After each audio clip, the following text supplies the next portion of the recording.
I'll time you, Gooper.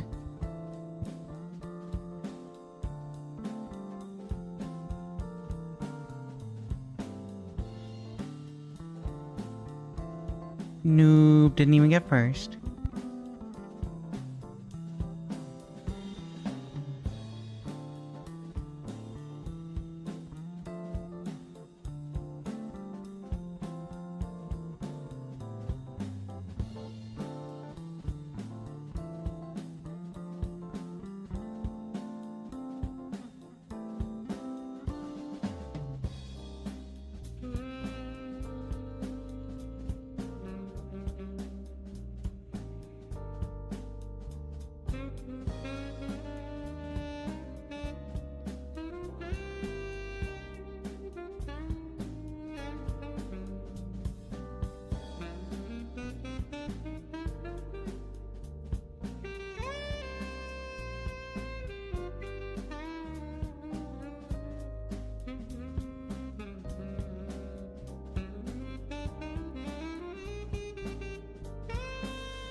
the last emotes that were in my fucking... Or what are the last captions that were in my fucking... Why are they saying that? Hello? Oh, you know what? I think that was Serena's text. Hello, everybody. Actually, no, that would have been mine because it was red. Hello, everybody. Welcome to the stream. I am Rika Readman, Calico Elf Librarian VTuber. It's Saturday. It is an earlier day than usual, but you know what? Thank y'all for joining us. Why are you giving me the gay look? What does that mean? What do you mean by that, Satan? Anyway. Good afternoon? Evening? Good evening. Yeah, actually, it's evening. Good evening, everybody. Except for those of you on the West Coast. Y'all don't exist. I would say good afternoon, but most of the people I know on the West Coast don't even wake up until like 1, so it's basically morning for them. You know what you are? My fault. Hello, Fuse Hunter. Welcome to the stream. Anyway, congratulations on getting first job. Thank you for checking in, Tiny Satan, Mimic. Who else checked in? Thank you for the lurk, Steve. A new sacrifice comes to you. My mom said I had to give my sub to you or there's no pizza? Yeah. Well, you don't get any pizza anyway. Thank you for the resub. Thank you for the resub, Steve. Chat. Are you ready tonight? It is the final day of Ace Attorney. I can't believe we're just gonna never play Ace Attorney again. We're completely done with the franchise after this. Because only the first 3 games exist. You know? They already hit peak. Being a Rika Migo is tough? Well... You know. You get used to it. I'm sure. I'm certain you get used to it. Certainly. Possibly? Maybe? I don't know. You know how it is. Sometimes you like to... Sometimes we just kind of like to bully our stream chat. Hello, YouTube viewer. Welcome to the stream. I can't read your name, I'm sorry. Founder's badge, Twitch knows what I'm about. Oh, yeah, so I recently updated those on Twitch. So like, as a streamer, when you're an affiliate, you have the ability to... What the fuck is it?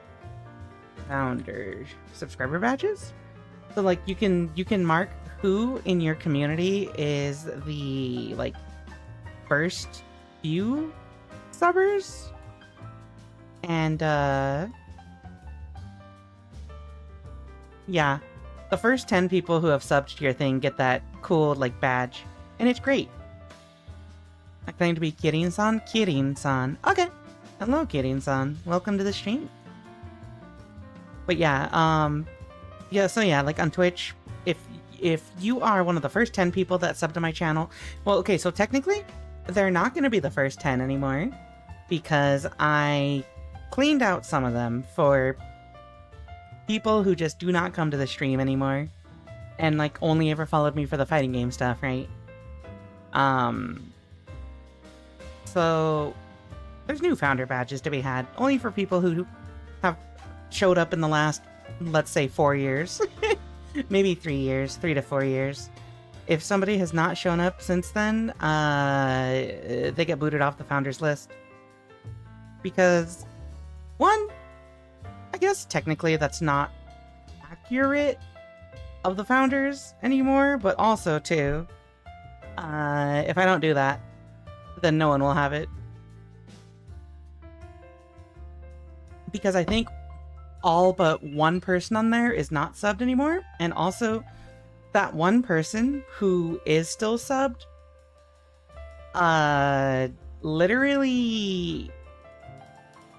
she literally, like,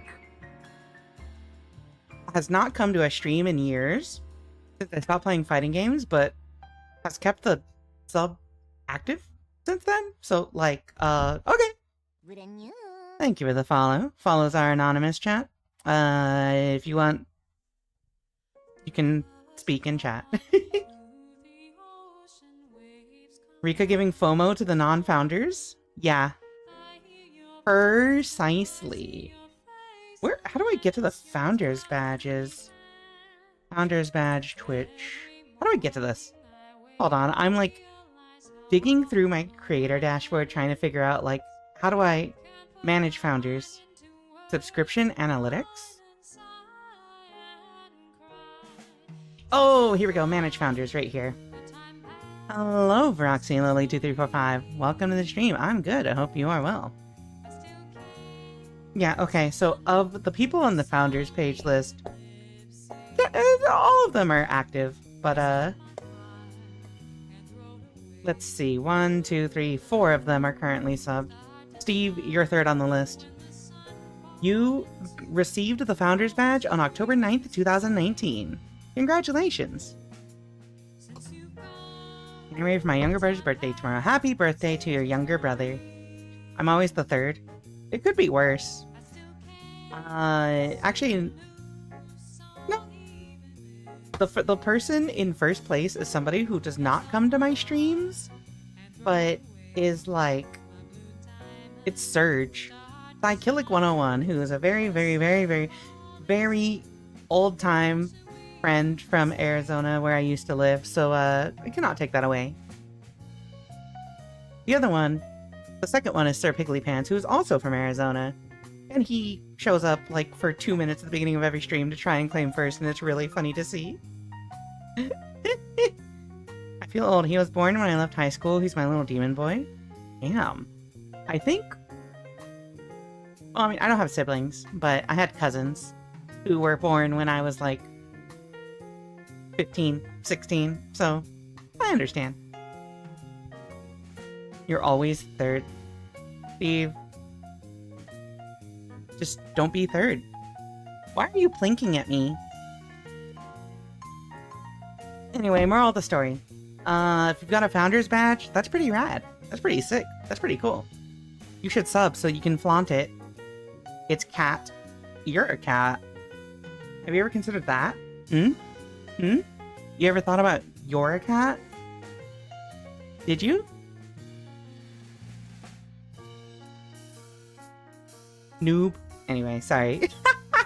I'm getting distracted. Why is my caption going off screen? Also, thank you for the redeem. Thank you? There we go. On screen. And then I drag myself over here, kicking and crying and screaming and... Ah.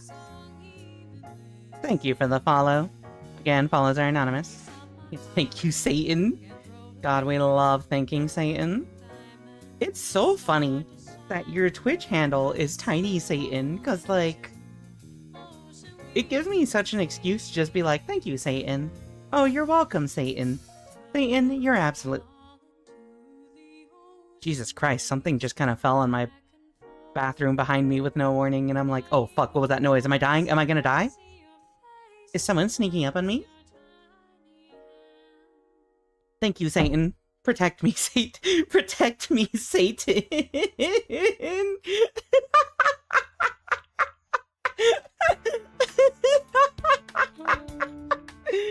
Oh, hello, Butt Cheeks Destroyer. Welcome to the stream. Oh my god. You're gonna die like famous artist Elise Dunim? Donim?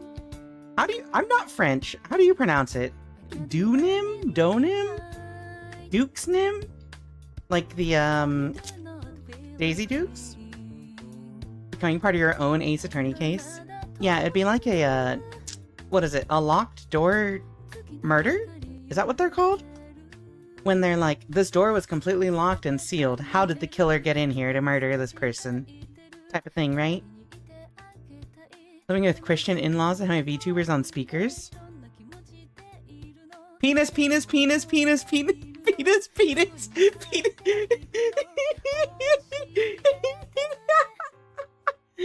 Oh. Alright, my fault. My fault. Oh, it's locked room. Yeah, fair enough. I'm sorry, you can't say that you have me on speakers and not expect me to go off. Ace Attorney is called Gyakuten Saiban in Japan. That's true, it is. Happy Domino's, Satan, Happy Pride, be gay, do crime, and all that. Something, something, yeah. I got nothing. Sorry. It's fine. It's fine. Don't worry about it. Don't worry about it. Surely, nothing bad will come as a result of, you having your speakers on. Certainly, we will not say anything suspicious or weird or otherwise, questionable. Suspect.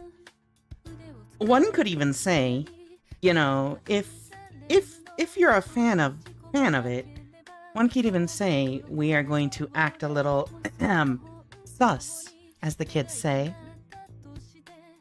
I'm sorry, chat. I'm sorry. I will never ever get tired of the bit of because I'm in my 30s, making people think that I'm old. Oh no. Anyway, chat, I'm excited.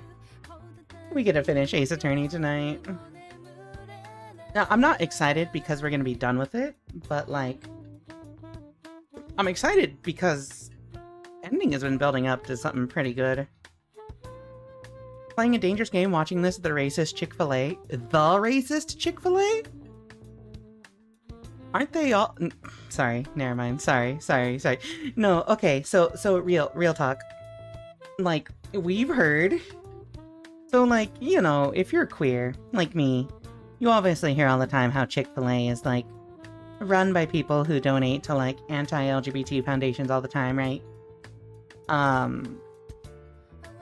But for me, growing up, Chick-fil-A has always been on my, like, radar of, like, because legitimately, literally, like, for years, every time I would go to Chick-fil-A in Arizona, which is a place that has a very, very, like, Latino and, like, Black community, not community, population, right?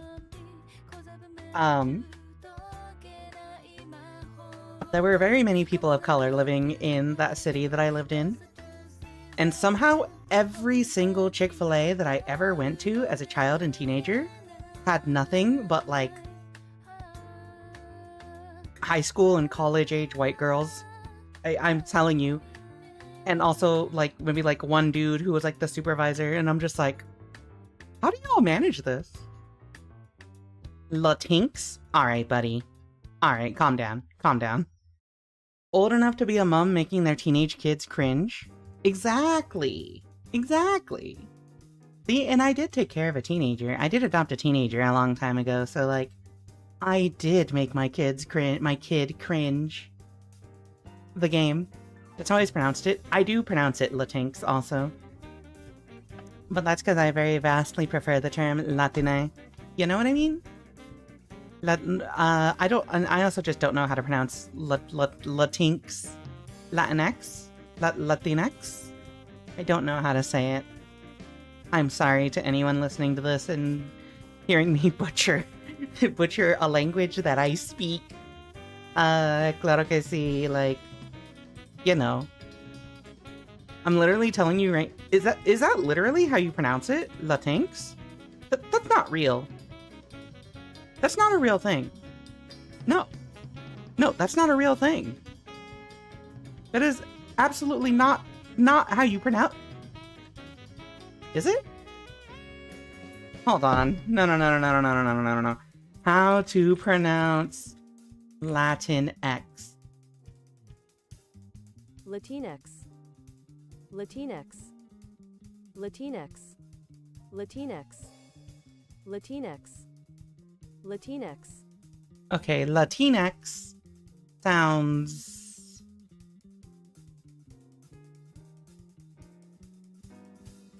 It still sounds a little odd to me, but like, it sounds better than Latinx, which it just sounds like a mispronunciation of Latwinks.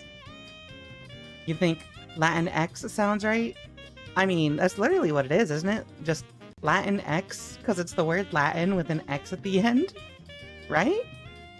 Right? I'm just saying. But apparently it's Latinx, so... I got told Latinx sounds like a Harry Potter spell, and that almost ruined it for me. It's so funny you say that, because that did ruin it for me just now. La Twinks, the French ones.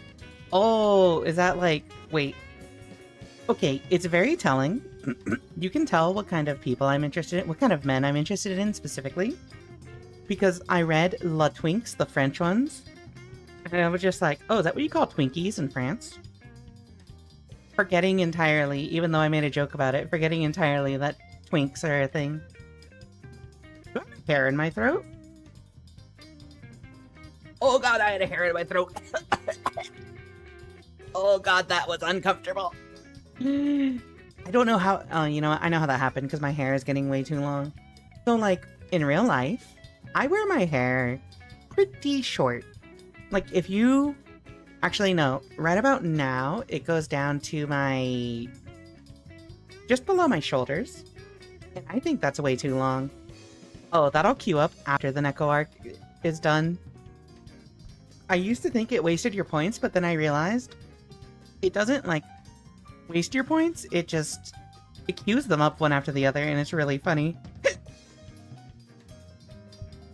But, anyway, moral of the story. Short hair is the best. It's ideal. I need a haircut. See, I can't be a proper Latinx without having short hair and, coloring it, and, you know. I can't speak, I do the same short-term memory thing. Sometimes you just... Okay, to be fair for me, it's because I don't really think that hard about the things that I'm saying at the given moment.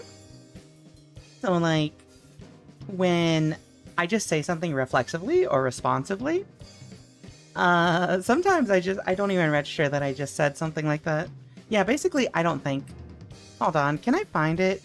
Let me see, can I find it? Can I find it? Can I find it? Can I find it? Can I find it? Can I find it, chat? Can I find it? I think I can find it. I'm pretty sure I can find it. Which of these is best? Which of these is the best one? Oh, wait. Free? Nope. Where's the Fumo? Oh, there we go. Hello. Fuck. Anyway, hello. I am now taking up a majority of the screen. Yeah, I love not thinking. I absolutely love not thinking, chat. Please consider the following. Why? You know what? Fair enough. This is mega bouncy. I'll give you a pass this time. This time you get a pass. Alright. Fucking coffee complete. We got our coffee complete, chat. We have finished the coffee speedrun. Drinking coffee speedrun any percent. Actually, no, it has to be 100% because if it was any percent, I could just take a singular sip and say I'm done. And that's cheating. That is literally cheating. Alright, chat, hold on. I'm getting something. I'm setting something up. Where the fuck is... Here we go.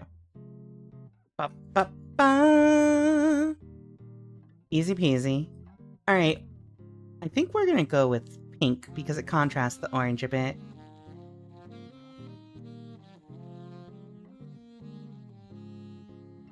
Alright, there you go. I love not thinking. I don't think.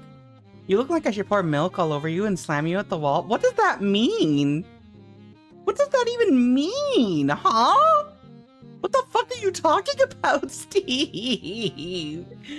Hi, Serena. What do you mean, welcome home, cheater? Huh? Welcome to the stream. How you doing? Alright, I have finished my coffee. What is this image that you're sending me? Oh, I said something about a cheater?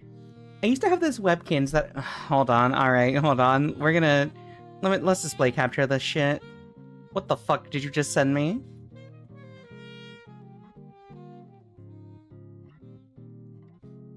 I used to have this webkins that I used to pour milk on and suck the...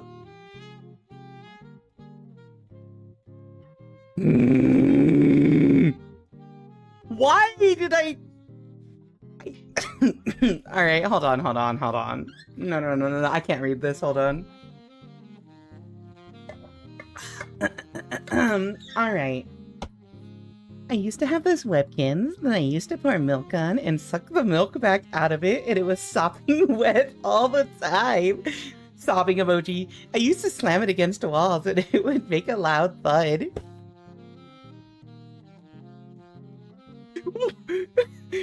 Why? Why? What? What the fuck is this? Why would you say such a thing? What is wrong with you? Why would you suck it back out? Huh?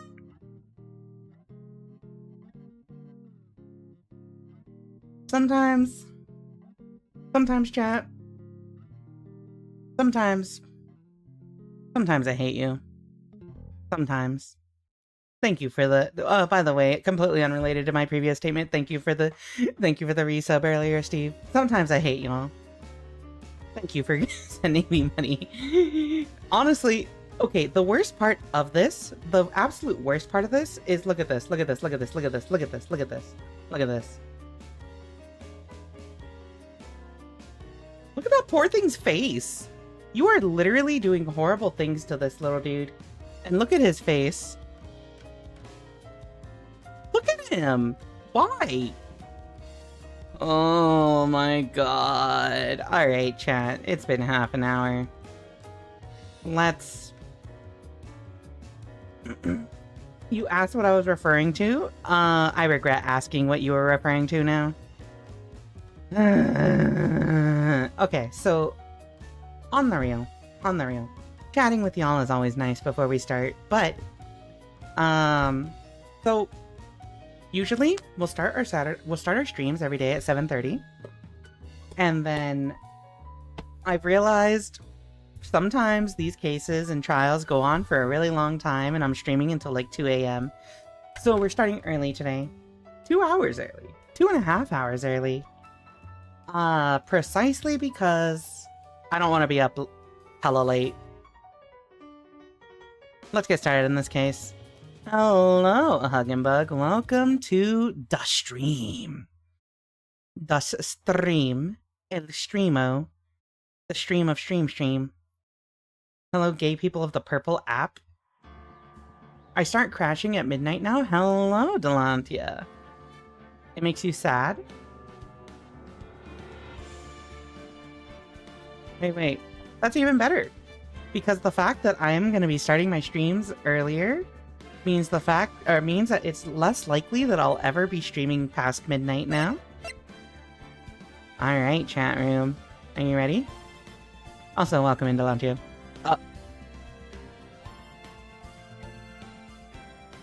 Okay. Yay.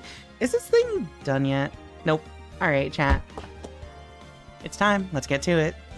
But first, I gotta freaking set the mood lighting. You know what I mean? You gotta set the mood just right when you're prosecuting someone in. You gotta make sure that the mood is set, the atmosphere is perfect, the scent of prosecution is in the air. See y'all in a few minutes. And by a few minutes, I meant a few seconds. My fault.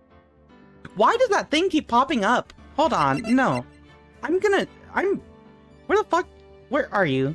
No. Stop. Charity is done. I will never be a charity again. Be charitable again. Be gone. Are we prosecuting or seducing? Huh? Huh? What do you mean by that? Also, I forgot that I put this sticky note on my face, but like... I'll leave it. It's fine. It's fine. Did my thing update? Did my category update? before we go deep in. It did. Alrighty. Alrighty, chat room. So, also, I'm moving this down here again. We are going to alter this.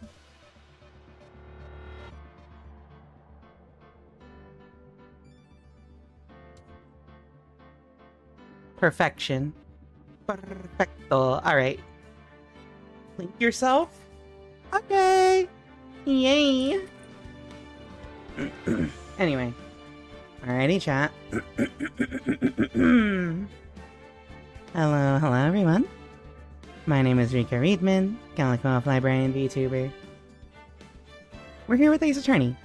Phoenix Wright Ace Attorney Trilogy. This is literally the last time we will ever see this game on stream here. This is the last time you will ever see this on my channel. This is absolutely 100% the last time you will ever see this title screen again. Well, I mean, until we finish the game and then it boots us out to the screen, right? The weird sex scene aside, this is my favorite case. Huh? Huh? Huh? Hey Rika, I missed the first case. Can you do the first game again?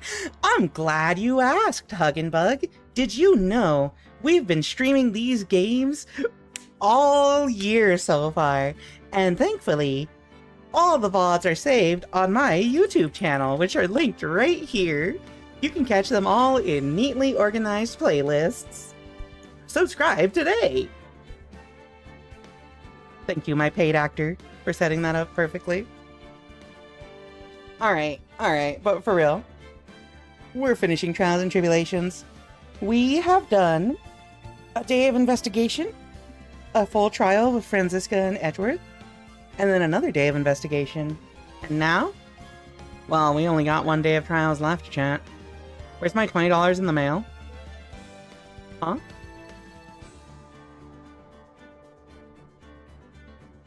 What are you talking about? I said unpaid actors. My fault the microphone didn't catch that first syllable. Anyway, chat. We literally left off right here at the beginning of the trial. How do I say? Yeah, we literally left off right here at the beginning of the trial. So we just gotta remember all the evidence we gathered and all the news.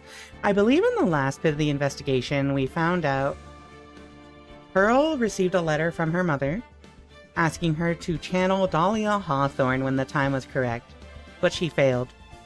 So, like, there's some trickiness a bit. Gonna rest my eyes for a bit? Yeah, have a good night, Fuse Hunter. OMG, it's Rika. Steve, I'm really close to actually timing. No, I'm just kidding. I'm not actually, but alright. When it's Japan, Shu Takumi of the biological parent of Ace Attorney does voices of objection of Phoenix. Oh, that's pretty cool. Alright, chat. Enough dilly-dallying. Let's finish this case. This is Ace Attorney, Bridge of the Turnabout, Part 4.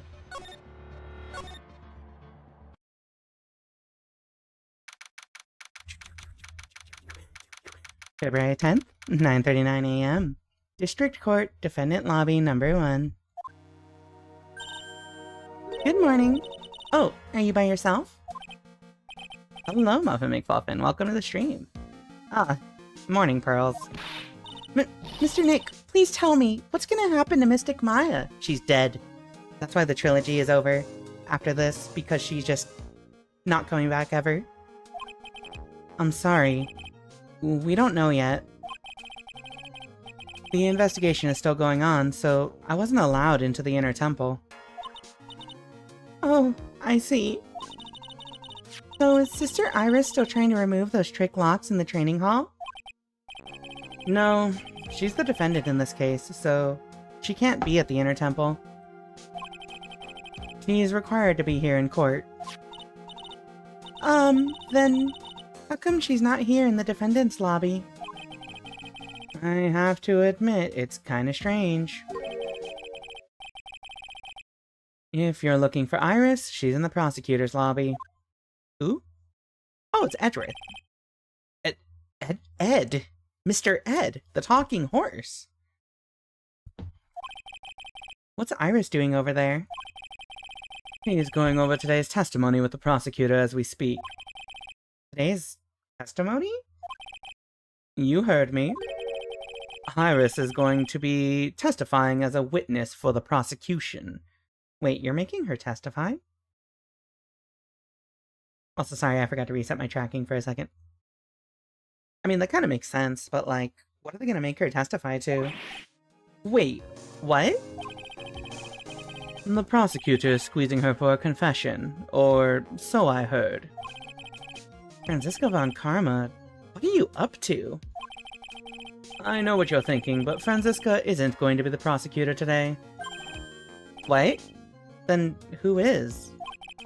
Who else would it be but Godot? Godot? Franziska is engaged in some important work at the Sacred Cavern. The Sacred Cavern? You don't mean that she's... Exactly.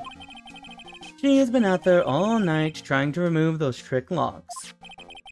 With the head nun's assistance, naturally. Look at this smile. We love this smile. We cherish this smile. Is Edgeworth on the prosecution now? Well, I mean, that did get answered. Don't joke ban me, I'll take it personally and then not be in your Discord for 6 months. You're like... Okay. I won't. Probably. Gumshoe accidentally knocked her off the cliff when tying his shoes.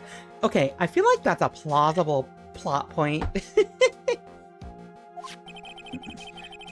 We estimate that the last of the locks should be taken care of in about 3 hours. I hope everything continues to go smoothly and we receive some good news soon. Oops.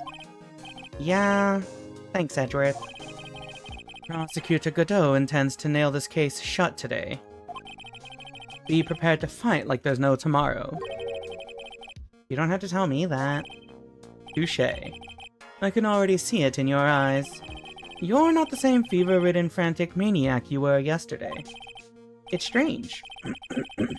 On the way here, I decided that today would be the end of all this. Almost as if this is the final case of my journey, Edgeworth. Like, I've been at some part of some epic trilogy that just happens to be done with this case. Almost immediately after I made that decision, I felt myself getting stronger. Interesting. Maybe you've passed your cold onto someone else, literally. And with that, I leave the rest in your capable hands, partner. Hmm?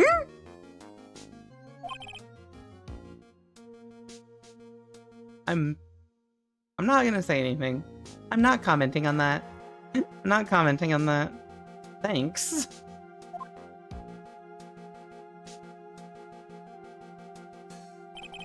Phoenix gets a premonition that'll die after this case, so he puts us all into this.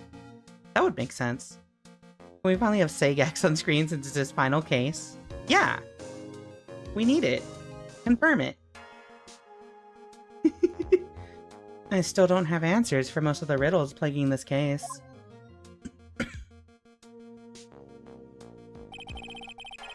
The circumstances around the murder of Miss Elise Dunham? No, I mean Miss Misty Faye. The impossible flight Larry claims to have seen. And what that woman is really after. I will solve them all and bring this whole tragedy to an end. Can you read some Phoenix X Edgeworth yaoi on stream to finish this all off? You know what? Depending on how much time we have left at the end of the night, sure. Why not? That means no. Alright, I'm taking one big chug of water, and we're diving straight in.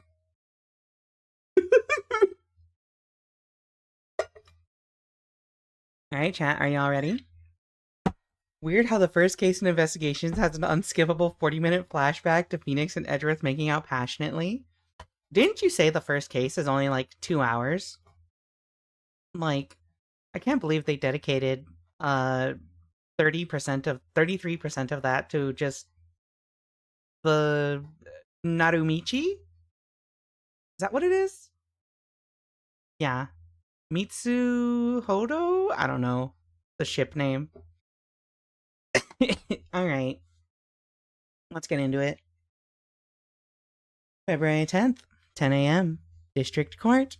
Courtroom number 7.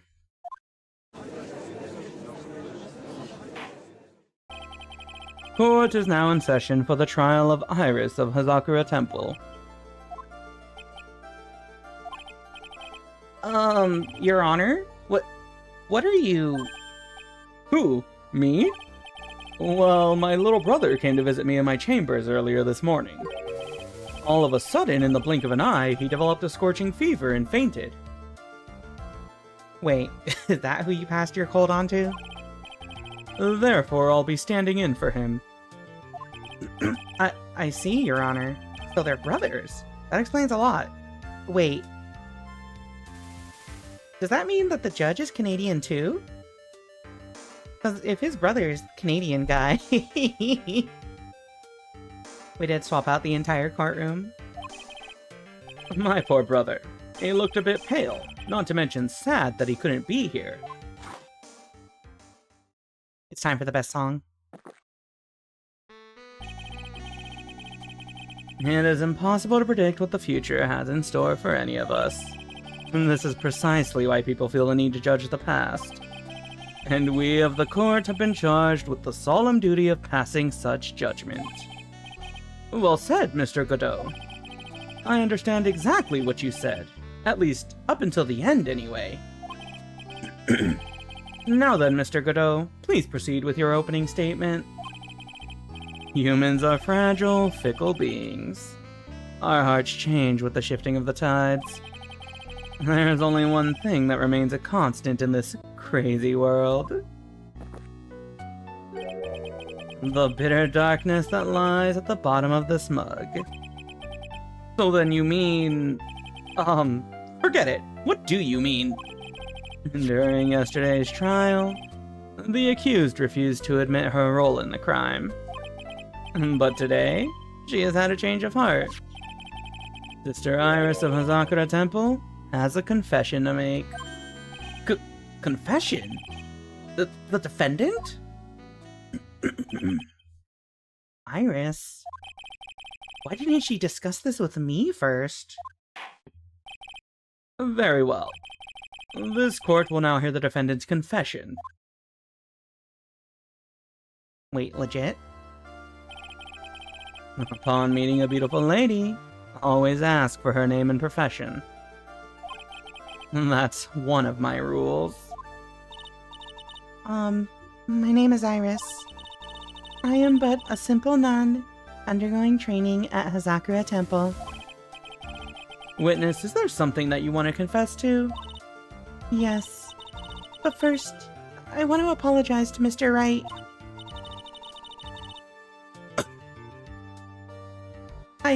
I can't continue lying to everyone anymore.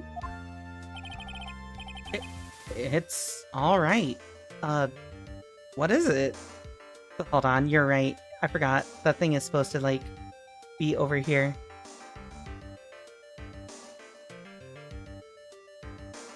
And then, Neko, you are... Actually, yeah, you're just there. Right next to it. There we go. You bumping Ken Carson? I don't know who that is. Hello, orphan shipper. Please pass judgment on me anyway, Godot. I agree, Steve. I agree. His brother was raised in Canada. This judge was raised here in Jap America. Oh, I know someone like that in real life, yeah. Alright. She said I'm sorry, Phoenix Wright. It's alright. What is it? Mr. Wright, I have to admit that I did play a part in this terrible incident. Are you actually confessing? Are you saying that you were the one who murdered Miss Elise Dunham? No, I'm not, Your Honor. But I dealt with the cover-up after the murder took place. After her spirit left, I took the lifeless shell of Mystic Elise and carried it to the Hazakura Temple courtyard, where I desecrated it. What? What? Oh. Order in the court. Order. So... Wait. So, this isn't the crime she's on trial for, though.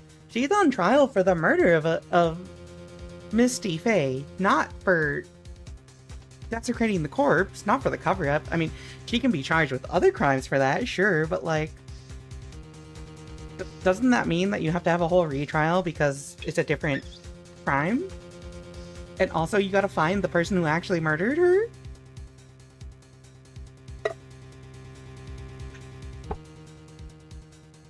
You can add charges mid-trial. Okay, but like, the original charge isn't valid anymore, right? Unless they, of course... Well, I guess the trial would still continue, because she's not confessing to doing the murder, but they can still try to prove that it was her.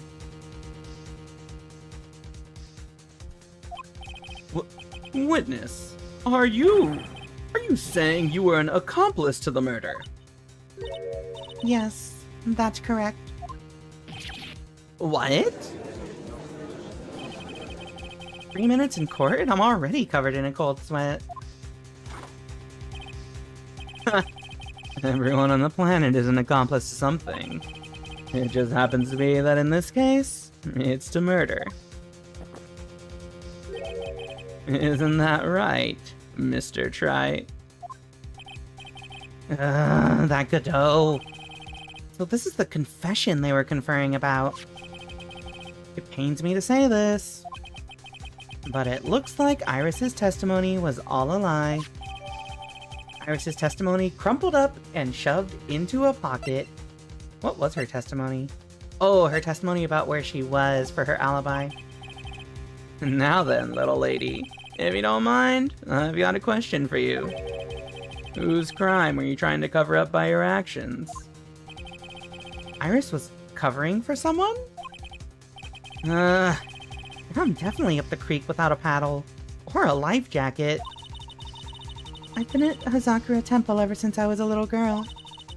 Hazakura Temple is run by one of the branch families of the Kirain tradition. Sorry, somebody criticized my way of saying it.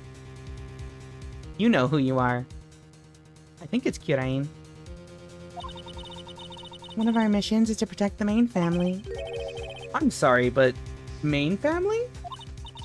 Yes, and that's why I would dirty myself if need be to protect her. The daughter of the master of the Kirain channeling technique, Mystic Maya Faye. Huh? Huh? Wake up and smell the coffee, Trite. She's naming Maya? Order at the court. Chat, are you telling me? Are you telling me we started the series with Maya being pinned for murder? And we're ending the series with Maya being pinned for murder? Can you just like put a leash on this girl already? Keep her out of trouble.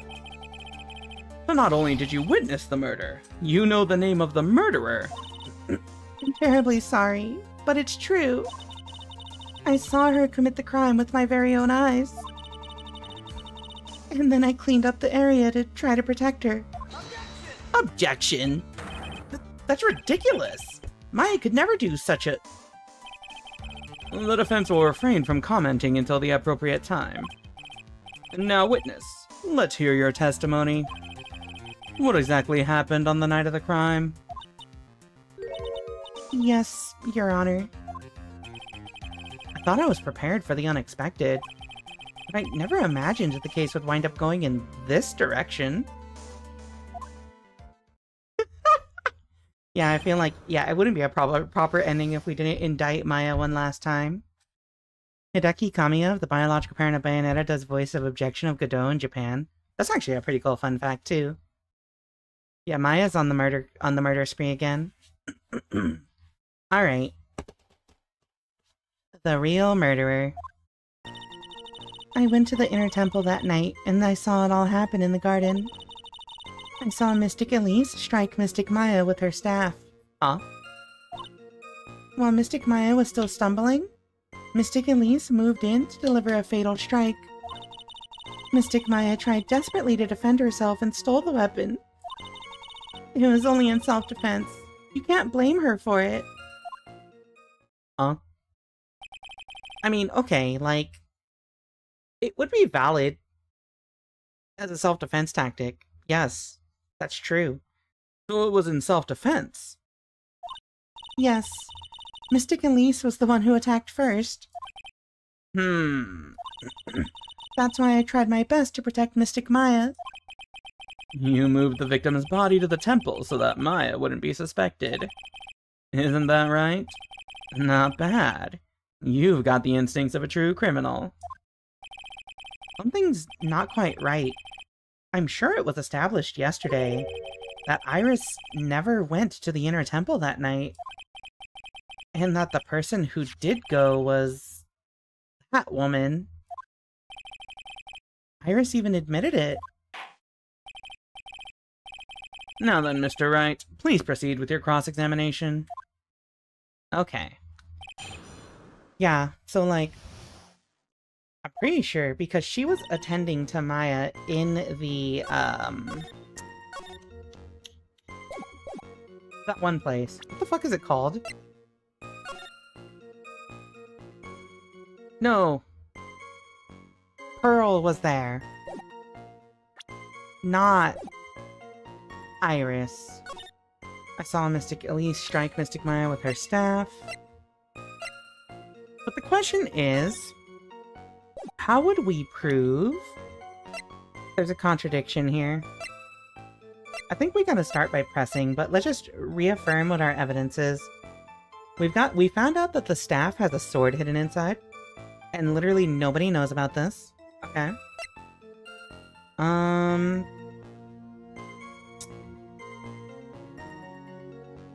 Does the autopsy report line up? Mystic Elise moved in, tried desperately to defend herself and stole the weapon. It was only in self-defense. She doesn't mention the blade at all. Worn by Elise in the inner temple.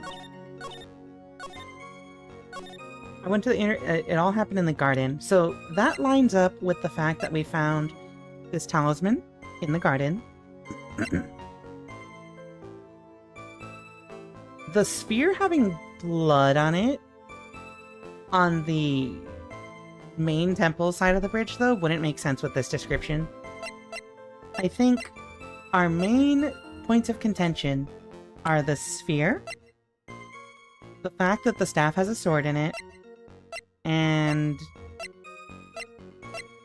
I mean, we don't have Iris's testimony, so we can't say anything about that, but... Wait, how would she have dragged the body all the way? This testimony kind of sucks. Hold on, there's way too many holes here. Let's just start pressing. I went to the inner temple that night and I saw it all happen in the garden. Hold it.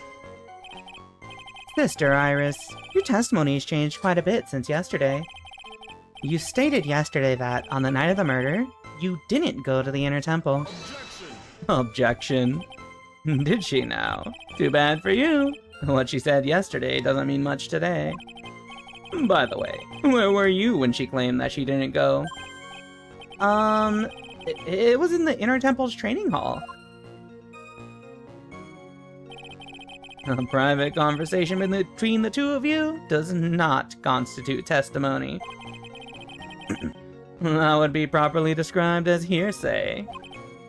What do you have to say, witness?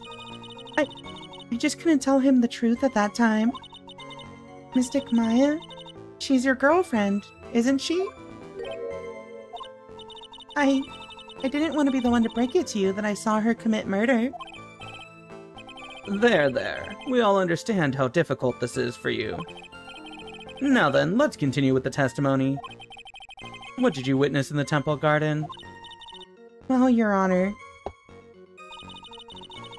the fact that Phoenix didn't react to the "she's your girlfriend" thing is kind of weird. Like... Huh?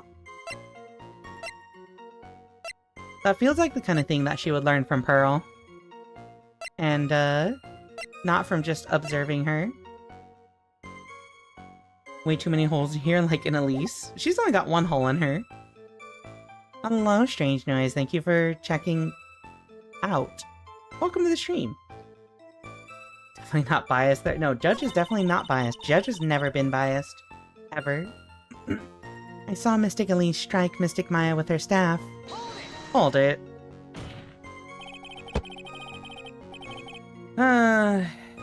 You're saying that the victim attacked Maya. I mean, Miss Faye? Oops. Yes. It was a truly frightening scene. Mystic Maya was struck hard in the head and looked like she was going to collapse. What were you doing at the time? Why didn't you stop them from fighting? I'm terribly sorry, Mr. Wright. I was frightened. I couldn't move. I couldn't even speak. I was in such shock. That's perfectly understandable, my dear. This doesn't sound right. I don't believe this testimony for a minute. What happened after that? I'm telling you, this testimony is too many holes in it. While Mystic Maya was still stumbling, Mystic Elise moved in to deliver a fatal strike. Hold it. She moved in to deliver a fatal strike? Yes, I'm sure of it.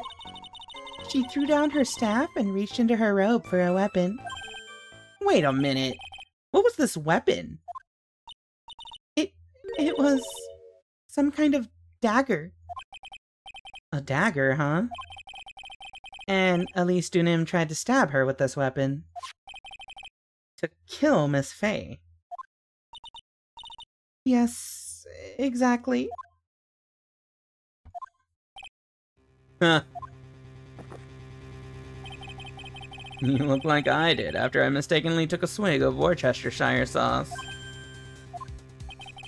Do you have a problem with the testimony we're hearing from your client, lawyer boy?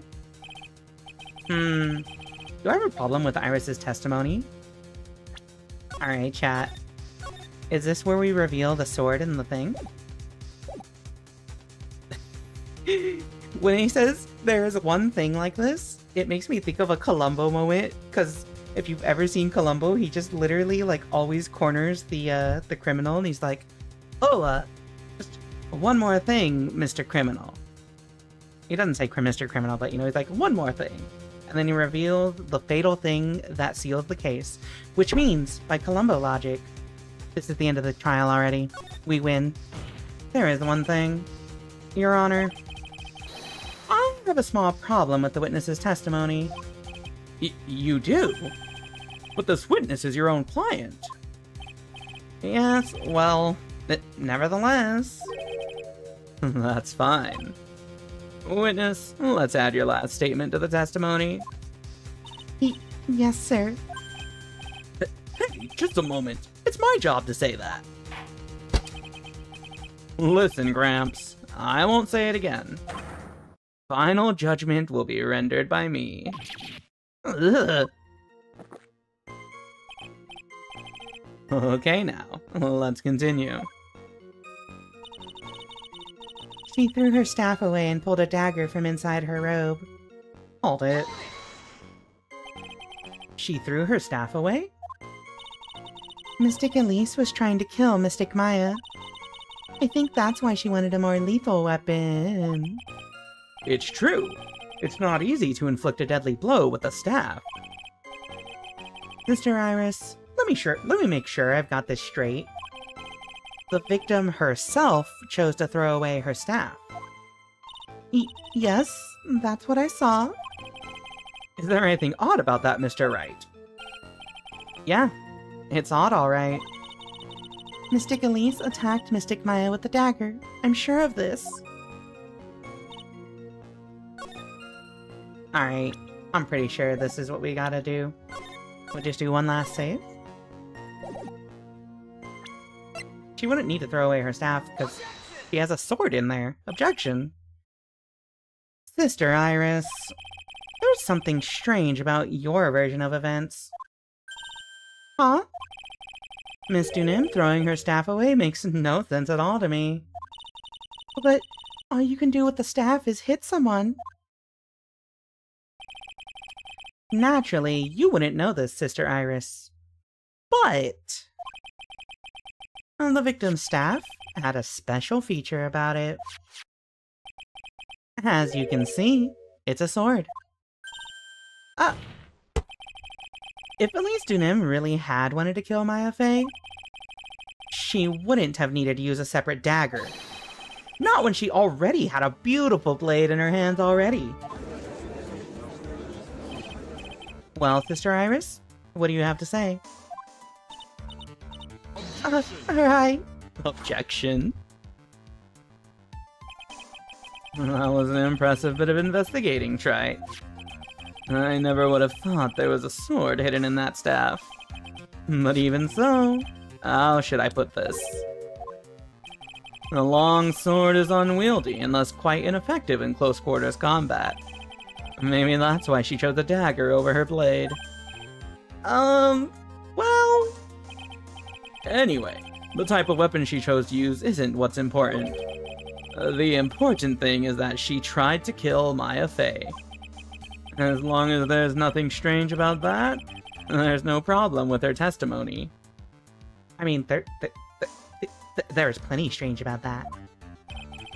But there is something... Sorry. But there is something strange about this whole testimony. Well, Mr. Wright, the prosecution has a point. Very well, Your Honor. The defense will now present evidence to back its argument. Mr. Wright! I have here another piece of evidence that shows that this testimony can't be trusted. Because Miss Elise Dunim would never attempt to take the life of Maya Fey. I mean, like, I'd be tempted to do that, but do we have... Yeah, this says real name Misty Fey. Take that. Elise Dunim would never have attacked Maya Fey. But how can you be so sure? Because the victim's real name was not Elise Dunim. Her real name was... Misty Fey. Fey? No. Not Misty Fey. But who's this Misty Fey? Is she related to...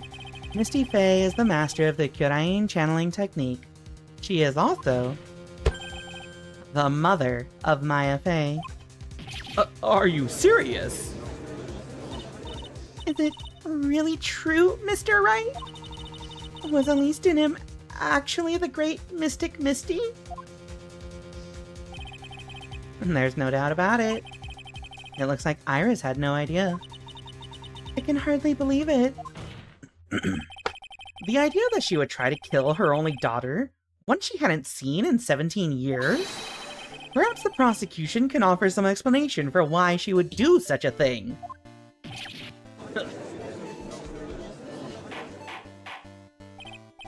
Order! Order in the court! Upon first hearing the witness's testimony, it seemed natural enough. However, in light of some facts that have just been presented. 1. That the victim supposedly threw away a sword during a fight. And 2. That the two people battling to the death were mother and daughter, despite the facts being believable when taken on their own. When taken together, the entire story seems difficult to believe. Listen, there's nothing in the world that is impossible. Except for one little thing. Yes? What is this one little impossible thing? Ha! You still don't get it. You think maybe my beans are under-roasted, but you have no idea, Gramps. Could you get to your point? I heard this witness's confession this morning. Just as I had taken the first sip of my 8th cup of morning coffee. You're going to ruin your health, my friend. Anyway, after hearing this woman's confession, I had a detective who loves to investigate sent to the scene of the crime. And he discovered this little beauty. Is that the dagger the witness testified to seeing? Obviously. Your Honor, but do you not notice something else?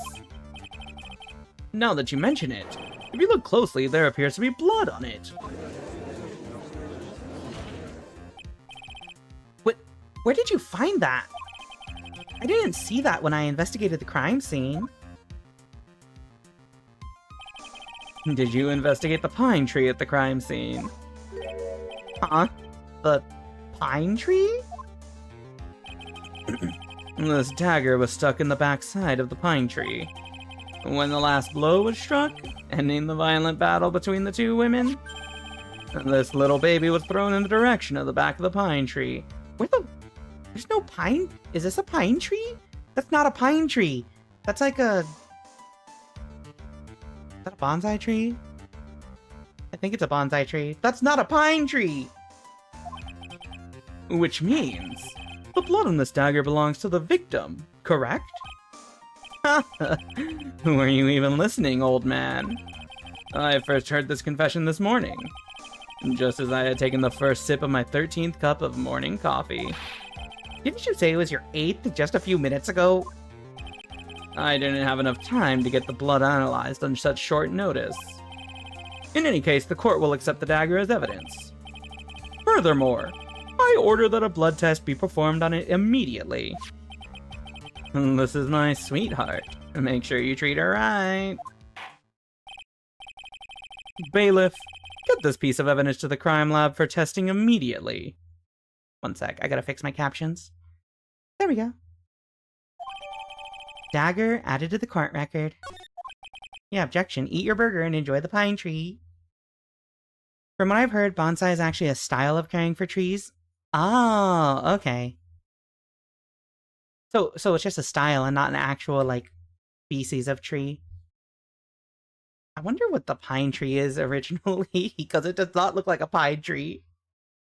Now then.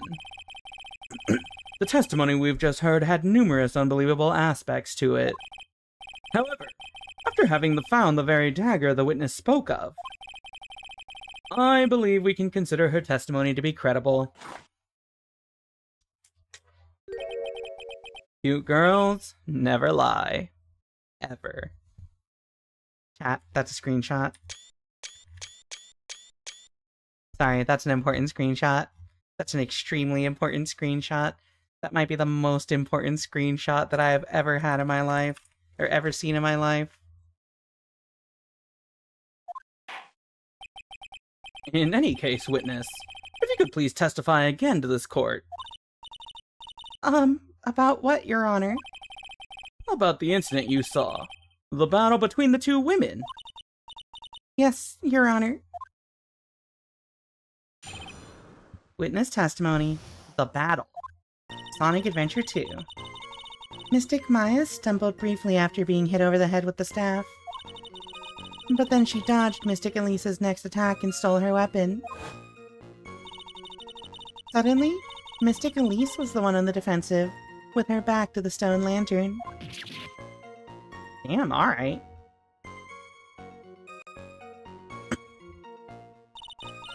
That's when Mystic Maya stabbed Mystic Elise. Mystic Elise managed to fling the knife away, but then she collapsed. That was a very heartbreaking story. I don't know if there are any bad feelings between them, but it had been 17 years since Mystic Misty's disappearance. Perhaps they simply didn't recognize each other anymore. That seems reasonable. Now then, Mr. Wright, proceed with your cross-examination. The battle. Sonic Adventure 2. Alright, chat. So... let me stretch for a second.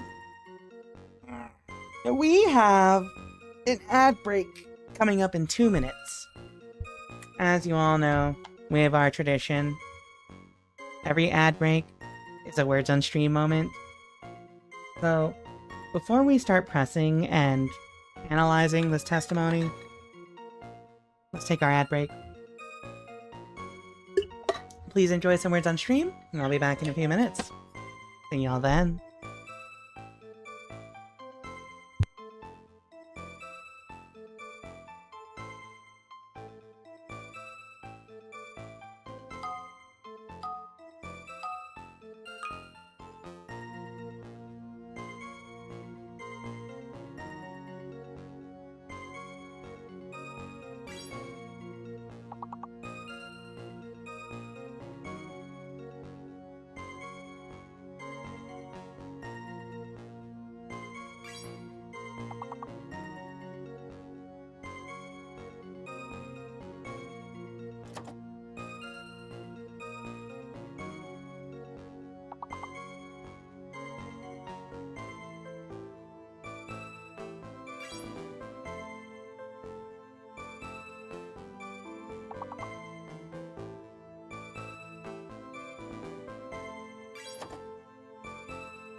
I got trapped in that weird time limbo where the ad break was coming and it was like too short to blaze through a testimony, but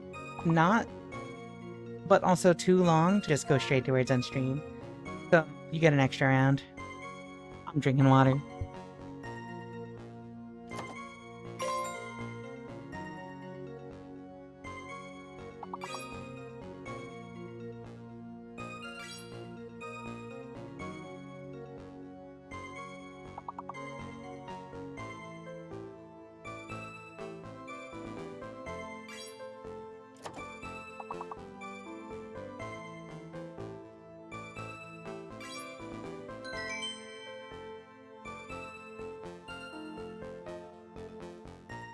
God damn, y'all speedran that one. Alright, well. Fuck. Also, welcome to the stream, Astro Dude 1987. Okay. Let's continue. Alright, so we're in Iris's second testimony. That one had like 10 words total. Well, it was still a speedrun. Don't worry about it. Don't undermine the people's efforts, Muffin McFluffin. Speedrun's a speedrun. Also, let me manually fix this. Yo, Buru fucking nya. Alright. Let's start this over. Mystic Maya stumbled briefly after being hit over the head with the staff. But then she dodged Mystic Elise's next attack and stole her weapon. Suddenly, Mystic Elise was the one on the defensive, with her back to the stone lantern. And that's when Mystic Maya stabbed Mystic Elise. Mystic Elise managed to fling the knife away, but then she collapsed. Is any of this inconsistent? My first thought... Okay, wait, hold on. Found behind a tree in the Inner Temple Garden. Discriminating against you again? Yeah, YouTube audience gets no rights. Let me see, so the autopsy report here. She got stabbed in the back. I feel like... I want to say that will contradict this immediately, but we gotta press this so that maybe she's more specific about how she got stabbed. Let's press this specifically. How did Mystic Maya stab Mystic Elise? YouTube audience. Oh, wait, yeah, sorry. You're a fellow Twitch viewer, Muffin McFluffin, according to Twitch cops at least. Hold it. Are you absolutely certain that's what you saw? Yes, I'm almost certain. Almost? The garden was dark. I couldn't really tell who was who. What did she just say? So in other words, it could have been someone else entirely. Objection! Objection. We know that Maya Fey was at the Inner Temple that night. And that the woman that was killed was Elise Dunham. Isn't it fairly obvious who attacked who? I don't have anything to counter that yet. Well then, witness, please continue with your testimony. Yes, Your Honor. They faced each other for a moment. Then Mystic Maya rushed straight into Mystic Elise. Wait, what? Then Mystic Elise doubled over and fell to the ground. So she was stabbed in the stomach, huh?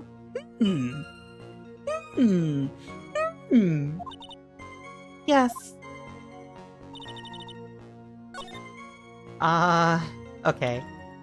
Yeah, that's 100%. Not a stab in the back. Objection. You know, like... Okay, so, like, here's the thing that I've learned from half a year of streaming Ace Attorney.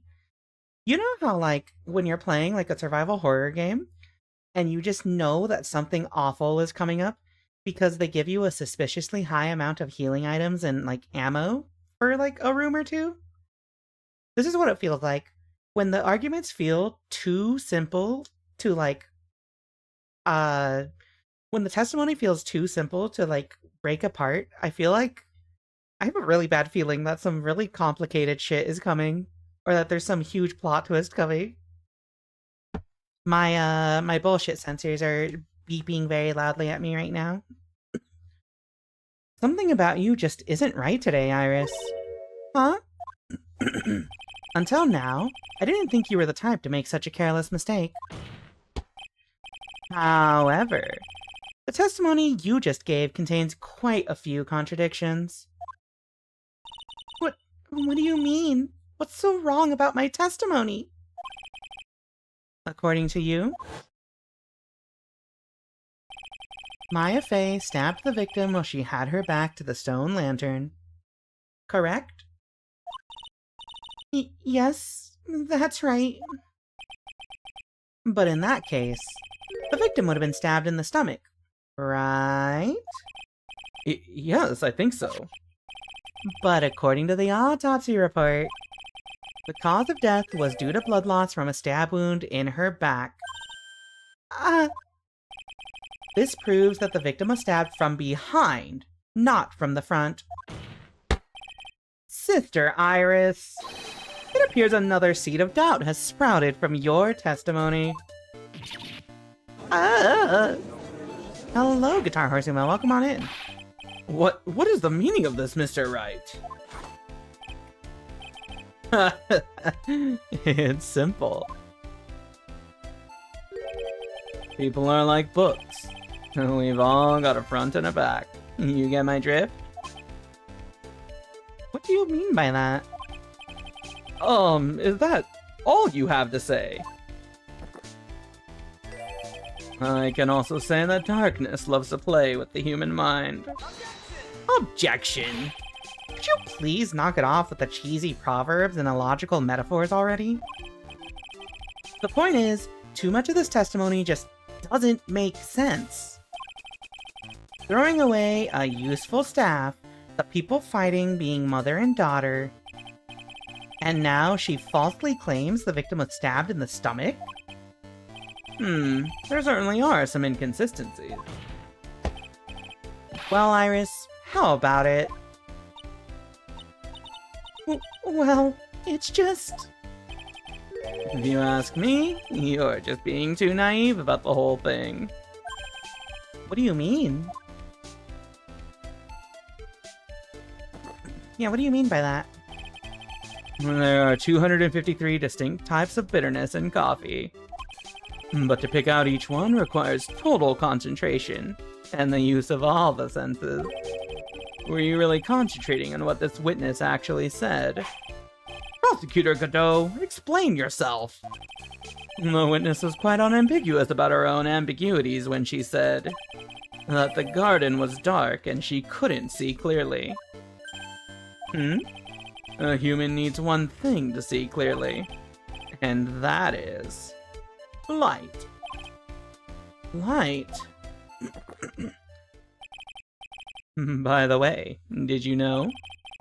Sakura has a rule that on nights when an acolyte is at the inner temple training, the stone lantern in the garden must be kept lit.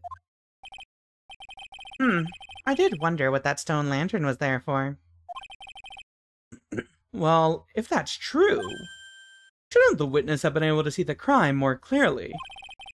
Normally, yes, Your Honor. But according to the head nun, Sister Bikini, on the night of the crime, it was impossible to light that stone lantern. Impossible? It was raining. It hadn't been used in a long time, and the wick was no good. In other words, it had to have been nearly pitch black in the garden that night. There could have been a faint light coming from the training hall, but that's it. Most enlightening.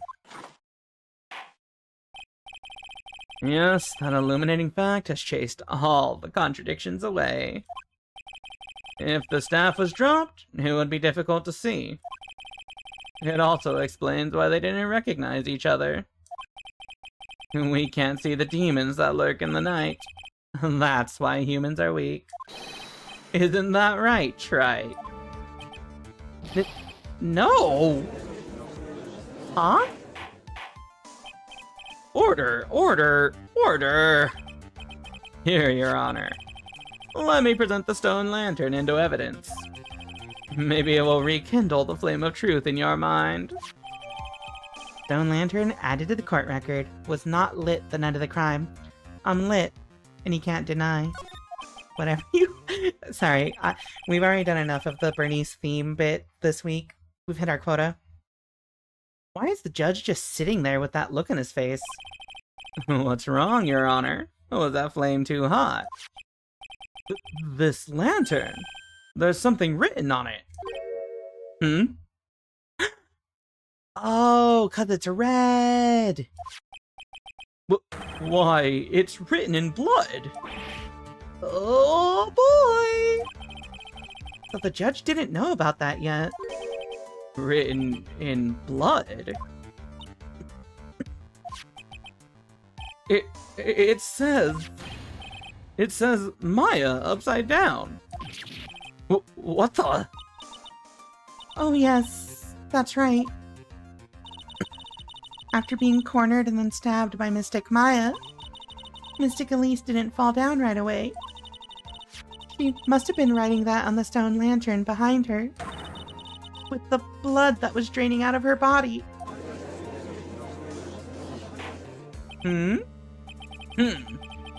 certainly looks that way. Objection. Hang on just a minute. What are you all talking about? What do you mean, what are we all talking about? We're talking about the message written in blood. Nonsense. This lantern, it's as clean as a whistle. Could it be? He can't see the bloody writing at all? Also, chat,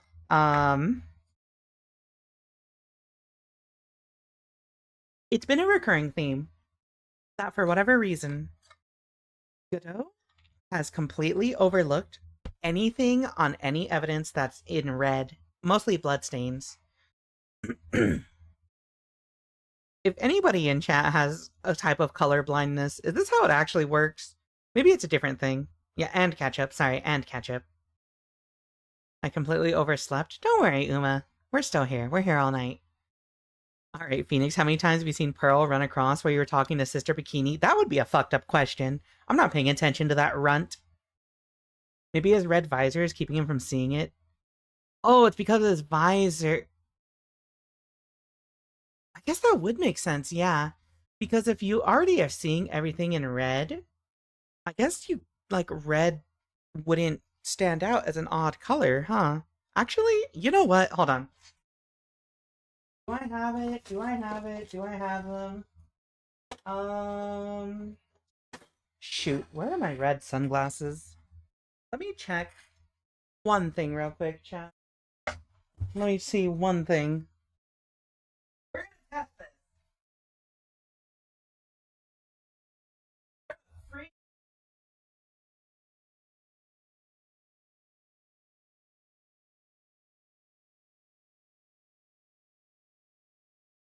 Alright, fuck it, whatever. I can't find my red sunglasses. I was gonna test to see if, like, if I took something red against a white background, if you couldn't actually see it, because I have really, really, like, red tinted glasses, but I can't find them. Rizzo has grayscale color blindness. Yeah, I was gonna say, because, like, also color blindness comes in different ways, right? But if it's for the visor, then this is virtual boy levels of red visors. The white lantern is red and the blood blends in perfect. Okay, that makes sense, actually, yeah, because if the visor makes him see everything with a red tint, then it's probably really hard for him to differentiate red specifically, unless it's... Yeah, because, like, normally I would think you would still be able to see the contrast, but if everything is just becoming redder, then I guess it makes sense that he can't see the blood clearly, or the ketchup. Let's see, the garden was dark and she couldn't see clearly, therefore she admits her own testimony is unreliable. Yeah, exactly. Everything, yeah, everything would have a red tint. Yeah, actually, Muffin just said it. Alright. Okay. Mystery solved. Let's continue. He can't see the bloody writing at all? Now that I think of it, he did say something to me yesterday. He said he can't see anything perfectly. That's right, huh? My eyesight is pretty messed up. Even with these huge goggles in my head, I still can't see everything.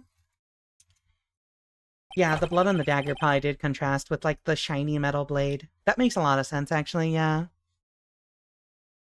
So, that's what he meant by that. In any case, this is obviously an important clue. We now know that the crime scene was dark, and that the victim scrawled this message on the stone lantern. Well, Mr. Godot, anything further?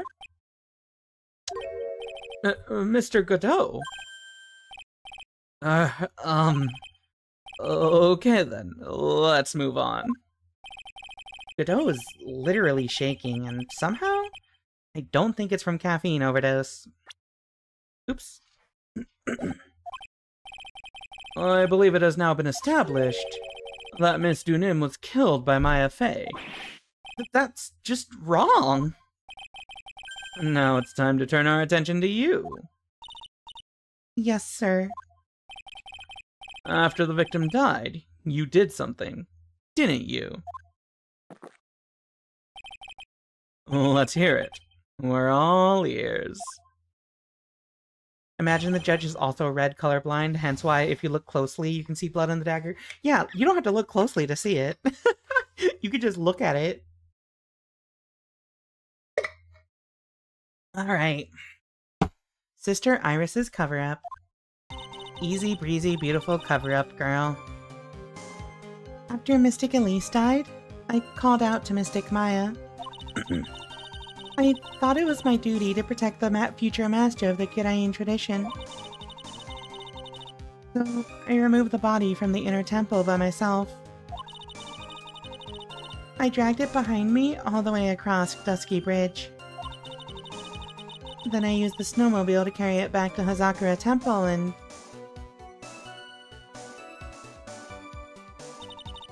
I used the Shichishiro to alter the way the wound looked. So you moved the body? Yes, I was raised at Hazakura Temple. I owe a great deal of thanks to the Fae clan. But even so, I never imagined that Elise Dunim was actually Misty Fae. I've committed a terrible sin. A terrible trick of fate. I believe you're looking for Twist of Fate, Your Honor. I intended to return to the inner temple after taking care of the body. But... You were spotted by the head nun, correct? Yes, and that's why I couldn't go back. Your story makes sense, I suppose. Mr. Wright, go ahead with your cross-examination. Yes, Your Honor. Sister Iris's cover-up. Alright, so... After Mystic Elise died, I called out to Mystic Maya. I thought it was my duty to protect the future master, so I removed the body from the inner temple by myself. I dragged it behind me all the way across Dusky Bridge.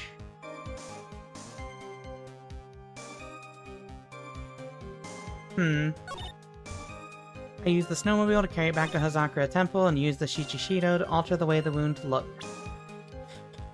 So, do we have the snowmobile in evidence? We don't. Let's think. So this lines up with the testimony, because if she was stabbed and killed in the garden, then this is reasonably there. It also lines up with this. If she was carrying the staff with her,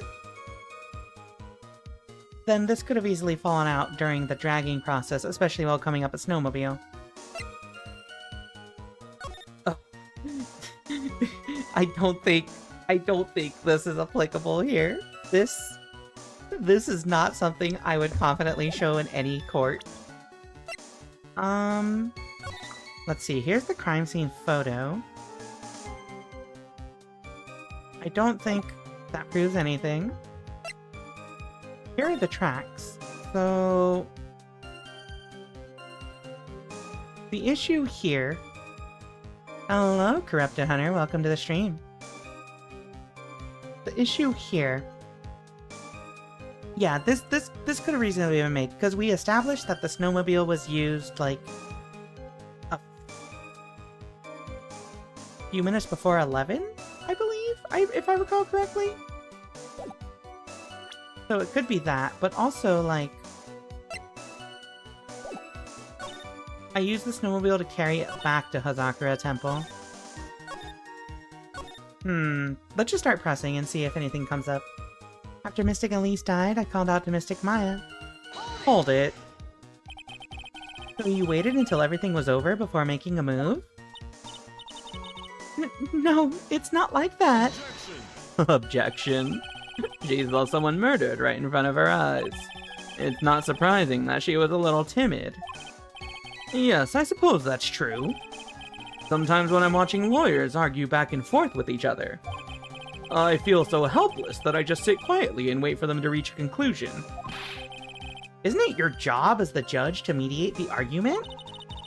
It wasn't until Mystic Maya saw me that it finally dawned on her what she had done. I thought it was my duty to protect the future master of the Kyorain tradition. Hold it. So then, you knew? You knew the significance of the name Maya Fey? Yes, of course I did. That's odd. I mean, Sister Bikini didn't recognize Maya's name, let alone her position. Anyway, she was a very special person indeed.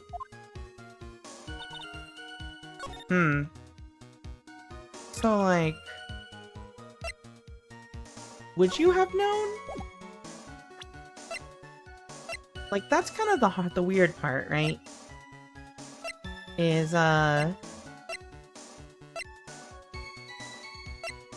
Bikini said they didn't know who Maya was. Why didn't Pearl just channel Misty Faith? Where is Pearl right now, anyway? Hello, Gillial. Thank you for checking in. Hello, hello. Thank you for the penguin. I love Alfredo. Her bad back really bothers her. It was my duty to protect the future master of the Kyorain tradition. I removed the body from the inner temple by myself. Hold it. Why did you do that? Because I didn't want Mystic Maya to be suspected in any way. I thought the best thing would be to remove the body from the crime scene. You moved her body all by yourself. Yes, I did. It would have been impossible if it wasn't for the snow. The snow, huh? There's a lot going on here. The weather report said, yeah, snow was happening. Okay. I dragged it behind me all the way across Dusky Bridge. Hold it. It's pretty amazing you could make it all the way across. That's a rickety old bridge. It looks worse than it is. It's surprisingly sturdy despite its age. It's like they say, idiots are too stupid to catch even a simple cold. But there's one other thing that bothers me. Why not just throw the body into the Eagle River? It would have been much easier than dragging it all the way to Hazakura Temple. I thought that it would still cast too much suspicion on Mystic Maya. That's why I tried to take the body as far away as possible. Ha! Makes perfect sense to me. For the time being. Anyway, what did you do after you crossed the bridge? What's the thing Mia said? Don't think about what she's lying about. Think, why did she have to lie? Mia is wise. Then I used the snowmobile to carry it back to Hazakura Temple and... Hold it. The snowmobile? I knew that would show up sooner or later. Yes, I had the key. I used the snowmobile to travel from Hazakura Temple to Dusky Bridge. This is the part that was in question the other day. Should I ask for more details? About the tracks. I'm curious about the tracks. Yeah. If you really did move her body by snowmobile, then there should be tracks left in the snow, right? Well, yes, naturally you would expect tracks. This picture was presented at yesterday's trial. Are these the tracks from that ride? Yes, I think they are. But I can only see one set of tracks here. I don't see what's so strange about that. Snow was still falling when I left Hazakura Temple. I see. Snow was still falling, huh? And then when the murder took place, it had already stopped. That's why there are such fresh-looking tracks. How about it, Mr. Wright? What do you think about this testimony? That's very important. When the murder took place, the snow had already stopped? That doesn't make sense if you stack it up against the other evidence. Your Honor, I'd like the statement Iris just made added to the testimony. But does it have something to do with the case? All will be made clear if you allow her statement to be added to the record. This should be fun. Let's get the snow business cleared up, shall we? Yes, sir. By the time the murder took place, the snow had already stopped. Is that true? I mean, like, technically, it could have happened, but, like, there's no fucking way she could have taken the body, dragged it across the... Wait.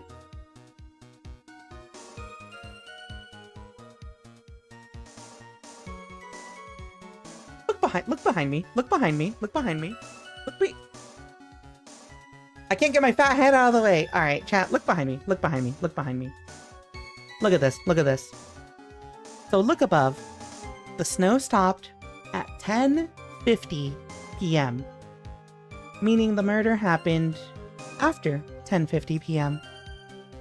Lightning struck Dusky Bridge at 10:45 p.m. Meaning there was no bridge for you to drag a body across. Okay! Yay! Fuck, hold on, where'd my thing go? I did notice. I think that's it. It's right behind me. Alright. No, that's a lie. That is straight up a lie. Here's the weather data. I love this weather report. Wait, what? Alright, I guess we're pressing it first. I guess that's not it. I don't think that one okay, let's press this. Hold it. There have been a lot of contradictions in your testimony so far. This time, are you sure it's all true? Yes, I am. When the murder happened, the snow had already stopped. According to you, that's why the snowmobile tracks were so clear. That's right. I'm certain of it. I think I've trapped her this time. I see how you think. Snow, huh? What is going on here? If the snow really had stopped by the time of the murder, it'd mean there's a bigger hole in her story than that movie The Grid Revelations. What the fuck do you mean by that, Phoenix Wright? What do you mean by that? No. What? The Grid Revelation. The Grid Revelations. Someone want to explain this joke to me? Let's see. It was just a goof name made up in the fact that a grid has many holes. Oh, the grid equals the Matrix. Revelations is revolutions. Hello, Shy Deco. Welcome in. The Matrix Revolutions? I'm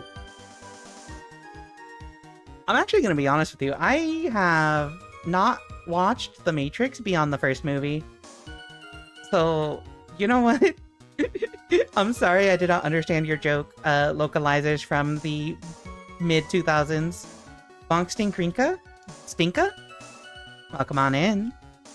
Alright, well, missed pop culture references aside, I like the attempt. Well then, Mr. Wright, perhaps you'd like to share your theory with us.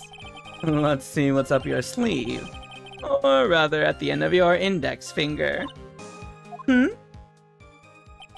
Okay, well, I lost points because I think I objected when I was supposed to press.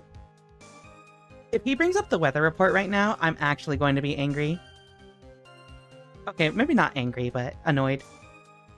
I don't want to believe it, but I don't think my logic is failing me. Iris is trying to pin the murder on Maya. But why would she want to do that? There is only one reason I can think of. After Mystic Elise died... Wait, there's only one reason I can think of.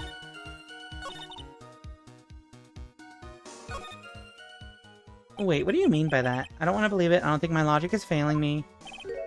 She's trying to pin the murder on Maya. There's only one reason I can think of. Is it the note? Orders from Morgan Fay?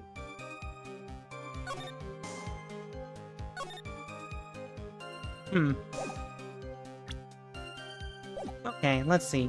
I called out to Mystic Maya. I thought it was my duty to protect the future master of the Kyuraean tradition. Those are orders for Pearl, but like, I'm like... What are you implying here, Phoenix Wright? I removed the body from the inner temple by myself. I dragged it behind me all the way... Oh, you know what?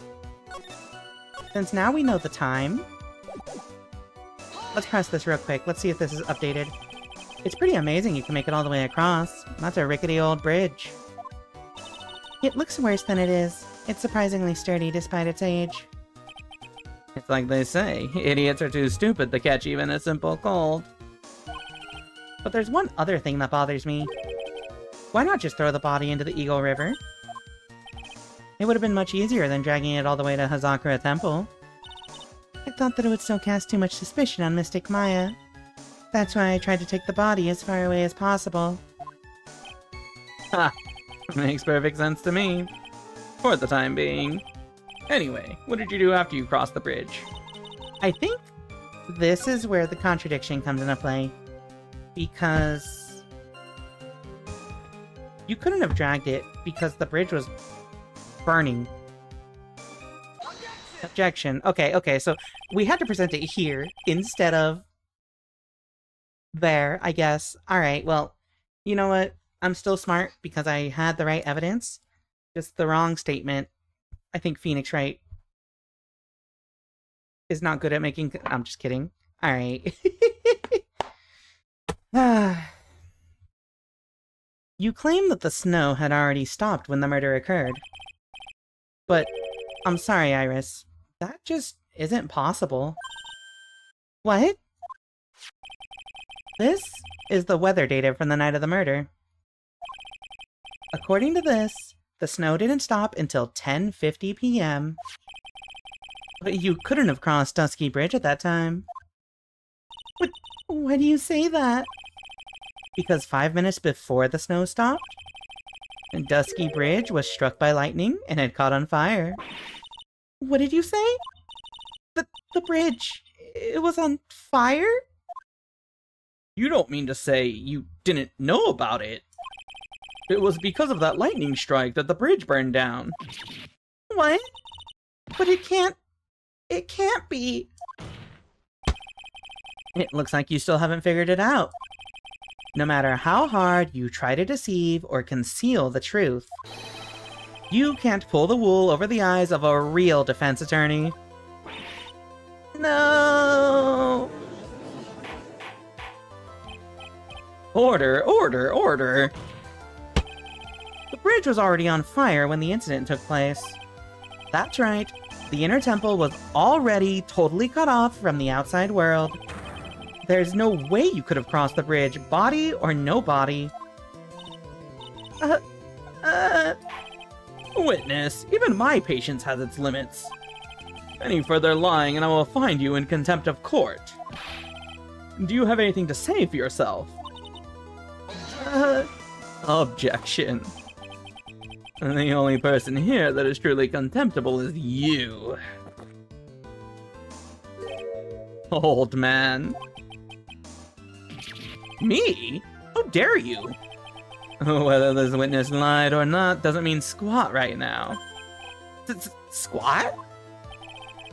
The important thing now is to find out the truth. Isn't that right? Yes, of course, but... Whether it was snowing or not snowing, or whether the bridge was burning or not. There are two facts that can't be disputed. First, the body of Elise Dunim was discovered in the Hazakura Temple courtyard. And second, the head nun, Sister Bikini, witnessed Iris desecrating Elise Dunim's body. He makes a good point. On both accounts. That's right. I'm not lying. What are you claiming this time? I wasn't myself at all that night. So my memory is still somewhat hazy. Objection! You've stood at that witness stand and testified this entire time. Are you telling us now that your memory of that night is hazy? Objection. It is only human to err. If you're so perfect, right? Maybe you can explain this for the court. What is it? When the murder happened, the bridge had already burnt down. But somehow the body traveled across the bridge and was found in the temple courtyard. Perhaps you have some kind of perfect explanation for this little magic trick. Well, not exactly, no. I know there must be some other way she got across that burnt-out bridge. But unless I can somehow demonstrate it, I'll never know the truth. It looks like the defense is not prepared to offer a suitable explanation. You see what I mean? In other words, you're in no position to suggest that this lady's testimony isn't the truth.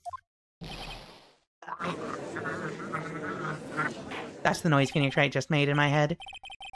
Alright then, witness. Let's hear your testimony once more. About what, Your Honor? You've admitted that you moved the victim's body. Nevertheless, your prior testimony contained a rather large inconsistency. Please add an explanation for that to your testimony.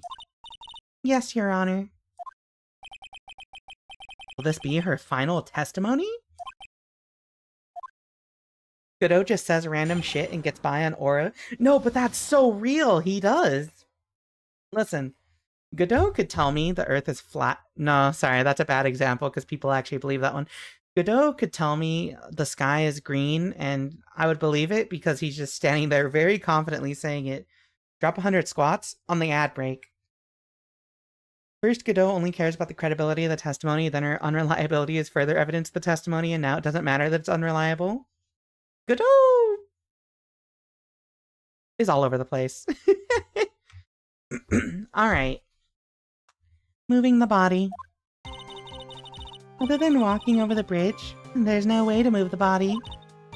So I must have just gotten confused, I guess. Was the snow still falling, or had it stopped? Does it really matter that much? Or are you saying that there is a way to cross a burning bridge? What a conveniently phrased question that I probably have the perfect piece of evidence to answer. So it's just a misunderstanding, I see. This is a photo of Dusky Bridge after it burned down from the lightning blast. It was taken on the morning after the incident. Huh. It certainly was burned to a crisp, and I'm saving, just in case. one of the suspension wires even snapped. It's amazing the whole bridge didn't fall.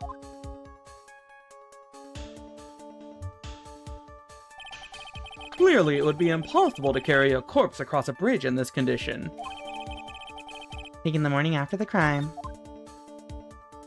Are you saying it's possible to cross a burning bridge? What your story as you tell it says you think you did or are lying? Yeah, you tried crossing the bridge and somehow didn't die. Somehow. Unless I do something to discredit this testimony, it's going to be deemed as the truth. And Maya will be accused of murder for like the 4th time.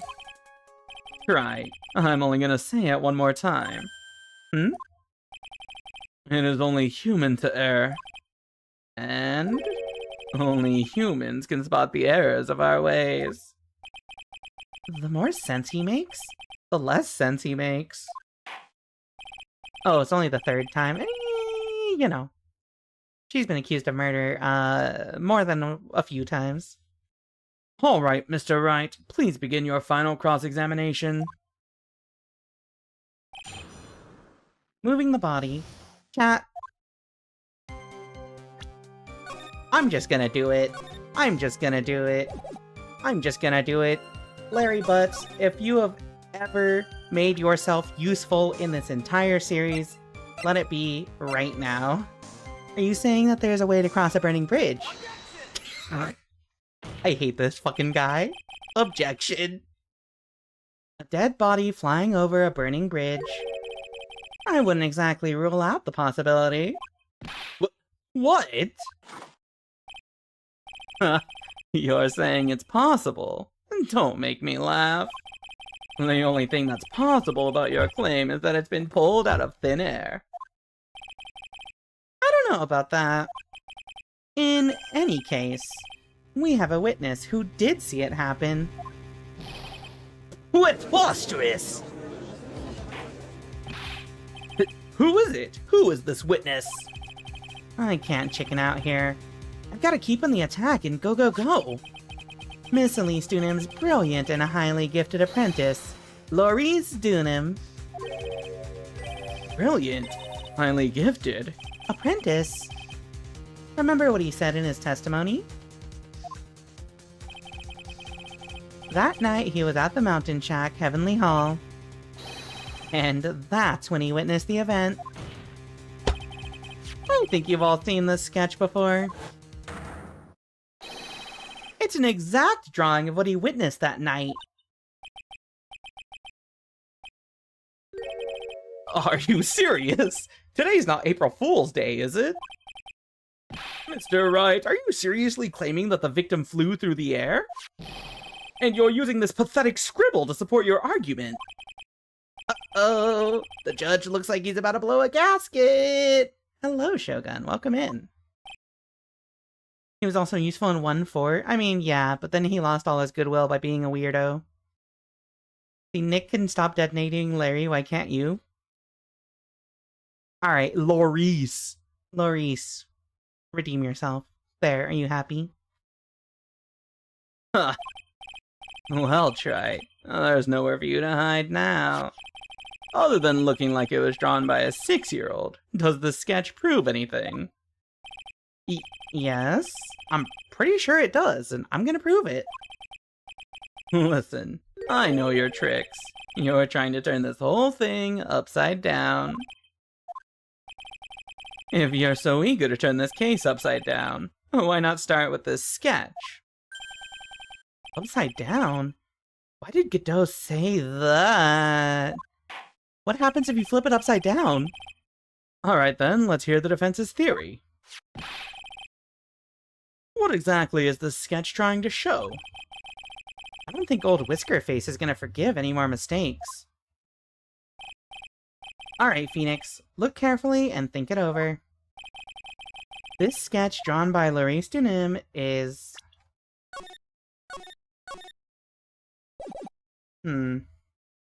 Obviously it's not evidence of nothing. It could be a complete contradiction to what Iris is saying. Because...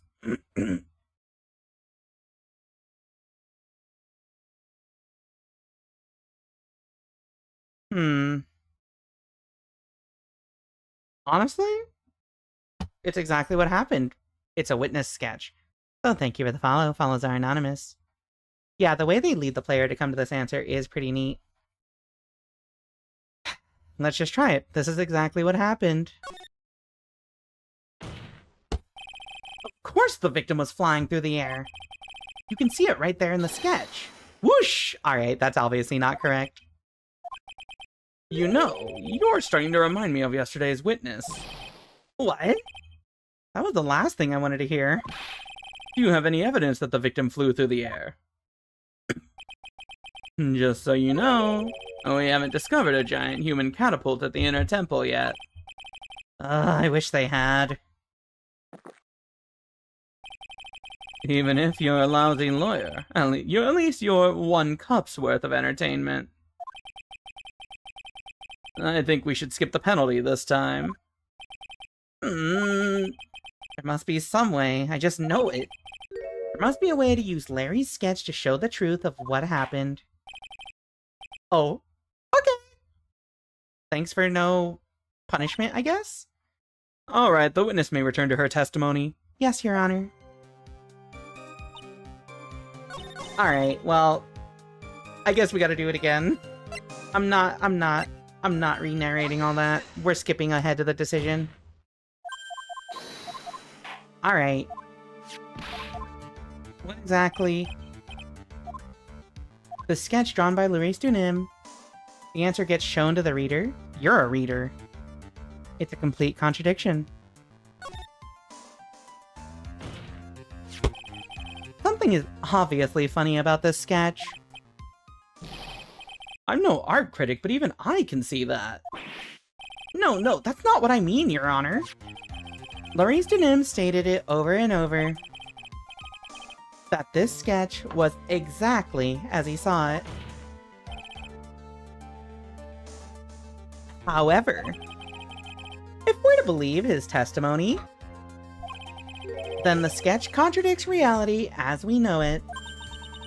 It contradicts reality? This is getting interesting. Looks like you're back to that finger-pointing thing again. Okay, Tripe. So what exactly contradicts reality as we know it?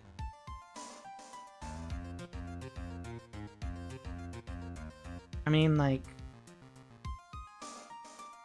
So... Godot said something. Godot said something. Godot said something that was like, you have to be ready to turn this upside down. What if that means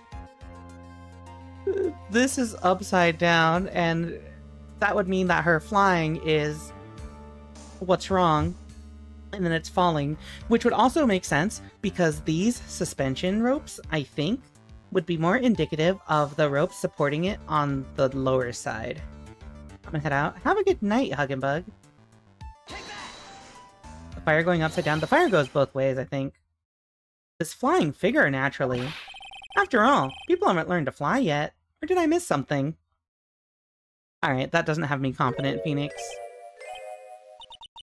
Mr. Wright, that answer just now, it was lethal. Why are you blushing like that? Mr. Wright, after dragging us all the way to this point, that answer was embarrassing. It was so embarrassing, I'm actually blushing. Hello, Huggenbug. Welcome back. Blushing only suits women, not the elderly. Anyway, what now? You overthought it? I'll overthink you. Okay. So... Your Honor, please give me one more chance. I'm in a tight spot now. What I really need to do is turn this case upside down. Time for me to flip things around and get them straight again in my head. You know what you're saying this time. Luis Dunim stated it over and over that the sketch was exactly as he saw it. Okay, so... if it's not the person... Remember what I said? That these suspension cables are probably indicative of what's on the bottom, so maybe it's these? Take that. It's this wire connected to the bridge. The wire? Huh. Is that the thing that contradicts reality? It is indeed. And then show us the reality it supposedly conflicts with. Show us something that will point out how the sketch contradicts reality. Where is...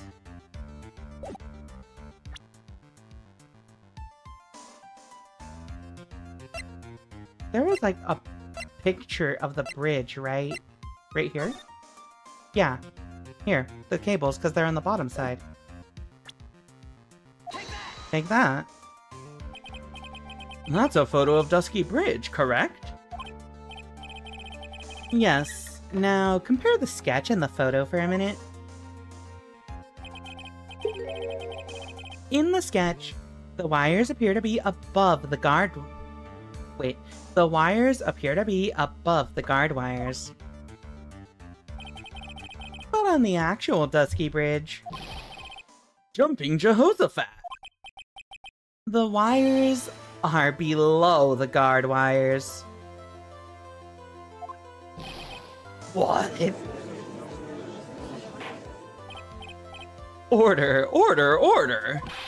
The sketch is somewhat different than what's depicted in the photo. However, isn't it likely that the artist just saw it wrong? Or perhaps he just drew it wrong. Either way, it sounds like you're just wrong. With someone like Larice, I admit a mistake is a definite possibility. But then that begs the question, why did he make a mistake? What was the reason? Are you saying you know the answer to that?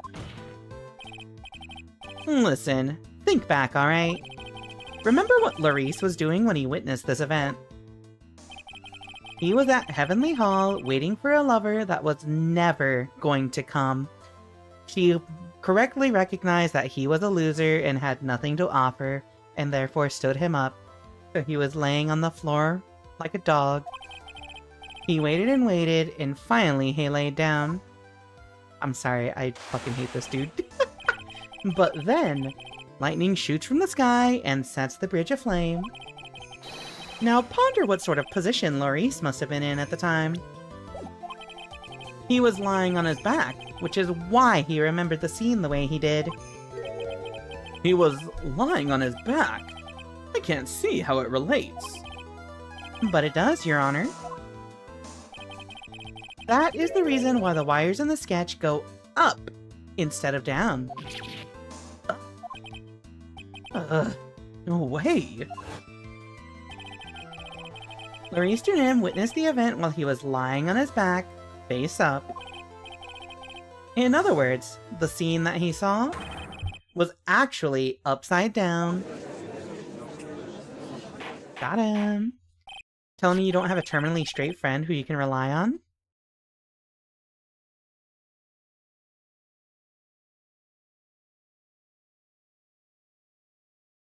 I think I have one. I also clown on him all the time, too. So then, the sketch should actually... I think you finally get it, Your Honor. The correct way to view Larice Dunim's sketch is like this. Don't dead name Larice. This is how it should actually look. The victim's body wasn't flying above the bridge. It was actually swinging below. Swinging? That's right. Just like a pendulum. Ridiculous. Order, order, order! Objection. Of all the things to say, a pendulum. The bridge was burning to a crisp. There was no way to get across it. But if the body had been found at the inner temple, it would have caused problems. This is where the criminal decided to take a gamble. They used the burning bridge to get the body across to the other side. And a pendulum was the only way to get it done. Objection. Let's think about this for a minute, shall we? Dusky Bridge is about 20 yards long. Which means it's about that far from the inner temple to the opposite cliff. Yes, that sounds right. In order to cover that distance with a pendulum, you'll need a rope at least 10 yards long. To get a rope that long, you have to plan ahead. Objection. The lightning strike that night can only have been an accident. So it doesn't make sense that the culprit would have prepared the rope beforehand. So then... Oh, right. They didn't have to get the rope ready. The rope was already right in front of them. What? I'm saying that it was just a matter of using what was already there. I'm saving. In that case, Mr. Wright, please give us an explanation to support your theory. What makes you think the criminal had the rope on hand to create a pendulum? I know exactly what it is.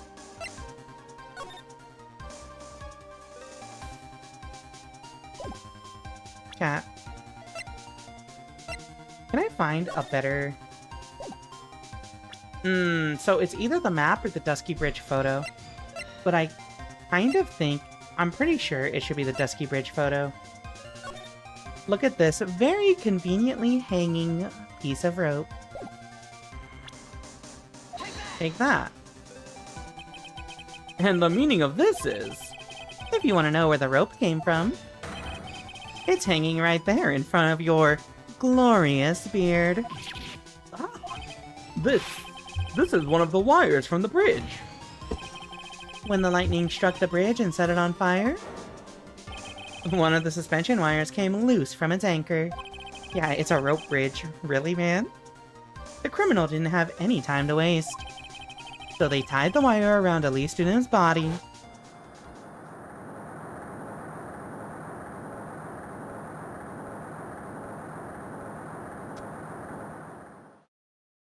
Such a funny animation. Because there was simply no other way to move the body.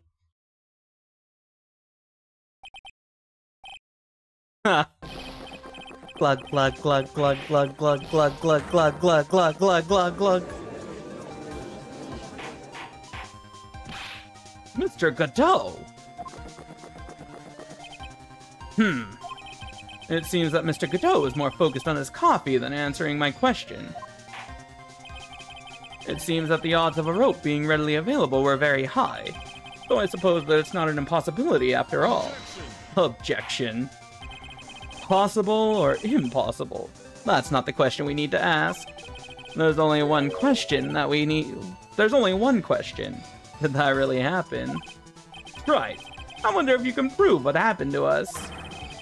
Do you have any actual evidence that the body was swung over like a pendulum? That's a really good question.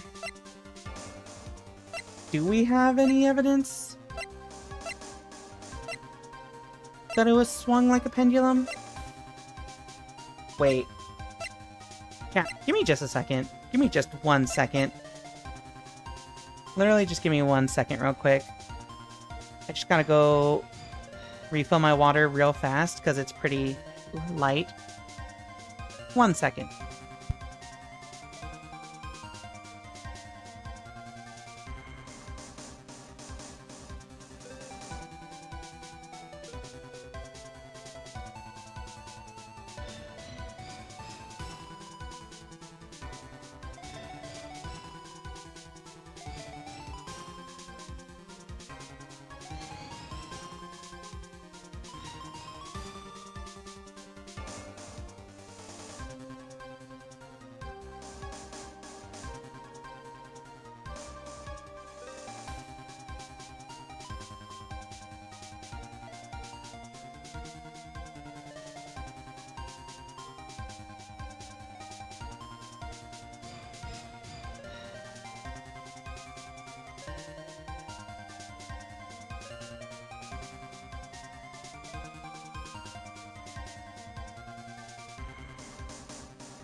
Alright, my fault.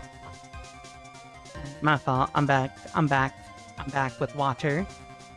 I don't know why my throat is, like, extremely dry today. But I'm drinking so much more water than usual.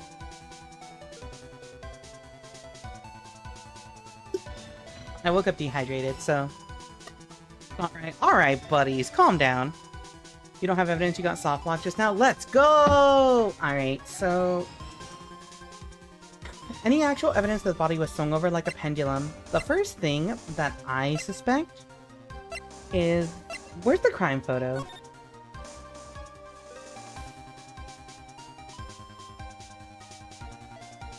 I was hoping there would be something on her body that would prove it, but...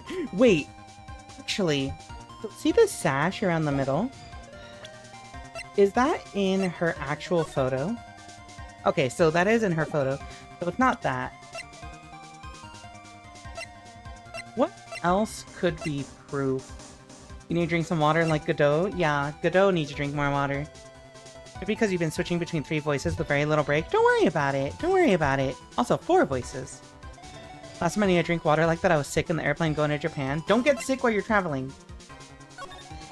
Main gate to Dusky Bridge. I feel like the crystal sphere is the closest thing to it, but like...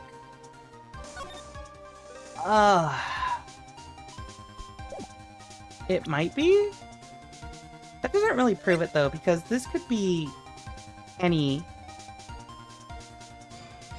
This could be found any which way.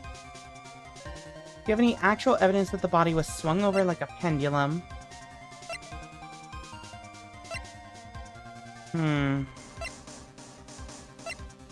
Body fell 10 feet after... The body fell 10 feet after death? Is that it? We found the crystal ball there.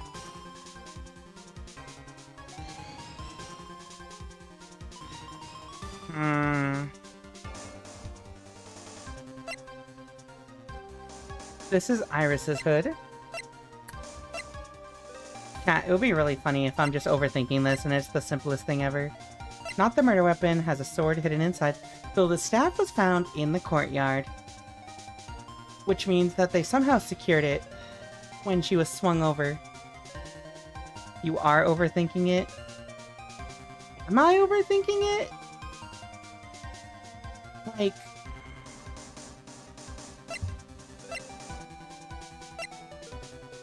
I don't think this is it, but I think...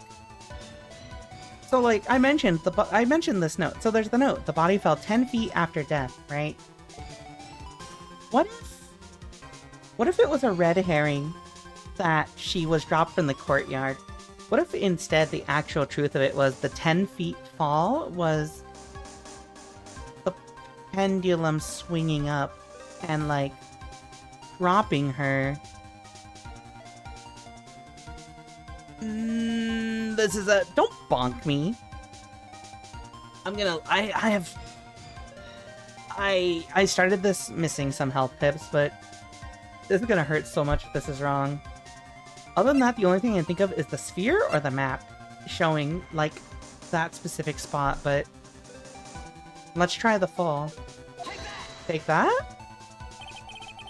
Before I present my evidence, let me review what we know so far. According to this photo, one of the wires snapped. Looking at the map, we can see it's the one that was in front of the inner temple.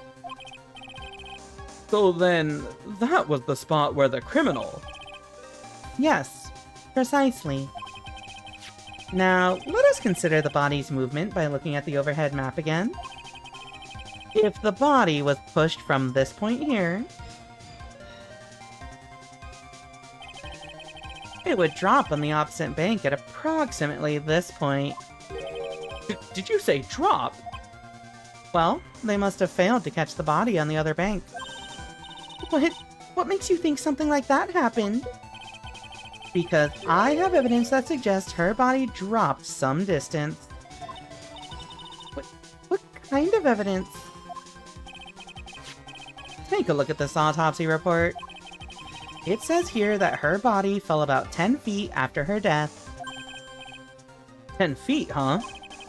That's most likely the height difference between the two sides. The body overswung due to forward momentum, but then came loose and fell about 10 feet.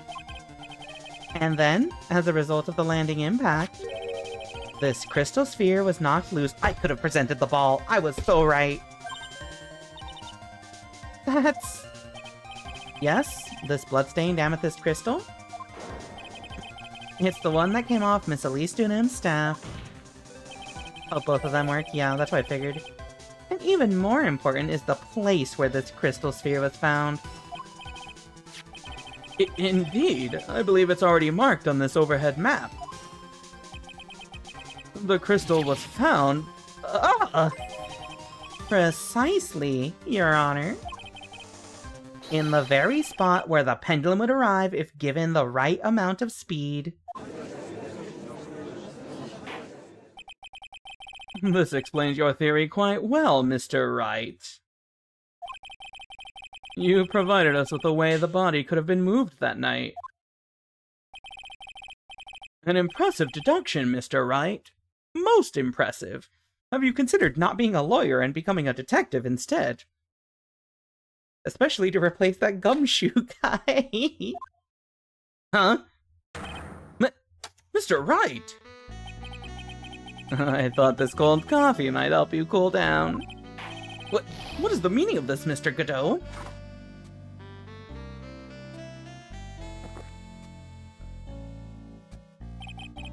I did hear the smack, yeah. Alright, chat. So... this was a critical guess, or a critical part of this trial. Phoenix said this could be the final part of the trial, and we've answered like 4 different testimonies from Iris. I'm predicting a lot of exposition here before we go into the next part of the trial. But I've been hitting the snooze button on these ad breaks because I don't want to interrupt this. But now I think this is going to be the perfect time to do it because I cannot snooze anymore. So, enjoy some words on stream while you listen to the best song in the series, and be back in a few minutes. See you soon.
I like how my microphone cuts out my whistling like a ton.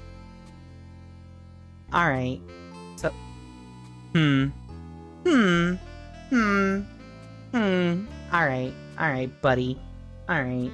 We'll do this scene as Neko arc. Why not? Sure, let's go. So, just as a reminder, we have just posited the pendulum theory.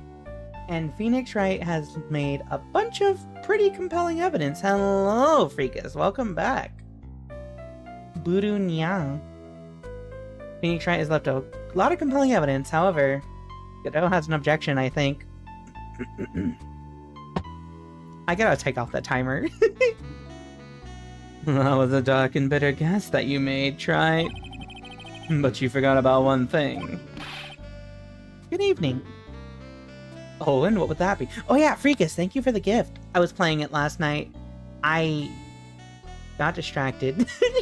Thank you for the Steam gift. I appreciate you. Cat. Thank you for the game, yeah. Freakus got me, I Have No Mouth and I Must Scream, which has been on my Steam wishlist for, well, okay, not that long, but like, you know, it's one of those games that it's like, I gotta play this. I gotta try this. It's interesting. And it was on the Steam sale. I thought you were saying Freaka, like Freak... Yeah, that's exactly what I was saying. I do like saying Freaka Freakman. Alright. Oh, and what would that be? The aroma. Huh? Coffee's most reliable accomplice is its deep and profound aroma. The rest of the court doesn't speak Coffeenese. Can you elaborate a bit more? If the criminal had sent the body to the other side, like you say, then naturally there must have been an accomplice lying in wait to catch it. An accomplice? The criminal wasn't able to cross Dusky Bridge. So who collected the body? What do you have to say about that, Trite? Mr. Godot is correct. This can't be the work of a single person. Well, Mr. Wright, you know what you must do. Yes, Your Honor. Mr. Wright, wake up. It's 7:30. It's 7:30 p.m. Time for your daily witness presentation. The body couldn't have made it to Hazakura Temple without an accomplice. Very well then, if you please, Mr. Wright. Who was the person that received the body on the Hazakura Temple side?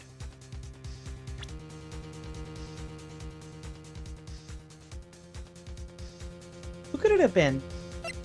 So... Maya was at the inner temple side. I don't think it... Okay, so let's set up the alibis for everyone.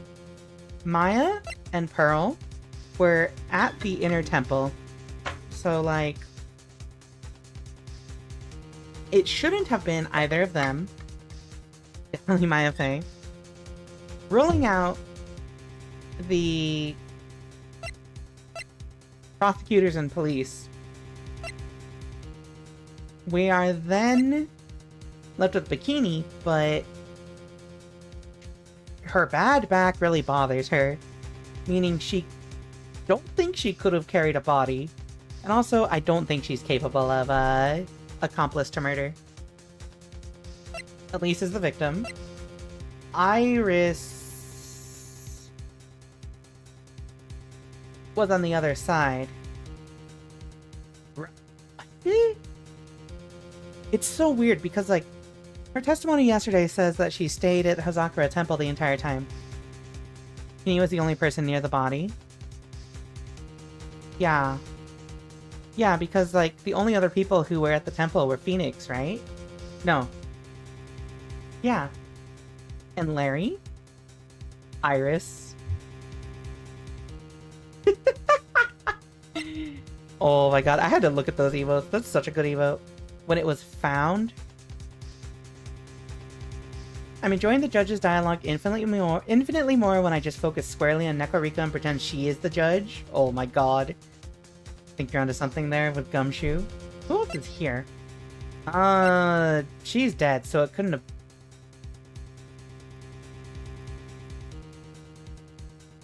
Wait.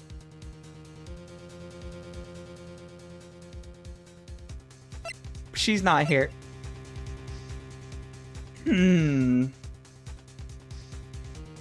Okay, so let's think. If Iris says... So, Iris has been making up testimony this whole time to try to implicate Maya. Which, like... doesn't make a ton of sense when yesterday she was spending a lot of time trying to make sure Maya was safe and okay. But also, Bikini had seen Iris stabbing Misty in the back. Stabbing her like this. Gasp evidence. Hello, Pyrostyle. Pyrostyle, Pyrostyle. Welcome to the stream. So, like...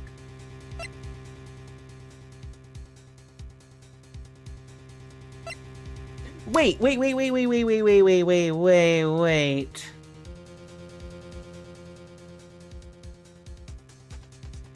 Ooh, do you remember how they made a whole deal about Pearl freaking out because she couldn't channel somebody? And, like, she was supposed to channel... Was it Dahlia that she was supposed to channel? Yeah, because it was the picture, right? She gave her the picture of Dahlia. Which means... if Pearl couldn't be channeling her, that means somebody else could have been channeling her? But then, like, who could channel Dahlia? There was the whole debate in the first trial, too, about how are you in two places at once, Iris?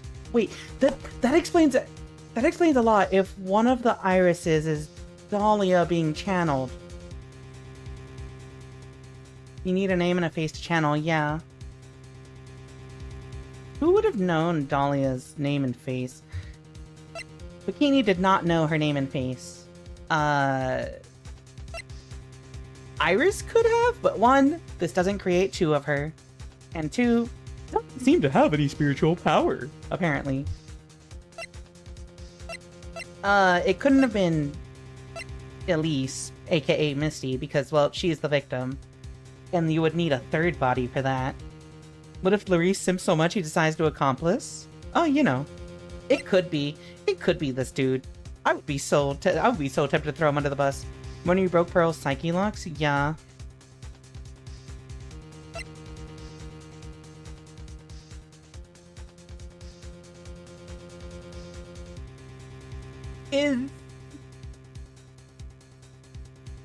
Has Maya... Did Maya channel Dahlia?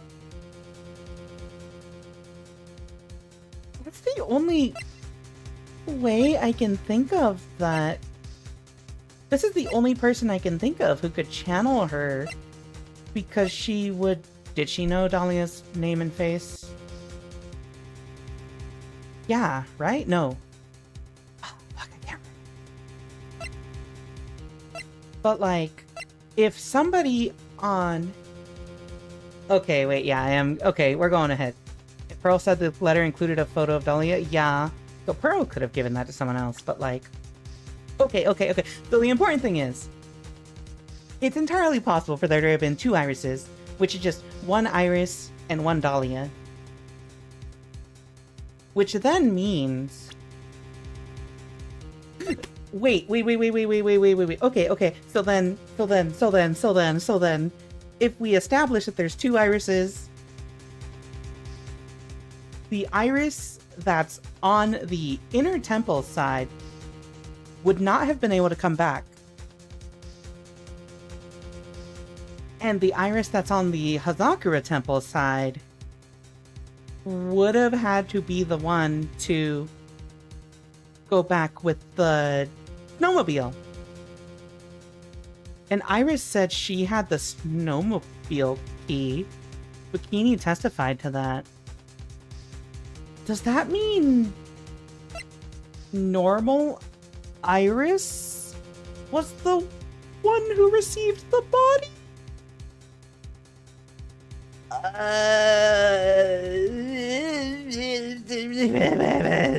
Fuck it, whatever. I'm shooting my shot. There's so much complication here. But also, this brings up an important thing, which I think we'll have to answer later. If this is the correct answer, then doesn't that kind of no, that doesn't imply that the iris on the stand right now is fake iris. Whatever, I'm just sending it. We can take a wrong guess here. Iris? Take that? It can only be you, Sister Iris. Huh? But I don't see why you're so surprised. The only way to transport the body from Dusky Bridge is by snowmobile. That's what I said. But with her bad back, Sister Bikini could never pick up a body like that. God, I'm so glad Phoenix Wright is just going over all the steps that I literally just spent like 2 minutes going after. You're the only one that could have managed it. Objection. Right. Are you even listening to the witness's testimony? On the night of the crime, this little cutie pie was on cleanup duty in the inner temple garden after the mother-daughter bloodbath. Objection. I haven't forgotten. But have you, Mr. Godot?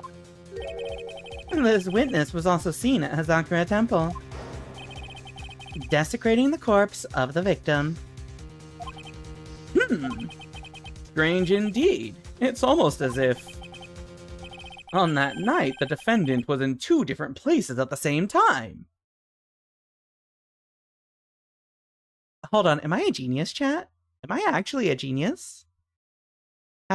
Is my brain rotted because I've played so much of this trilogy that now I understand Ace Attorney logic? Oh, deserved. Her neck, her back, she can never lift that snack. True. Misty Faye could get it. Sorry, what? Anyway, she was in 2 different places at the same time. Sister Iris, let me ask you something. Why didn't you mention it when you first gave your testimony? Mention what? The pendulum, of course. Using the sketch drawn by an eyewitness, I have established how the body was moved using the burnt-out bridge. Which means it's now a fact that this occurred. Something you should have already known. Oh. No, I had no idea. I didn't know anything about a pendulum. But the body couldn't have been passed along to the other side without your help. So you should have known about it. In fact, it'd be impossible for you to be clueless about this whole thing. Unless you're not really Iris to begin with. What? How can you say that, Mr. Wright? What kind of nonsense is this? You're saying this witness isn't Iris of Hazakura Temple? Objection. Are you serious, Trite? You mean this woman is? There's no one besides Iris that could have received the corpse that night. Now I get it. Now I know why I've been sick to my stomach this whole trial. Why her whole demeanor changed so suddenly from yesterday. And why she's trying to pin this murder on Maya. The woman that's standing there at the witness stand, her real name is... Maya? No. There's only one answer here. White woman alert.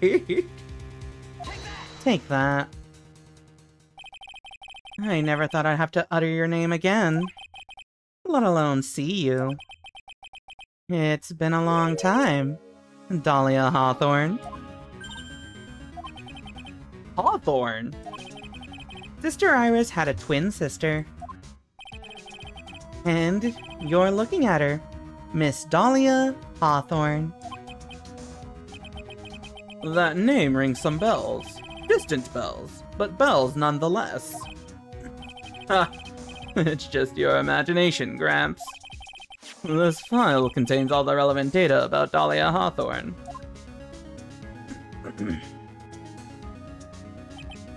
Does the judge have object permanence? That's what I'm saying! Oh yes, I remember now. That case, 5 years ago. My name is Dahlia Hawthorne. I just want to say, it's an honor for me to be here in your noble presence. The honor is all mine. I hate that dude. No, the honor is all mine. But according to this, Dahlia Hawthorne is already dead. It says her execution was carried out last month.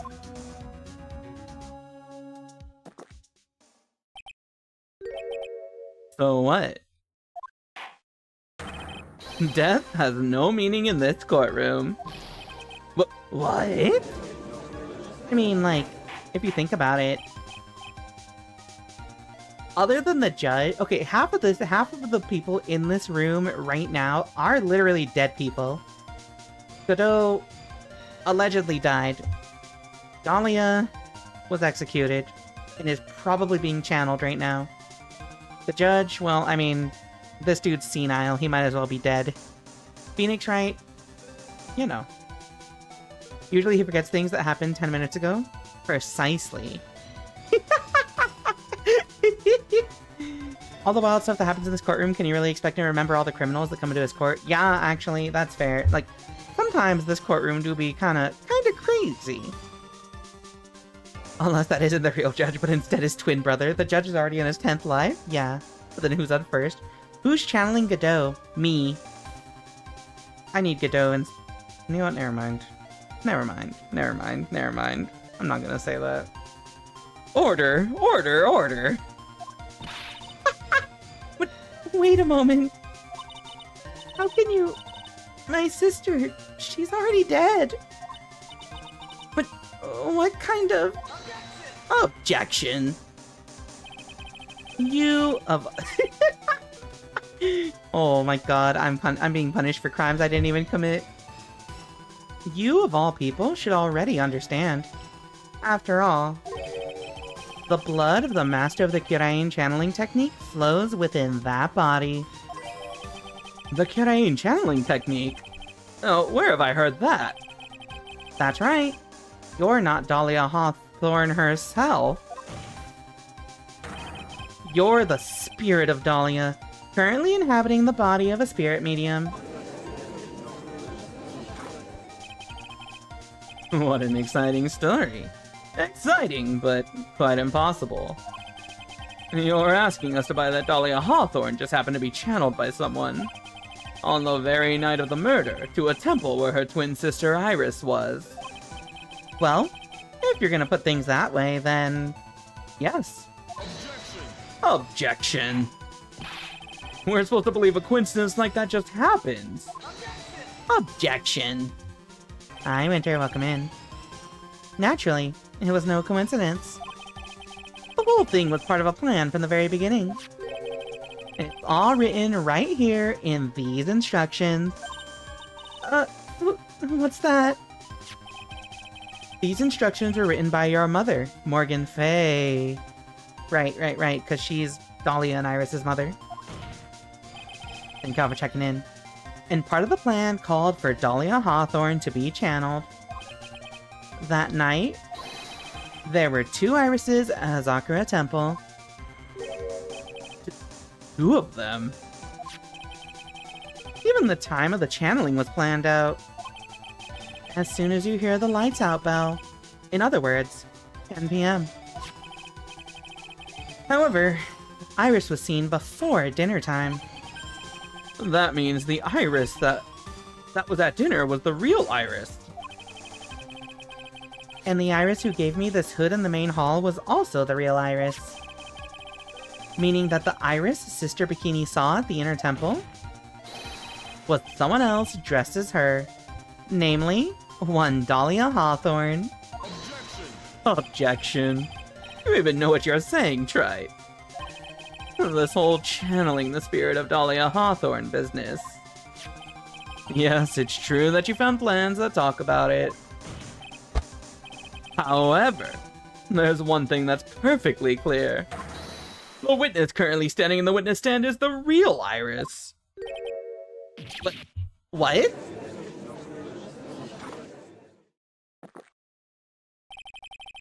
Calm down and remember what you know about the night of the crime.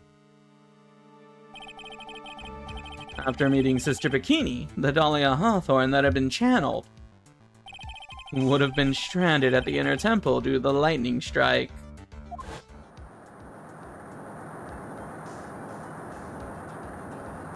Oh wow, they did show the staff for one of those frames. Hello, dipshit. Welcome to the stream. The McDonald's dollar menu, now I've never heard that before. Also, thank you for the watch streak, Winter. 55 is pretty cool. Thank you for your dedication. It was later that the body was moved by pendulum. That's right. Naturally, that would mean that the Iris that received the body was the real Iris. Are you with me so far? Yes? After being notified of what happened, the police came to Hazakura Temple's main hall. There they found Iris in her room and arrested her. And ever since, she's been under police supervision at the detention center. Yes, I suppose. I can't deny any of that. Whew, thank goodness. It looks like he's finally convinced. But something still seems off. Way off. I'm still not convinced that the Iris here is the same one from the other night. Ha! I suppose you're about to say something really ridiculous? Thank you for the check-in, Mytha. Hello, hello, welcome in. Like the real Iris and the spirit of Dahlia somehow switched places. Switched places? To be perfectly honest, there are still quite a few things I don't understand, but I do know that unless we confirm the witness's identity, we can't continue with this trial. Iris doesn't have the spiritual power needed to channel Dahlia. Which means they must have switched places somewhere. Look, Mr. Wright, since the time she was arrested at Hazakura Temple... I'm saving. Please do not surprise me with a pop quiz. Since the time she was arrested at Hazakura Temple, have there been any chances for Iris to switch places with Dahlia Hawthorne? There was one. While she was working to open the locks? Yeah, I'm thinking Iris lied about not having spiritual power as well. Like, that's also a very, very plausible circumstance here. Your Honor, I think there might have been one chance. Oh? Explain yourself. Yesterday, for a few minutes, Iris's whereabouts were unknown. Unknown? What do you mean?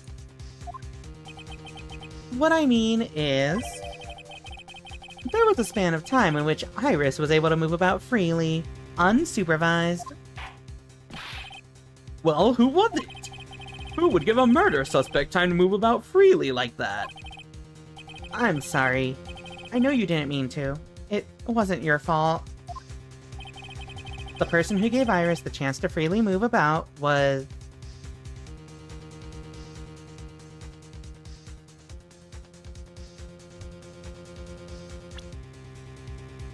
I'm trying to remember. It's either Gumshoe or Edgeworth? I think it was Edgeworth, because Edgeworth was in charge of her, so, like, he would be liable. Take that. This is Mr. Edgeworth, isn't it? Your Honor. Hold on. There was a fairly large earthquake yesterday. Oh, right. Was there not? An earthquake?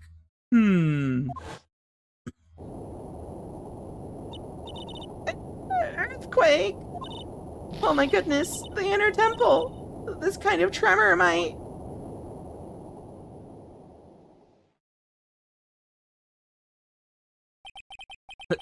How could I have... She fled. She escaped. Oh. We went to the inner temple right away. And it's true, Iris was already there. However, they had already switched places by that point in time. When I arrived at the training hall, I was met by none other than Dahlia Hawthorne.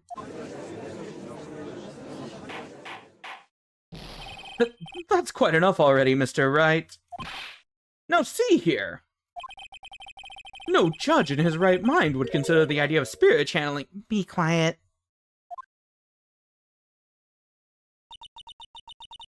It's been a long time, Mr. Judge.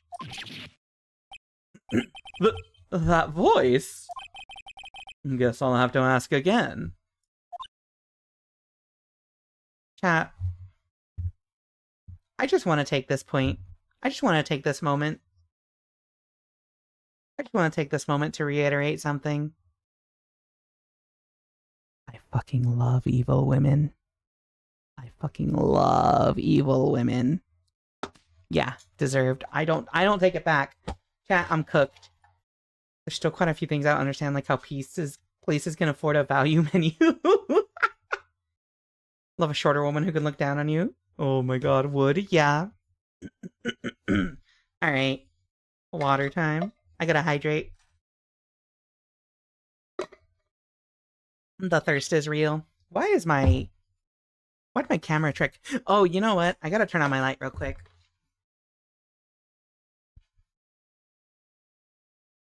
That's why my camera tracking is going nuts. Hey. Perfect timing. Thank you for the raid, Megami Rain. How was Nova Hearts? Hello, hello, hello, hello, everyone. Everyone coming for the raid, hello. My name is Rika Readman, Calico Elf Librarian and VTuber. I stream visual novels, horror games, Dark Souls. We are currently finishing up the Ace Attorney trilogy. Well, the Phoenix Wright one.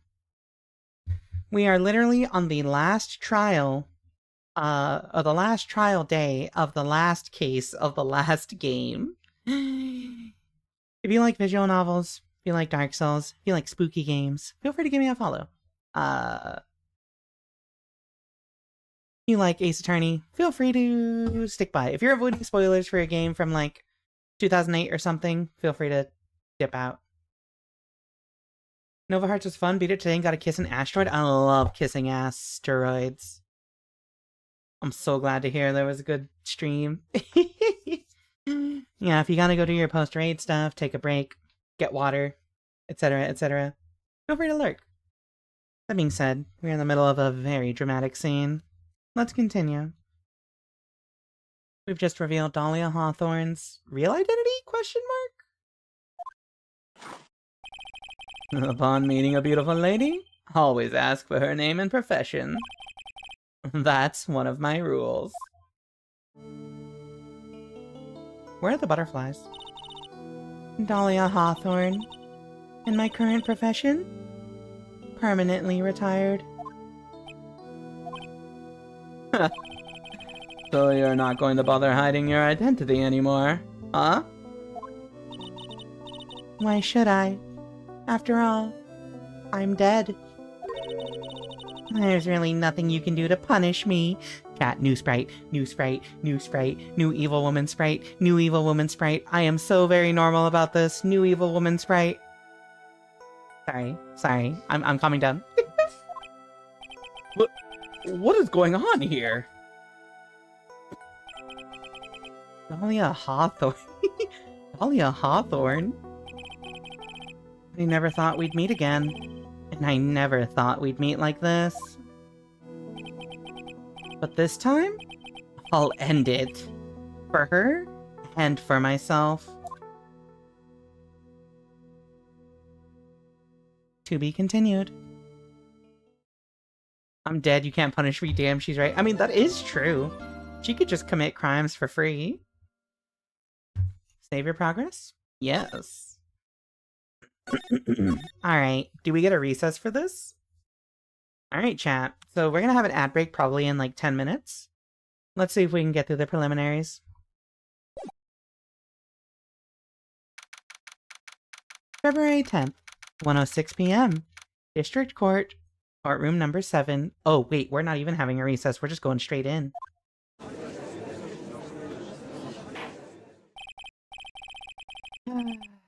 Nice save timestamp, 1959-59. Oh, I didn't even see that. Oh, that's perfect. Would you let her commit crimes for free? No. Because there's nothing hotter than a dynamic of, like, woman that commits crimes and woman that tries to stop her from committing crimes. It's okay. I really like watching Cutie Honey definitely rewired my brain a little bit. Now then, let's continue where we left off, shall we? Well, witness. Yes, how can I help you, Mr. Judge? Well, it seems that if we're to learn the truth, we'll need to hear your testimony. I have no problem with that. But when you've seen what I have, sometimes the truth is better left unknown. In any case, let's hear your testimony. Tell us about the plan that was carried out that night. Okay. The plan. The whole plan began with my death. A stupid plan hatched by Morgan Fay to install her own daughter as the next master. But for it to work, Maya Fay would first have to die. The idea was for me to kill Maya, and then have the blame pinned on Iris. The plan went wrong, but it seems to have succeeded anyway. So that means you really are. Hold it! Wait a minute. Did you just say the plan was to kill Maya Fay? Yes. You have a problem with that? Don't give us that nonsense. There's no way that— Watch yourself try. If you've got a problem, solve it during cross-examination. That's one of my rules. Mr. Godot is correct. And by the way, that's one of my rules as well. To kill Maya? Could it be true? The plan. Got the detective ex-Phantom Thief brain? I do. She's lied already and admitted to stuff. All they can do is mark her guilty and exercise her. Yeah, that's like what I'm thinking. Like, how are you gonna punish this? When your murderer is like a dead person, a ghost? Like, what do you do? You gonna put them into ghost jail? Give them a ghost execution? The whole plan began with my death. A stupid plan hatched by Morgan Fay, but for it to work, Maya Fay would first have to die. I would kill Maya, have the blame pinned on Iris. It went wrong, but seems to have succeeded anyway. Okay. Yeah, put her into soup thermos. Alright, let's just press everything. Hold it.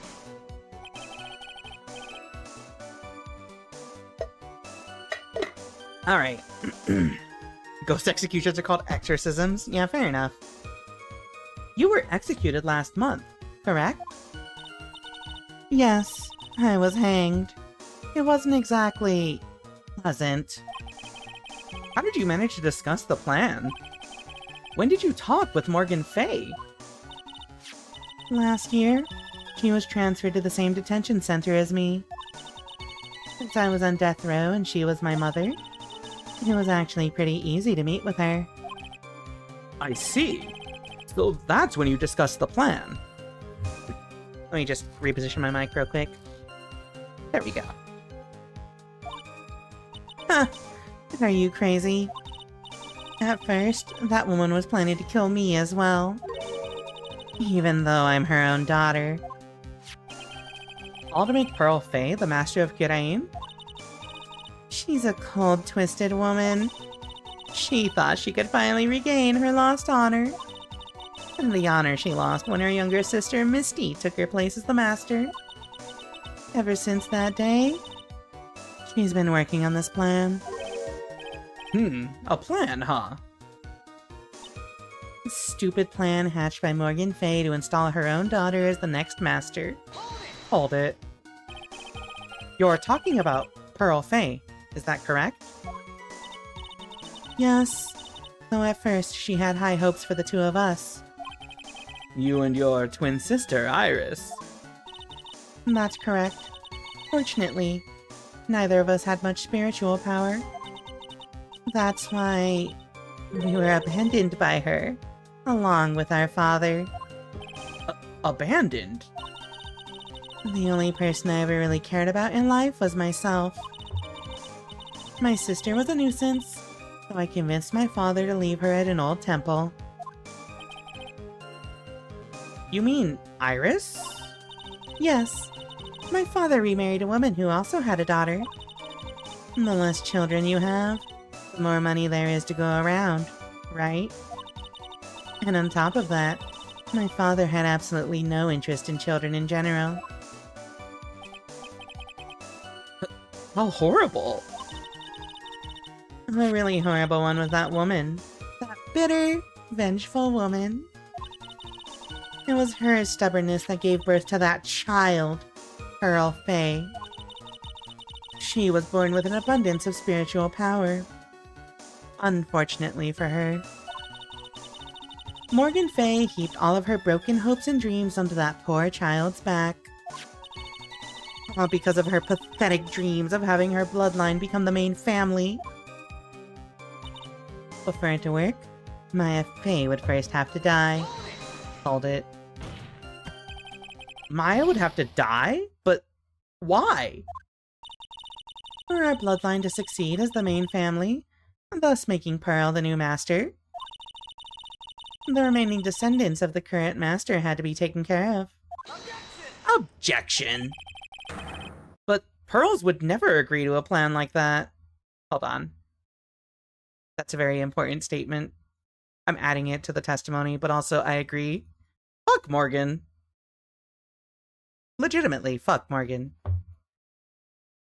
Pearls would never agree to a plan like that. She adores Maya. How sad. You still don't get it, do you? What Pearl wanted had nothing to do with it. Morgan didn't care one bit about Pearl. The only thing she cared about was the position of the master. That's all. That's ridiculous! She was willing to sacrifice anything and anyone to achieve her goal. The life of her daughter, and naturally the life of Maya Fey as well. How could anyone do that? Phoenix. Phoenix, Phoenix, Phoenix.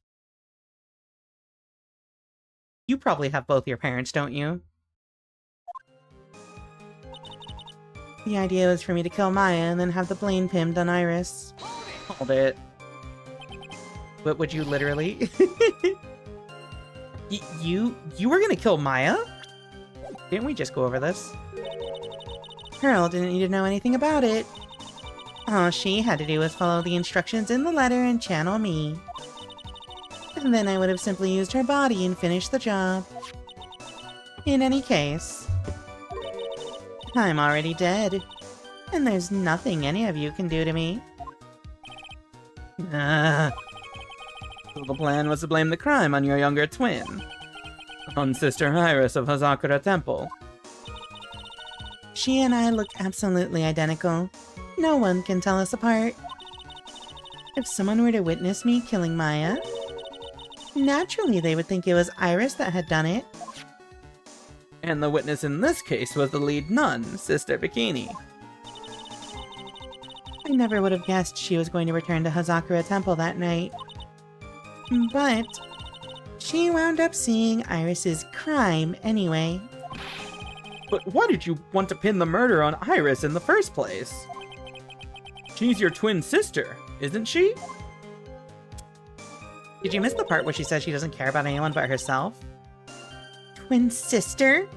Don't make me laugh. She's nothing but a backstabber. I couldn't care less about her. Backstabber? You just don't understand. You never will. Anyway, the plan went wrong, but it seems to have succeeded anyway. Hold it. In the animation of Ace Attorney, Morgan threatened Mimi to commit a murder in 2-2 case. Oh.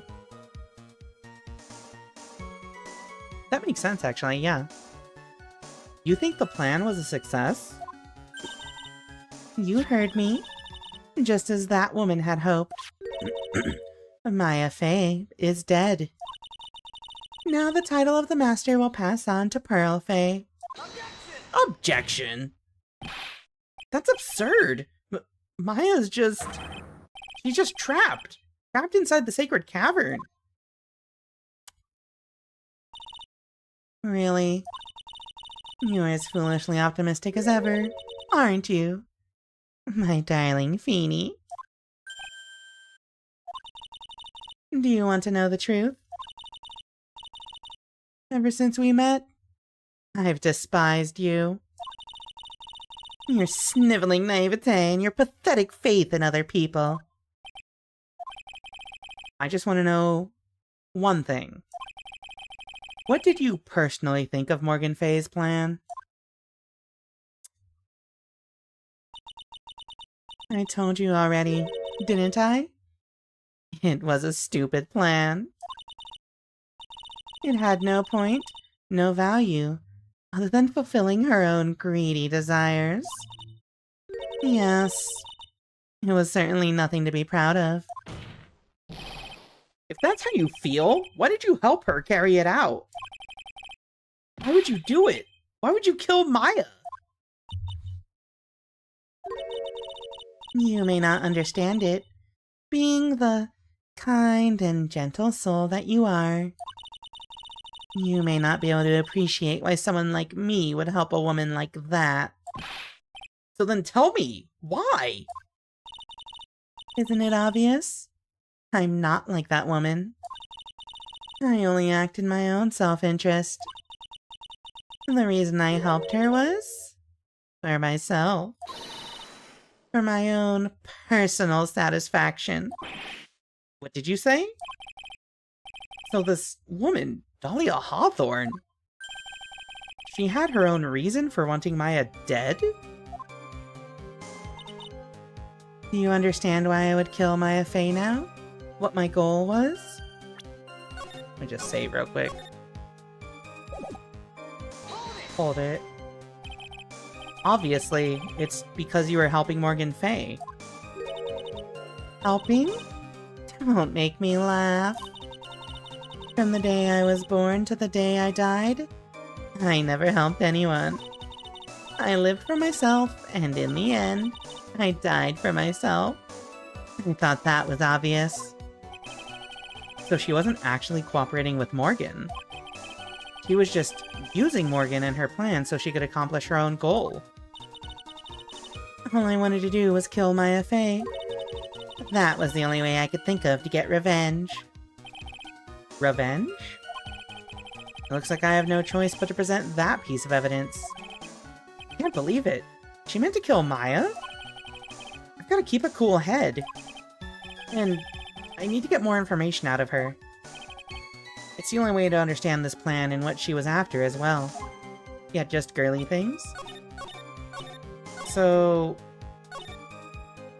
what my goal was? What was her goal? Was it this? No. She wanted revenge on Maya, specifically. Which is like...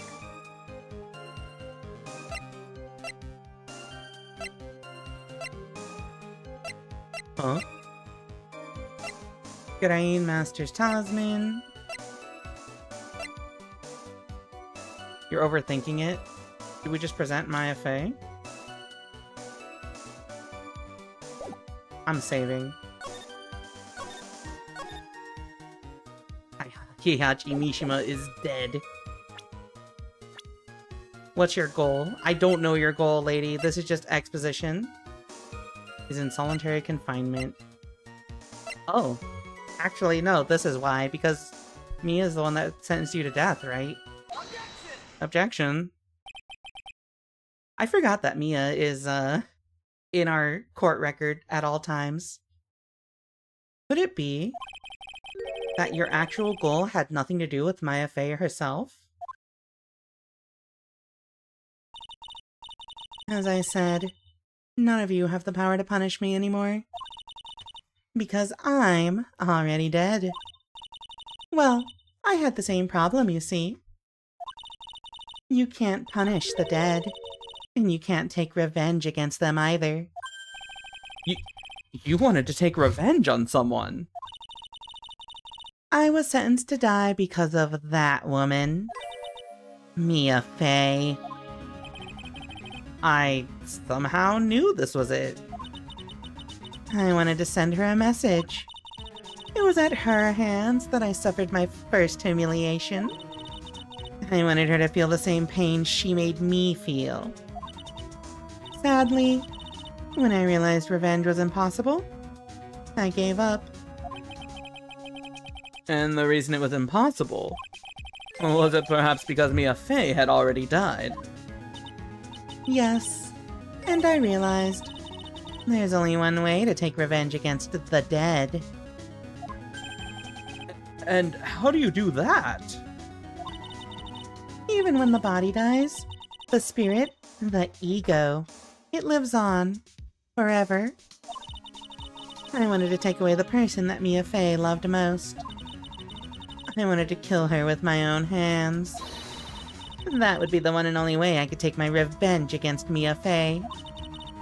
That was the reason I helped out with that woman's plans.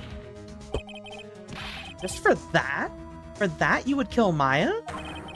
Your goal was no different than that of Morgan Fey.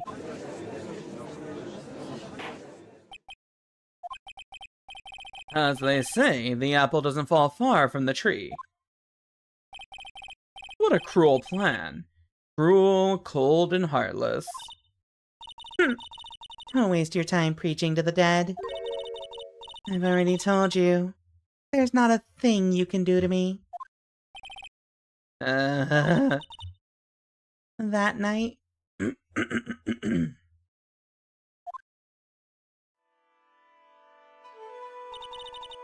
At about 9:30 p.m., I materialized into this world. I quickly pinned my hair up and put on a demon-warding hood. And then I picked up the staff that was by my side and left Hazakura Temple. What? So, it was Elise Dunim who had channeled her after all. That ridiculous head nun never noticed a thing. She left Maya Fey at the inner temple and wobbled back, clutching her poor old back.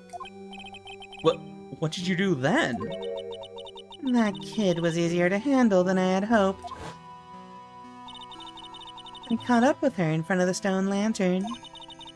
And then I took out the dagger I got from the storeroom and... Goodbye, Maya Fey.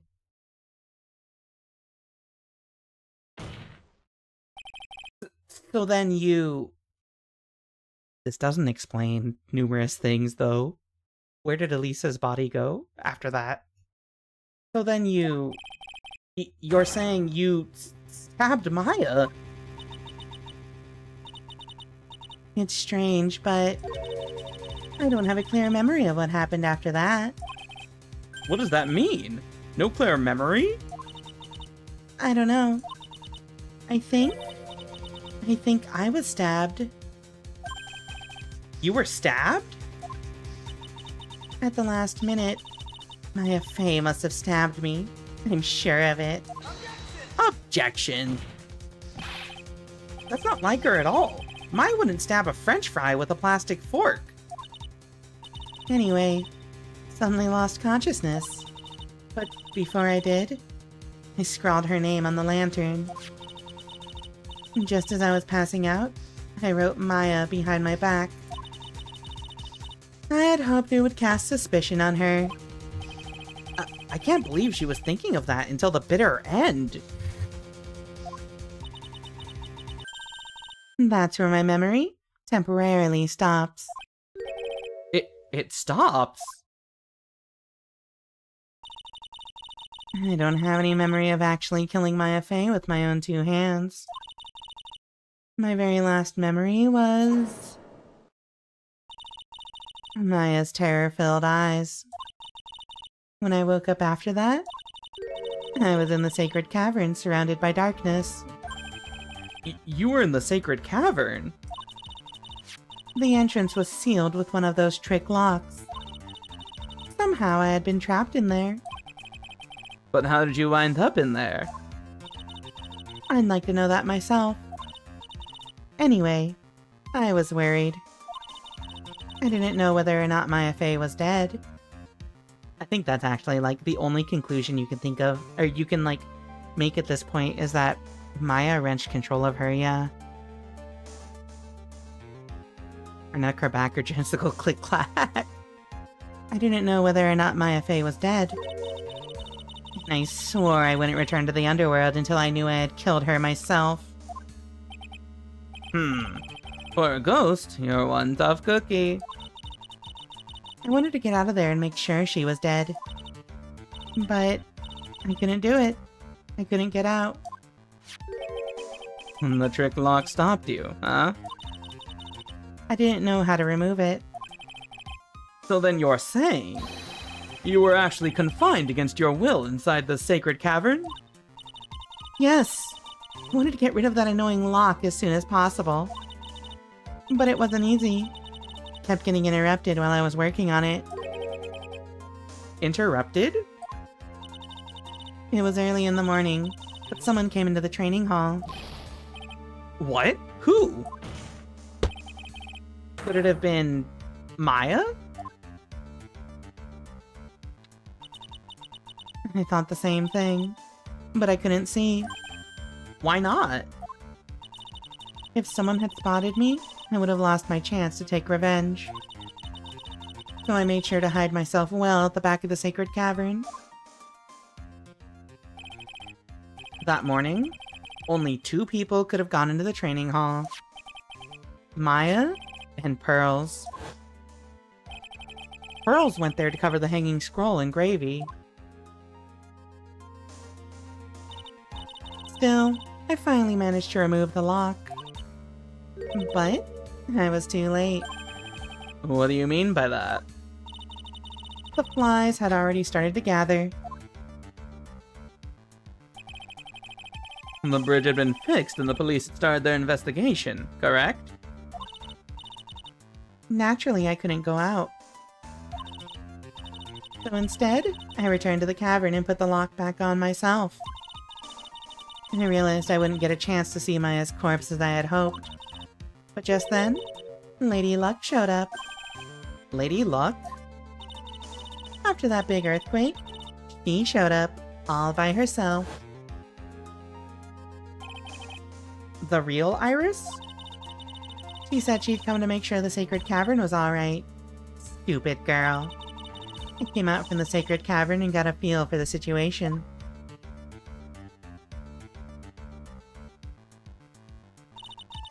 And I locked her away in my place.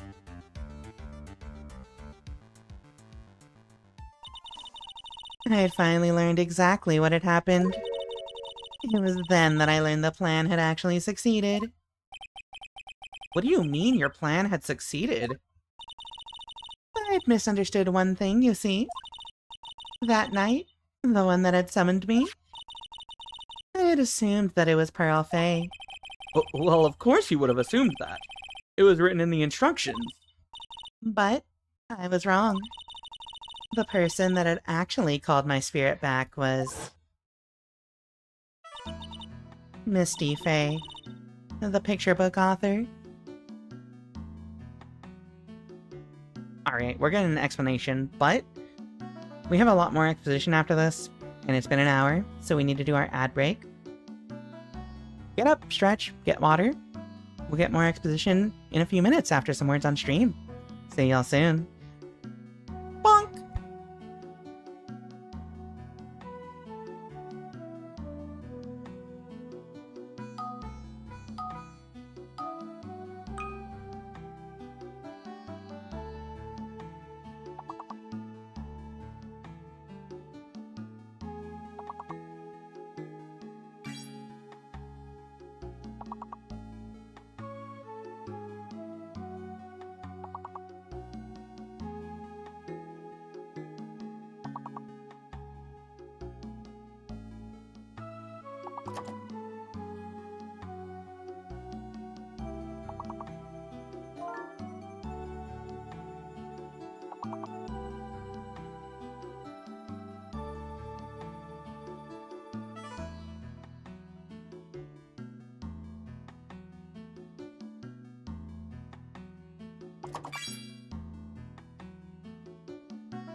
Alright, chat.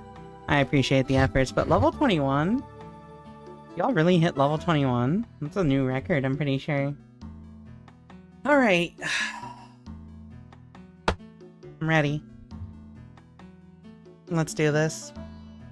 Let's see what exactly happened with Misty Faye. What?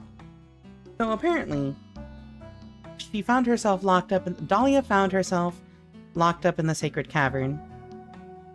But then Misty Faye approached her. Misty Faye, the picture book author. What? Well, that's really the only possibility, isn't it? After I lost consciousness in the garden, it was her body that was left lying there.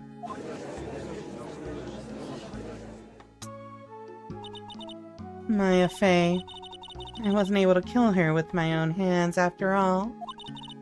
But even so, I made her commit the most vile sin a human can commit.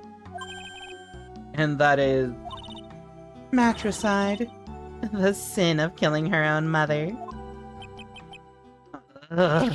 No way!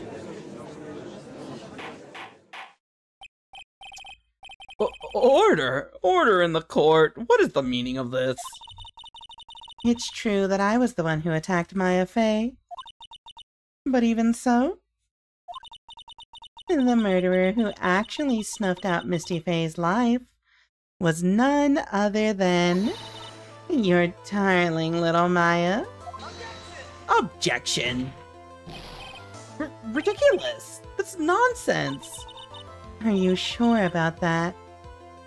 Just think about it. And there's even evidence supporting these facts, isn't there?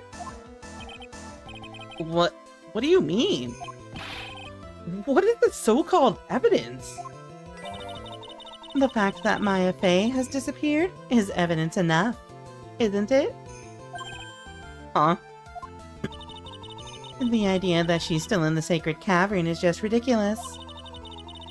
She wasn't able to escape from the Inner Temple. That much is obvious.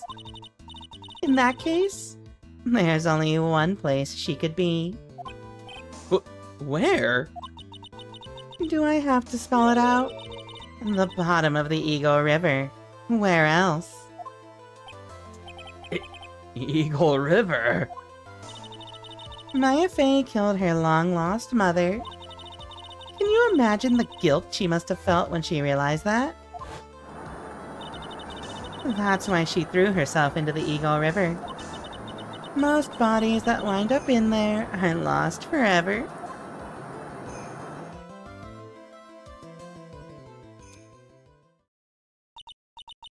So, what do you have to say now, Beanie?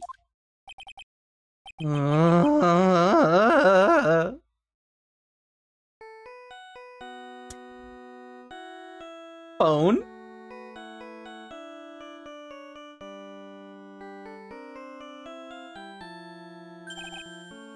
Oops. Sorry, that's my phone. What kind of ringtone is that? It's peak. It's peak, Phoenix. It's peak. Don't you dare fucking talk shit about that song. It's peak. It's peak. It's peak. Beep. Godot here. Okay, thanks. Beep. Was it something important? They just finished removing the locks from the Sacred Cavern. That's great. What about Maya? There was a woman in the cave. Was it Maya Faye? It was the accused, Sister Iris. Huh? Don't look so surprised. I locked her in there yesterday. I just finished telling you that. So, what about Maya? Where is she? There was no one else found inside the Sacred Cavern. No. It can't be.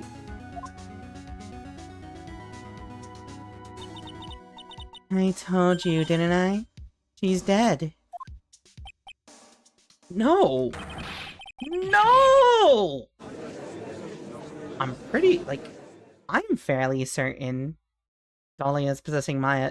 It's the only person that she could be inhabiting. Conspiracy theory time.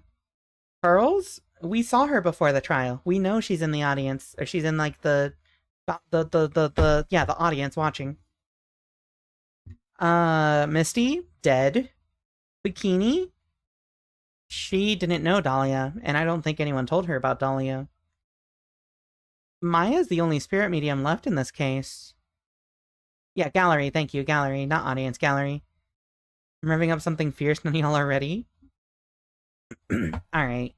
It seems that this case has come to an end. A tragic end.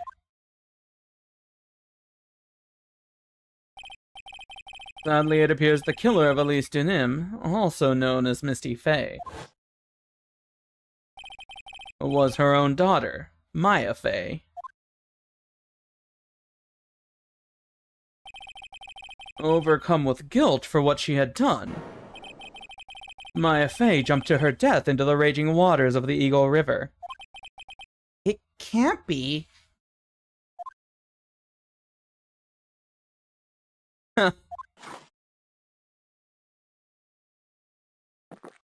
This cup 17? Right. Have you ever heard this one? Once you eliminate the impossible, whatever remains must be the truth. No matter how improbable it may seem. What is that supposed to mean, Prosecutor Godot? According to this witness, Maya Faye threw herself into the Eagle River. However, is that really the truth? Remember, this woman testified earlier that the bridge was already on fire when the murder was taking place in the garden. Which means if Maya had thrown herself into the river, it must have been from the inner temple side, near the bridge. That's right. That's where she jumped from. But that's impossible. It's impossible to jump into the river from there. What? Oh. Oh! This is such a good callback! Because Phoenix wouldn't know this. But it was established in the Mia case that you can't have jumped off that side of the river, or bridge, whatever, because of the big rock ledge, which is how we prove that Dahlia didn't jump backwards from Terry in fear. It's okay. Sorry, I'm just gonna nerd out. It's such a good, like, flavor thing to have Godot be the one to point this out, because he's the only one here that would have remembered that. Even though we know it. He read the transcript of that case in hospital. Oh yeah, well, Phoenix Wright is, you know. I forgot that he read it. What? Don't get your panties all twisted up, Trite. Just relax and think through the whole thing again.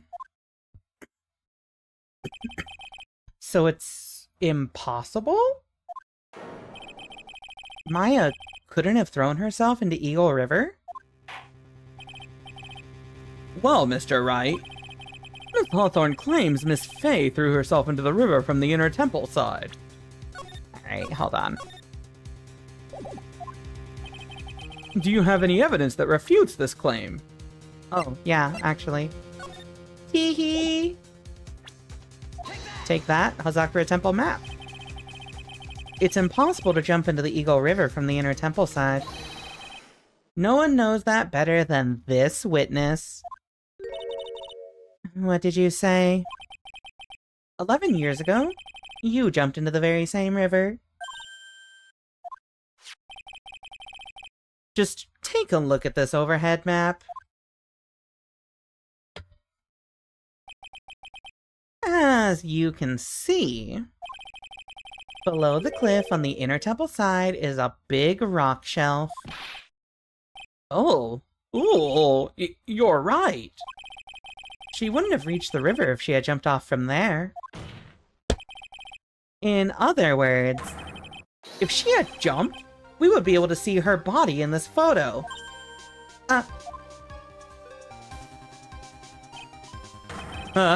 So you finally figured it out. You... No! Order! Order! You're just playing with me. Maya Faye's body is at the bottom of the Eagle River. There's nowhere else she could possibly be hiding. Miss Hawthorne. Have you ever heard this one before? Once you eliminate the impossible, whatever remains must be the truth. Phoenix, thank you for reiterating what was said literally 2 minutes ago. Yes, just a few minutes ago. Maya Fey wasn't inside the sacred cavern. We now know that she didn't throw herself into the Eagle River. Correct. That eliminates all the most likely possibilities. Now, although it seems improbable, there's still one other place she could be. What? What is this one possibility you are talking about? It's obviously a bluff. So where is her dead body then? Finally. I think the pieces are falling into place. Normally, the living have no way to punish the dead. But I think there is a way to give Dahlia Hawthorne the ultimate punishment. Shall I tell you, Miss Hawthorne? Shall I tell you where Maya is this very instant? Maya Fey. Okay, hold on, I want to address this. Couldn't she just throw herself off a different part? Like, why near the bridge? I think? Yeah, so, like, the issue is... So, like... I can't speak on this forest stuff. It might be too thick to walk through the forest. But, like, everywhere that is accessible is this, like, ledge, I think, is probably too wide that she can't throw herself off here. This is a raised slope, so maybe she couldn't climb up there to get up here. And, like, if she did fall down... It's not that she couldn't do it, but it's that we have to prove that... we know for sure that she didn't do it because we haven't found her body on these, like, rocks, I think. Wouldn't it make sense for her to take a long way to the river if she really just wanted to off herself? Something like that. I'm just thinking, like, the way that we know she's not dead is because we haven't found her body on any of these rock places where it could be. Which, you know, she could have just done that. You didn't have to throw yourself into the river, you know, like... Could have just jumped off into the rocks and gone splat, but... Yeah, she wouldn't care if there were... I mean, but this is the thing, is we're not proving that, like... she really wanted to kill herself. We're just proving that she didn't actually kill herself. Which is just like, if she had actually killed herself, there's no way she could have made it to the river. Which means that there should be a body somewhere around here. Yeah. Which, yeah, I also agree, like, if she really wanted to kill herself, she could have just fucking jumped off and splatted on the rocks, you know? But, you know, I see what they're getting at. Anyway. Shall I tell you where Maya is this very instant? Maya Fey is in this very courtroom. There's only one possibility left. Namely, she's right here in this very courtroom. What? Maya Fey is here? You say she's here in my courtroom? Dahlia Hawthorne. I seem to recall that you said... I had misunderstood one thing, you see. So what? But I think there's one more thing you misunderstood. What do you mean? Tell me something. at this very moment, who is channeling Dahlia Hawthorne? What? Why, that's obvious. It's Pearl Faye, a pathetic little sniveling runt. You're wrong. Pearl's tried, but she couldn't do it. I've never failed at channeling someone. This is the first time it's happened. Isn't there an explanation for why you couldn't channel a spirit? It could happen if someone else was already channeling the same spirit. That was a really big hint in retrospect. Someone called me before Pearl did? But who? Pearl's even tried again on the day after the crime. But she couldn't do it. What could that mean? I think the truth is becoming clearer to you right about now. Am I correct?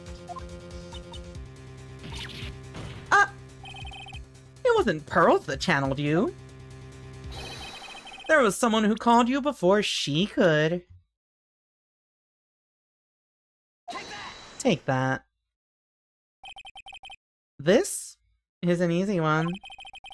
Pearls couldn't do it, and Misty Faye is gone. There's only one possibility left. Come on already! I can't stand the tension! Dahlia Hawthorne. The person channeling you right now must be Maya Faye. What? What? But how could that be? Remember what this witness, Dahlia Hawthorne, said about her goal. She said that her goal was to kill Maya Faye. Yes, that's right. But if Maya channeled the spirit of someone that was trying to kill her... Ha! Well, Gramps, what would happen? Could it be? It looks like you finally understand, Your Honor. Well, I don't. What are you going on about? What I'm going on about is the reason Maya channeled you. And there's only one reason. To protect herself from you. To protect herself? From me? Yes. On the night of the crime, you were only interested in one thing. Killing a Maya Faye. The path back to Hazakura was closed off and there was nowhere for her to run. So then the problem became, where would be the safest place to hide?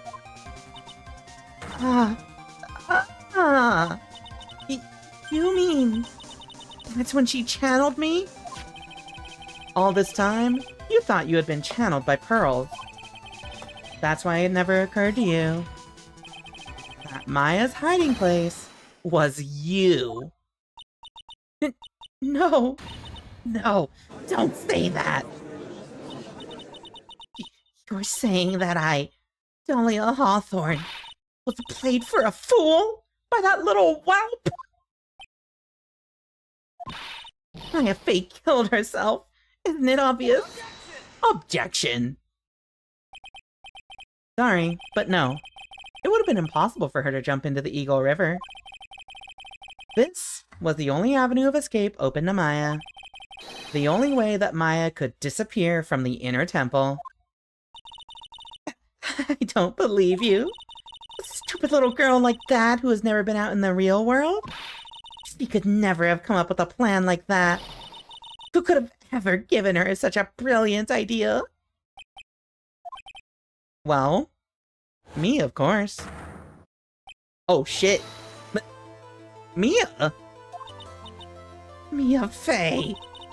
It's been a long time, Dahlia Hawthorne. Cleavage. Oh, it's true. It was you.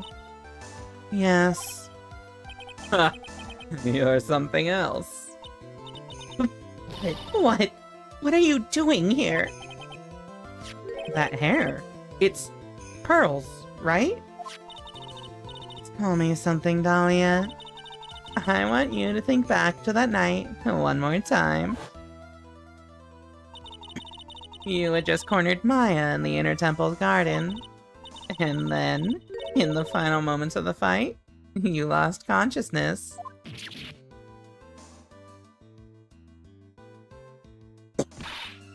I was stabbed by Maya Fey! Actually, Maya lost consciousness at the same time as you. She did? Not terribly surprising since she was about to be killed. When she woke up, she was in the training hall. And that's when Maya decided she needed help. So, she channeled me. She explained in a memo the situation she was in. She asked me what I thought she should do.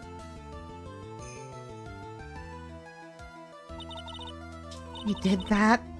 I can't believe it. Of course, I didn't have all the details. But one thing was perfectly clear. And that was... I knew that you couldn't be allowed to wander free. Free? What do you mean? It was a race against time, so I wrote out 2 things that Maya had to do. Channel Dahlia Hawthorne as soon as possible, and lock herself in the sacred cavern until help arrived.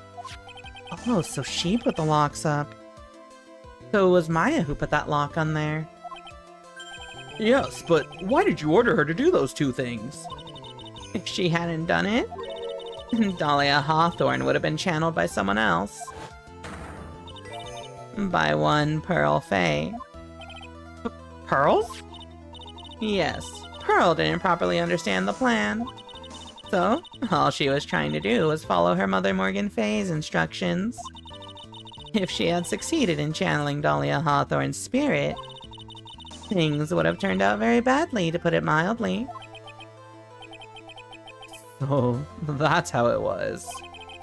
Dahlia Hawthorne would have used the body of Pearl Fey to kill Maya at all costs. Yes, it certainly sounds like that was the intent all along. How dare you! I won't forget this! Why not just admit it? Dahlia Hawthorne. Your little plan was nothing but a big failure. Yes. Another failure to add to the pile of shame, wouldn't you say? What do you mean by another? Think about it, Dahlia. Remember all your past crimes? Not a single one of them was a success. They all ended in failure. What? How dare you? 11 years ago?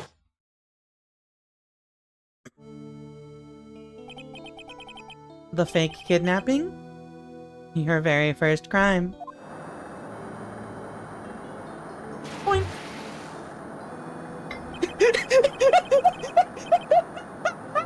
I'm sorry. The way that fucking laughing Squirtle emote just fell after the body was so fucking funny.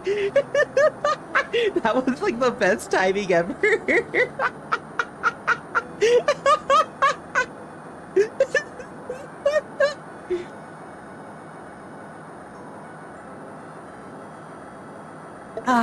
Alright, I gotta drink water. No loose ends, Squirtle squirt. The Squirtle hitting the rock fake was perfect, yeah. Yo, I need someone to clip that, that's so funny. You got your hands on a $2 million diamond. What?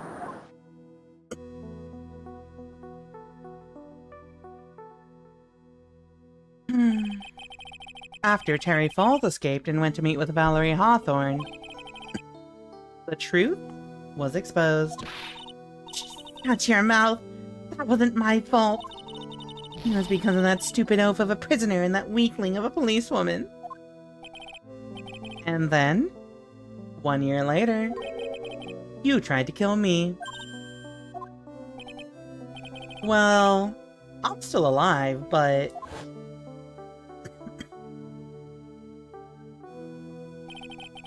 you wound up killing someone else.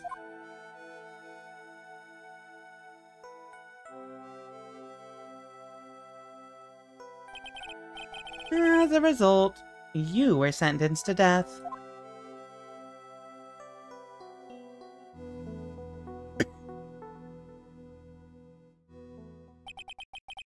It's one stupid move after another for you, but it's no longer funny. You wipe that smug, happy-go-lucky smile off your face. And now this! You've messed up again! You let Maya Fey escape, even though she was right there in front of you.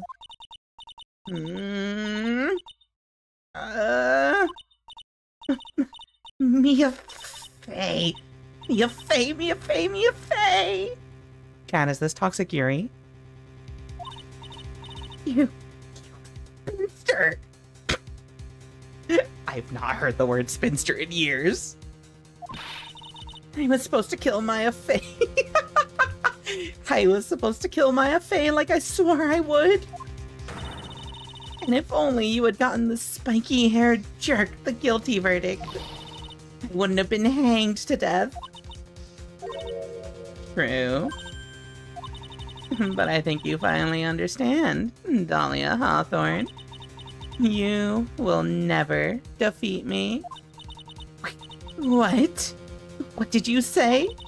Whether you're alive, dead, or somewhere in between, you will never defeat me. As long as I'm around, you're destined to lose for all of eternity. I remember what you said earlier in the trial. You said there was no way we could punish you, because you were already dead. What about it? Then you said, even when the body dies, the spirit, the ego, it lives on, forever. That's very true, Dahlia. And that's exactly the punishment you'll never be able to escape from. For all of eternity, you'll have to remain as Dahlia Hawthorne, a miserable, pathetic, weak creature who can never win at anything. And for you, there's no escape from that. No hope of freedom. Since the day you were executed, the narrow bridge that once stretched out in front of you has burnt to a crisp. You're wrong. It can't be. How could I lose to the likes of you? It no longer matters. I don't care whether you win or lose anymore. The only thing I want is for you to come out of Maya's body right now.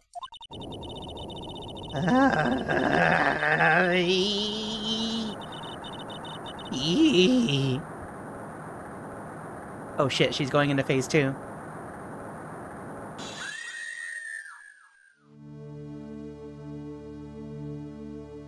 Oh. I'm not ready. Not ready to go.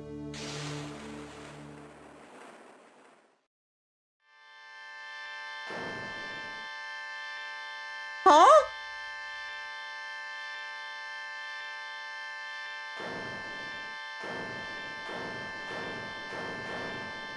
Is she being exercised?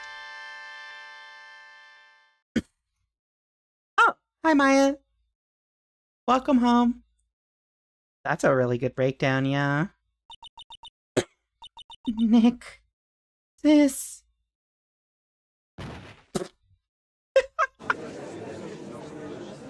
I love that they have a sprite for her laying on the floor. Yeah, maybe she exercised more, she'd feel good about herself. Now then, I assume you are the real Iris. Yes. I was just rescued from the sacred cavern. I must say, you and your twin sister are indeed identical from what I can see. In any case, it appears that everything has finally been cleared up. Mr. Godot, what happened to Dahlia Hawthorne? If you ask me, Your Honor, It looks like she went back to the hell she came from. It seems that Misty Faye wasn't the only victim of this crime. Maya Faye, as well as the young Pearl Faye, were also victims of this wicked and selfish plan. Yes, Your Honor. The tragedy of Medium Valley has finally come to an end, it seems. It would be best for everyone if no further attempt was made to channel that spirit again.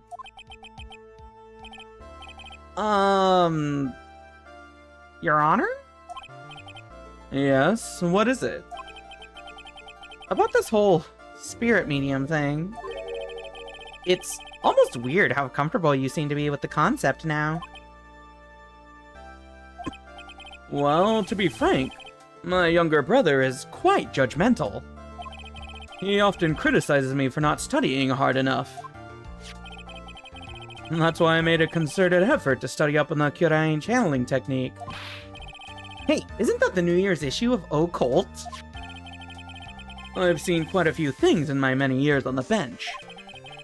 And in all that time, I finally learned this one thing. Each case is different and takes place in its own world, if you will. None of the Ace Attorney cases are canon to each other, is what he's saying. In order to fully understand that world, first we have to immerse ourselves in it completely.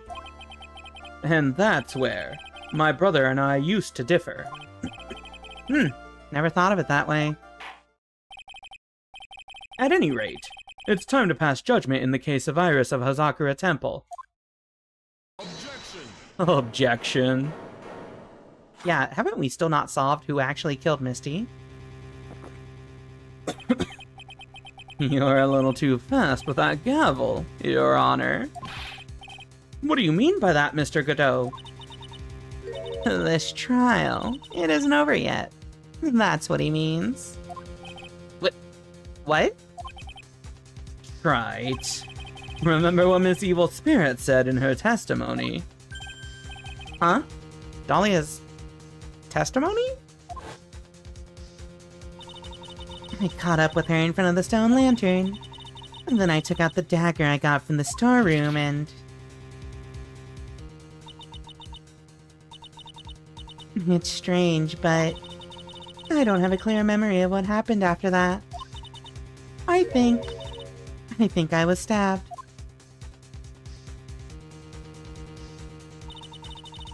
Just as Dahlia Hawthorne was about to attack Maya, she was stabbed and killed by someone. Yes, that's right. The person that was ultimately killed was a spirit medium that channeled Dahlia. Elise Dunim. No.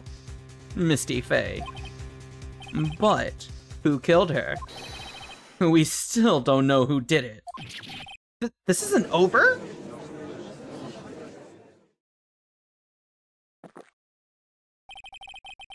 Unless someone else is found guilty, the accused is still on trial. We can't let her walk until there's evidence that proves her innocence. No way! But this court isn't prepared for any further testimony. The prosecution is ready to call our final witness. Final witness? This one will clear up the whole mystery. The mystery of who killed Misty Faye. Indeed. There's only one witness left. Is it really alright, Mr. Prosecutor?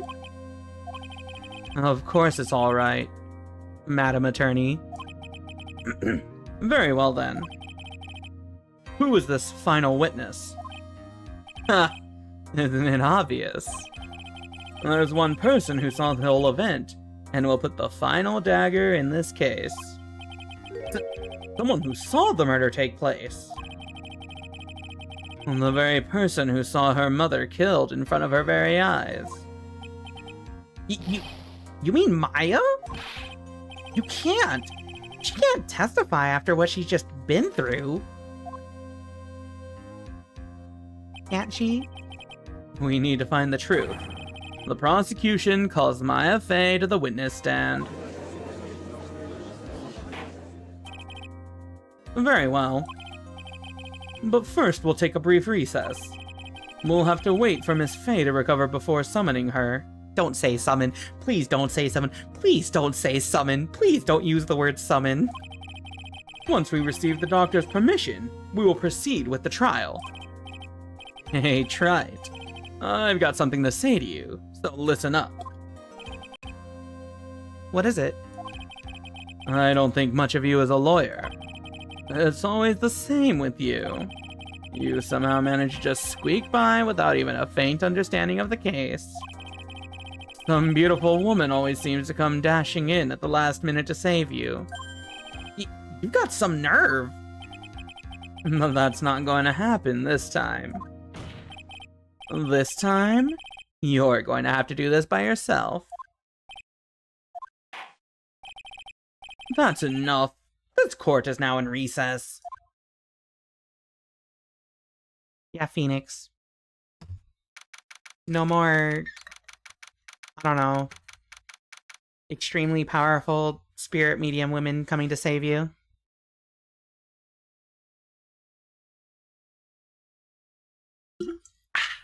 Alright. Who killed Misty?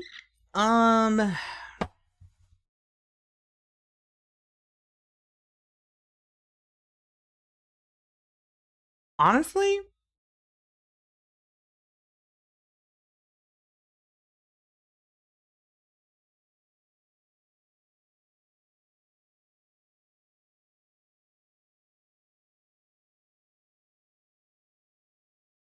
thinking about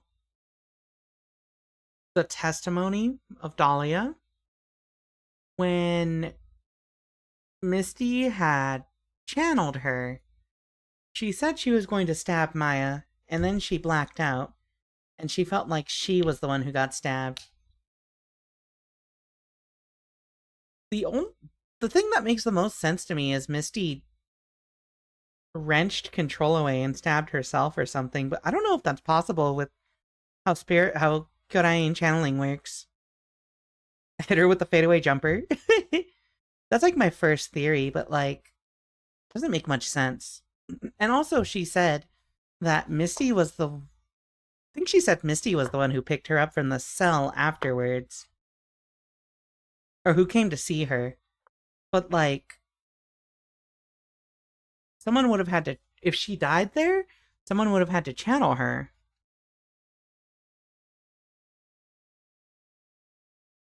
Which, if she was in Maya's body, it could have been Maya. Would it have been Pearl? No. Who channeled Misty the second time? I have no idea, honestly. We need to see the testimony. We need to see the facts. Maya channeled Dahlia. Yeah, that's what I'm saying, is Maya was in the cell. So, like,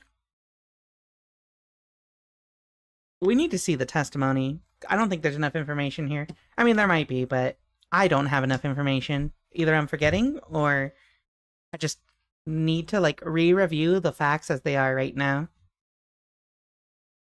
February 10th, 2:56 p.m. District Court, Defendant Lobby, number 1. I'm truly sorry about everything. Oops. You were working so hard to defend me. But I was missing all day, and we didn't even have a chance to talk. She's right. When I met Iris at the training hall yesterday, they had already switched places, and Iris was inside the sacred cavern.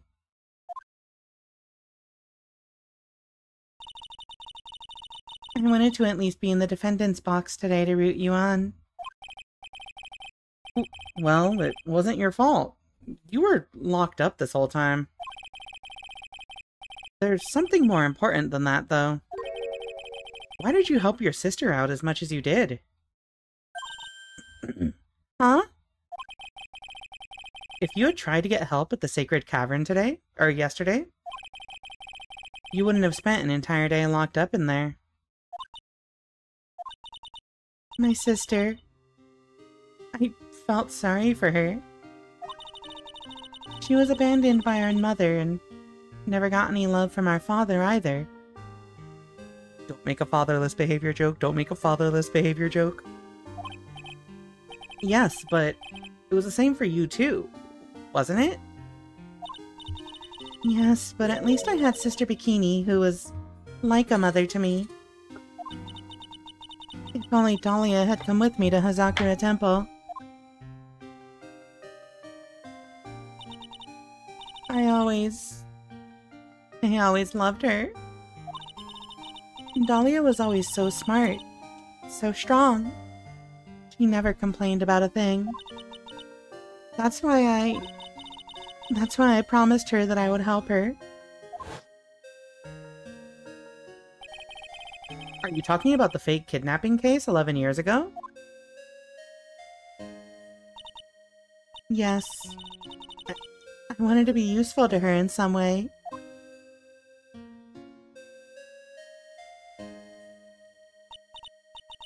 But, as usual, I was too cowardly. At the last minute, he ran away. Because of that, Dahlia's stepsister Valerie ended up... Cough. That was the case that wounded Mia so badly.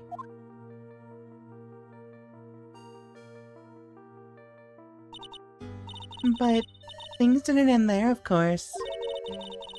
Some people suspected that my sister was involved in the murder.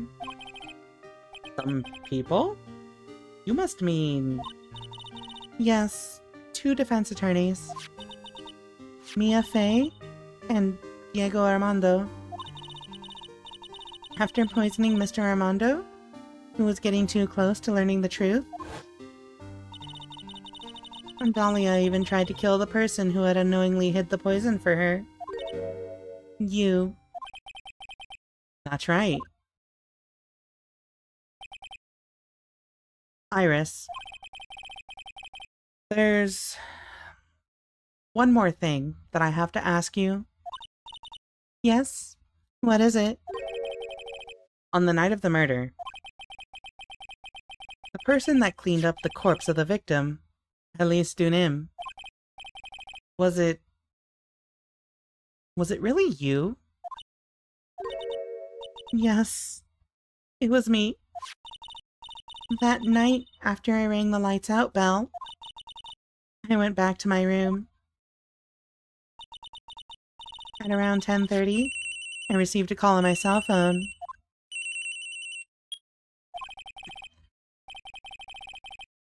There's a problem. Come to the Inner Temple right away.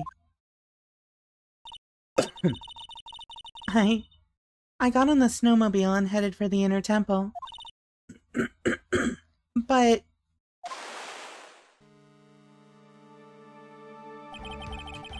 the path to the Inner Temple was cut off. Right? Exactly. We can't just leave the body here. So you've got to do this exactly as I say. Got it?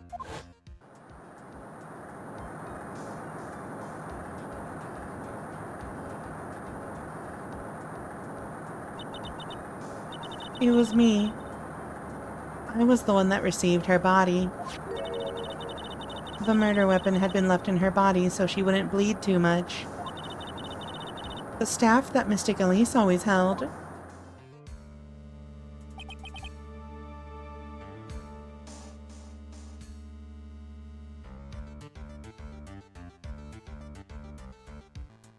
Anyway, sorry. I knew it. So the actual murder weapon was the staff. Where'd that dagger come from, then? Yes, that's right. I brought the body back to Hazakura Temple in the snowmobile.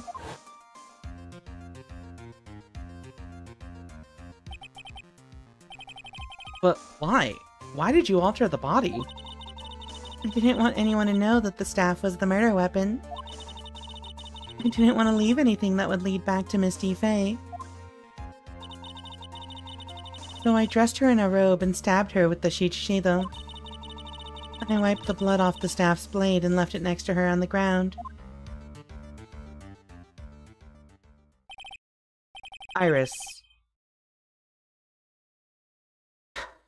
Just tell me one last thing. Tell me the name of the person that called your cell phone. The real killer. I'm sorry, Mr. Wright. I can't do it. I can't say who did it. I see. The actual weapon used to murder the victim. Okay. Defendant, Yes? the judge is calling you. He wants to see you in his chambers. He has some questions about Dahlia Hawthorne. Alright. Well then, I'll see you later. There's something I want to tell you. Don't give me that look! No! Phoenix Wright does not get bitches. Do not give him that look. Oh, okay. Something she wants to tell me?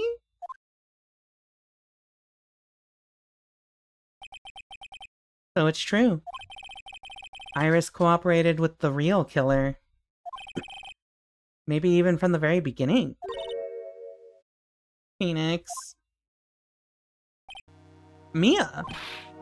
How is Maya doing? Physically, I'm not worried. She'll recover completely. But emotionally, she's been hurt very badly by this case. I see. You don't mean... she's learned who Elise Dunham really was? Yes, I went to the medical office and talked with her. I told her everything I knew. What I miss? Literally everything. But... why? Maya is stronger than you think. I knew she could take it. All of it. What do you mean by that? I want you to figure that answer out by yourself. The trial is about to restart. The real killer? Do you know who it is yet? Iris wouldn't tell me who called her, but still. Alright, Hectic Sketcher. I'll give you a heads up. You did miss a lot of very important stuff. Because, like, you've been gone for, like, a couple hours, right? I'm still streaming this to YouTube. If you want to watch... you can rewind it there. Or... you can look at the past broadcasts on Twitch, I think, to look. But everything after this point is, like... gigantic spoilers. Just a heads up. Alright. Iris wouldn't tell me who called her, but still. I think that just maybe... I know who it is. I'll just watch the VOD later. Okay! That night, the victim was killed in the garden of the Inner Temple. And the criminal wasn't just there by accident. Which means... that the killer knew of Dahlia's plan from the very beginning.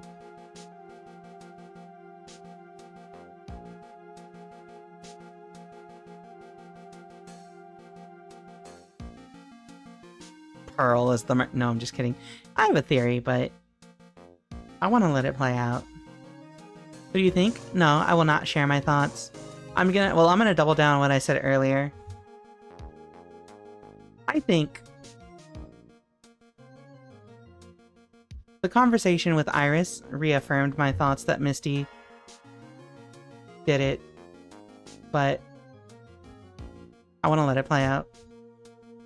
Alright, the killer knew of Dahlia's plan from the very beginning. And one more thing. The victim was moved to the Hazakura Temple side. The victim was moved to the Hazakura Temple side by pendulum.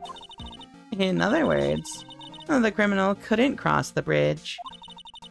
That means they were stuck on the Inner Temple side for almost an entire day. Exactly. So the culprit was someone that wasn't in Hazakura Temple the following day. Oh my god, the Pearl theory is strong. That's as much help as I can give you. And the rest of the battle is yours to win. Or lose. Okay, I got it. Thank you, Mia. Finally, Almost time to bring this case to an end. What exactly did Maya see anyway? And who was it that actually killed Misty Faye? Whoever it was, I have to prove it. Me. All by myself. The murderer is a Phoenix Wright's defense attorney badge.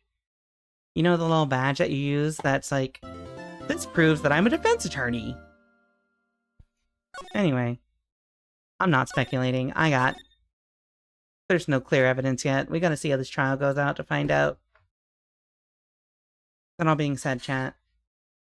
Perfect timing for that scene to end. So, I'm drinking water.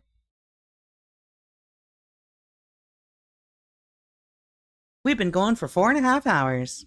Stream's over. Goodbye. No, I'm just kidding. I'm just kidding. Please don't abuse me. We have an ad break coming. Jesus Christ, that's a loud motorcycle. We have an ad break coming up in a minute. Go see some words on stream. Take a few minutes to stretch, get water, get up, grab a snack, whatever you want. We've only got one last trial section to go, and then we're done. See y'all in a few minutes. Boop.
Good work, chat. Sorry, that was kind of loud.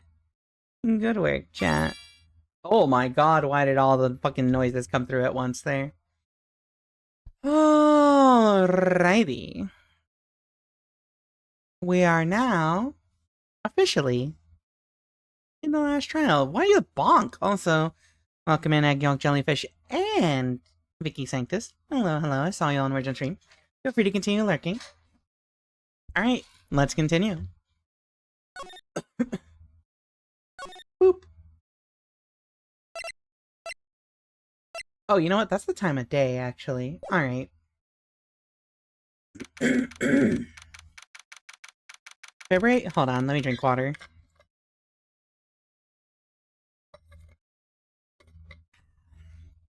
February 10th? Sorry. February 10th, 3:36 p.m. District Court, courtroom number 7.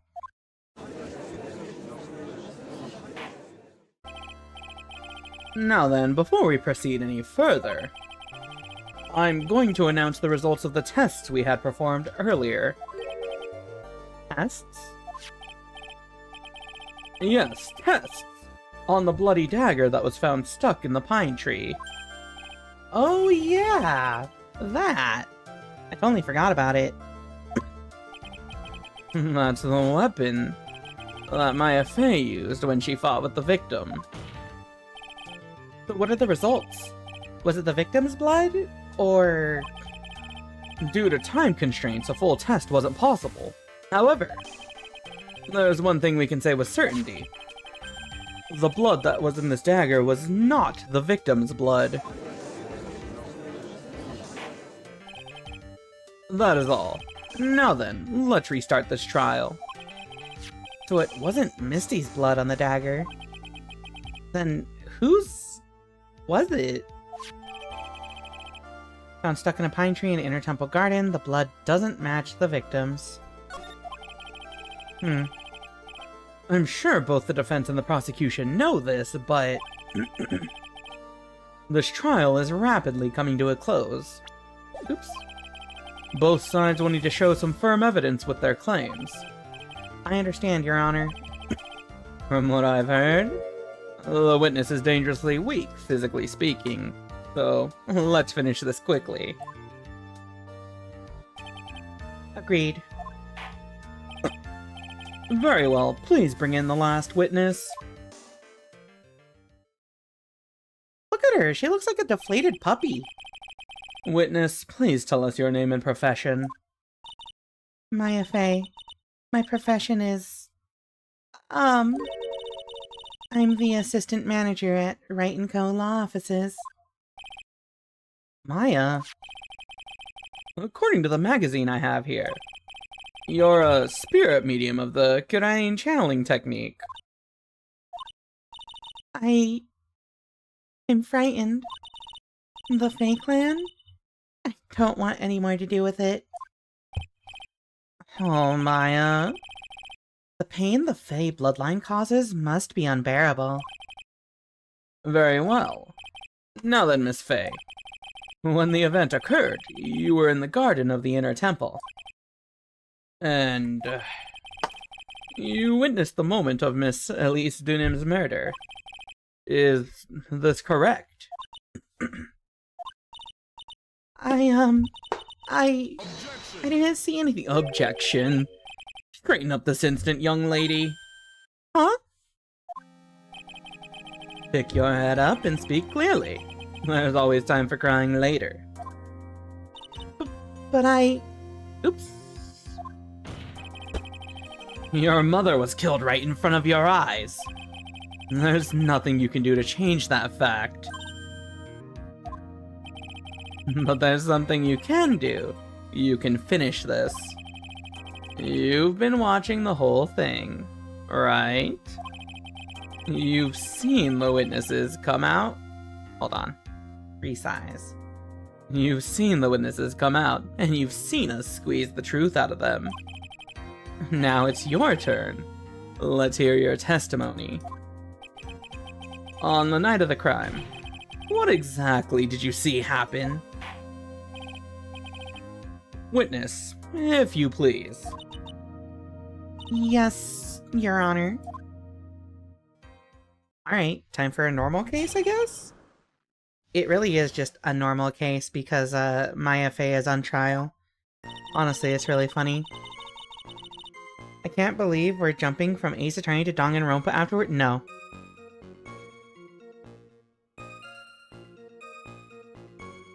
I'm sorry, that sounded harsher than I meant.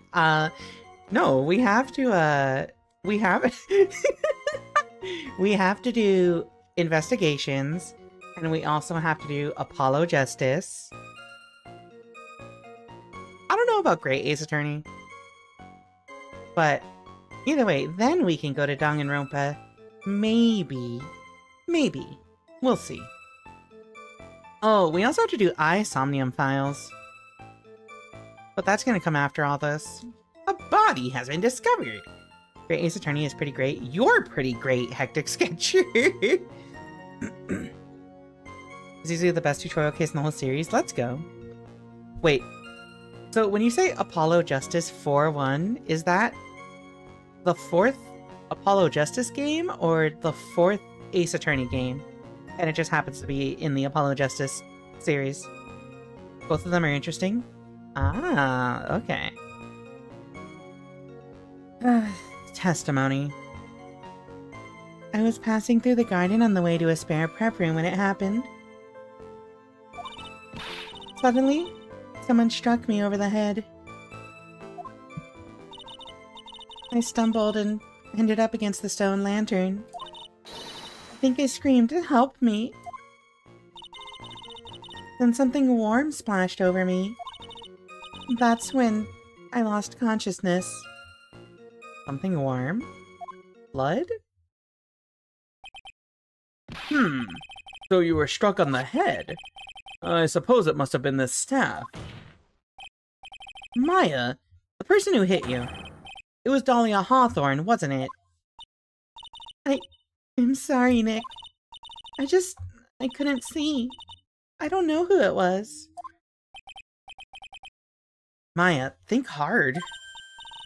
Sorry, Nick, but I really couldn't. Can't say it was an especially good night for young ladies to be walking around alone. It seems that it'll be hard to determine the criminal through testimony alone. Very well then, Mr. Wright. Please begin your cross-examination. Maya, hang in there. She doesn't look well at all. She is unwell. At the inner temple. Alright. I was passing through the garden on the way to a spare prep room when it happened. Suddenly someone struck me over the head. I stumbled and ended up against a stone lantern. I think I screamed, "Help me." Something warm splashed over me. That's when I lost consciousness. Oh shit. I just almost hit the exit button on OBS. Let's move my control console to the middle of the thing. Let's also move this to the middle so I don't accidentally click that. Okay. Can you, Thank you. Alright, chat. So... this is the most interesting part of the testimony to me. Something warm splashed over me. What would something warm be? Let's save first. Maybe she got gravied by Pearl? It's so funny because I feel like that's actually a reasonable explanation, but also it would make no sense whatsoever. I'm gonna hold it. You don't mean... what... was it... I didn't know it at the time, but... I think it was probably blood. Is she saying that's when Miss Dunim, who was channeling Dahlia, was stabbed in the back by the killer? At that moment, I was paralyzed with fear. I was just sitting there in the snow. I'm sure blood got on everything around me. Do we have a picture of that? I don't think we have a picture of the, stone lantern. Actually, hold on. If blood splashed all over you... Wasn't the sword left in her body to prevent bleeding out? Precisely? Let's press other stuff first. Alright. I was passing through the garden on the way to a spare pepper when it happened. Let's just start pressing everything. Hold it. Who else was on the inner temple side that night? Oops. Well, Sister Bikini, of course. But I remember her saying that Iris would be coming later as well. On the day after the incident, Edgeworth met Bikini at Hazakura Temple. That means she couldn't be the criminal. So then, did Iris actually come later like she said?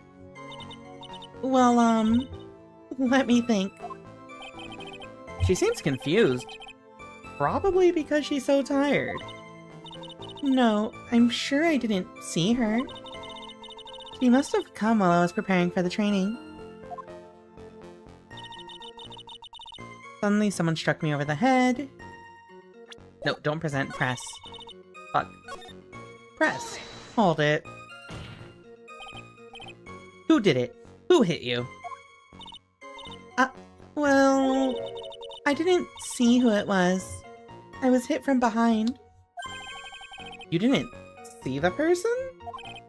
But after that, your attacker was in front of you. How could you not see who it was? Oh, but let me think for a sec. I'm sorry, I just can't remember. Maya's really having a hard time. What should I do? I feel like you don't gain anything from pressing her harder. But also, chat, we've spent this whole entire case not being able to do one very critical thing. And you know what that is? We haven't been able to bully Maya at all in this case. Press her harder. Come on, Maya, this isn't making sense. Why didn't you see this person? Well, let me think. Deserved. It was, Oh yeah, that's right. It was dark, that's it. It was dark. It's not good to have too much light around when someone is undergoing spiritual training. Come to think of it, there was earlier testimony to that effect as well. So it was dark in the garden on the night of the crime. Which is why she didn't see her attacker. I thought maybe she was trying to hide something, but I guess not. Eat, Rika. Yoked. Get yoted. The gravy. Sorry, one sec. I think someone's knocking at my door. Give me one sec.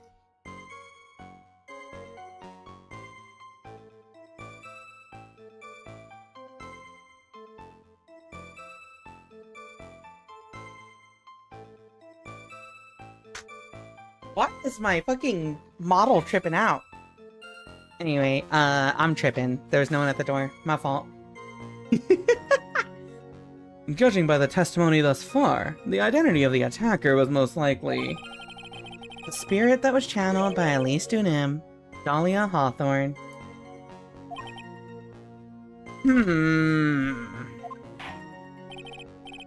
Very well. Please continue with your testimony. What happened after you were struck on the head? Okay, so we didn't get anything updated by that. Unless we updated Dahlia's profile? No. I stumbled and ended up against the stone lantern. Hold it. What happened afterwards? My attacker was in front of me, blocking off my escape. I think. You think? I hate Rika's fake knock. Damn. After getting hit like that, I was in a state of panic. There were only two things rolling around in my mind at the time. Well now, this is beginning to get interesting. So what were the two things rolling around in your mind? My name is Maya Faye. 1 + 1 = 2. concussion, tests. You see, for some crazy reason, I was afraid I was gonna lose my memory. I know it's odd, considering my life was in danger, but that's how it was. Well, that's not odd at all. Your actions are understandable, given the circumstances. So, what did you do then? I think I screamed, "Help me!" Then something warm oh, sorry, wait. I screamed, "Help me." Hold it. You think you screamed, but you're not sure? Listen, I was a complete wreck. Oops. It was dark, and I couldn't see my attacker. Was it a man? A woman? An adult? A child? I had no idea. I was scared out of my wits. Believe me, my dear, I'm certain I would have soiled my robes. I thought this person might attack me, so I... Anyway, I'm pretty sure I screamed. I thought that it was my last hope. Wow, it sounds like poor little Maya really was out of her mind. But I wonder what she meant by last hope. What do I do? Do I press her for more details? Yeah, what's your last hope? My last hope. Wait a minute, Maya. What's this my last hope stuff? What? What do you mean by your last hope? Huh? You said it! No. That's what you said! You said my last hope. Huh? What? I said what?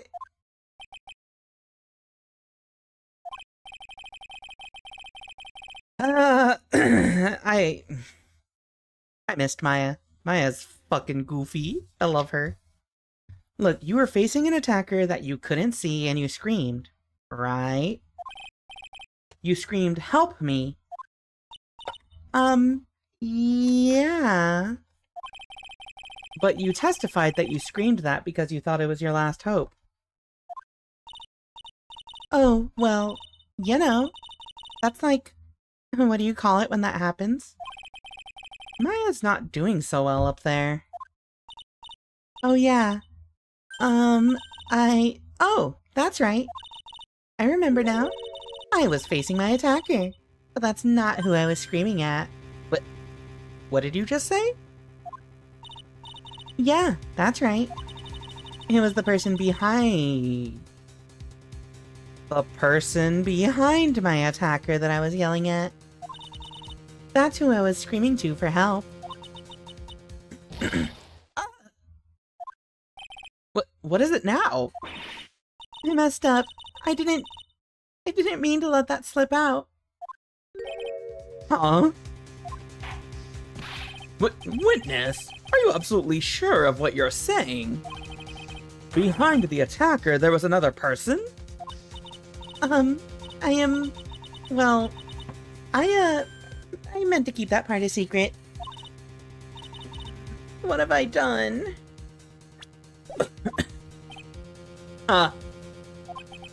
It takes a ton of pressure to make a diamond. That's what I always say. A ton of pressure? You're in a court of law here. You can't make things up or try to hide things in this chamber. Witness, the information you just presented is vital to the case. I want you to add it to your testimony. I could see a man behind my attacker by the light of the stone lantern. That's an extremely important detail. Hold it. A man? Who was this man? Well, you see... I couldn't see. You couldn't see? She's used this excuse twice now. Well, you know, lantern light isn't very bright.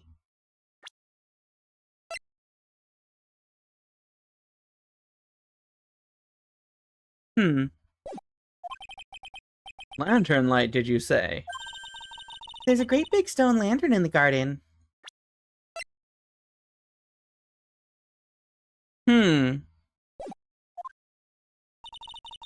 They always light it when an acolyte is there for training. Hey, you know what they say? Under the lantern, darkness reigns. So I could see the person that was further away, but not my attacker, who was closer. Plus, there weren't any other light sources in the garden at the time.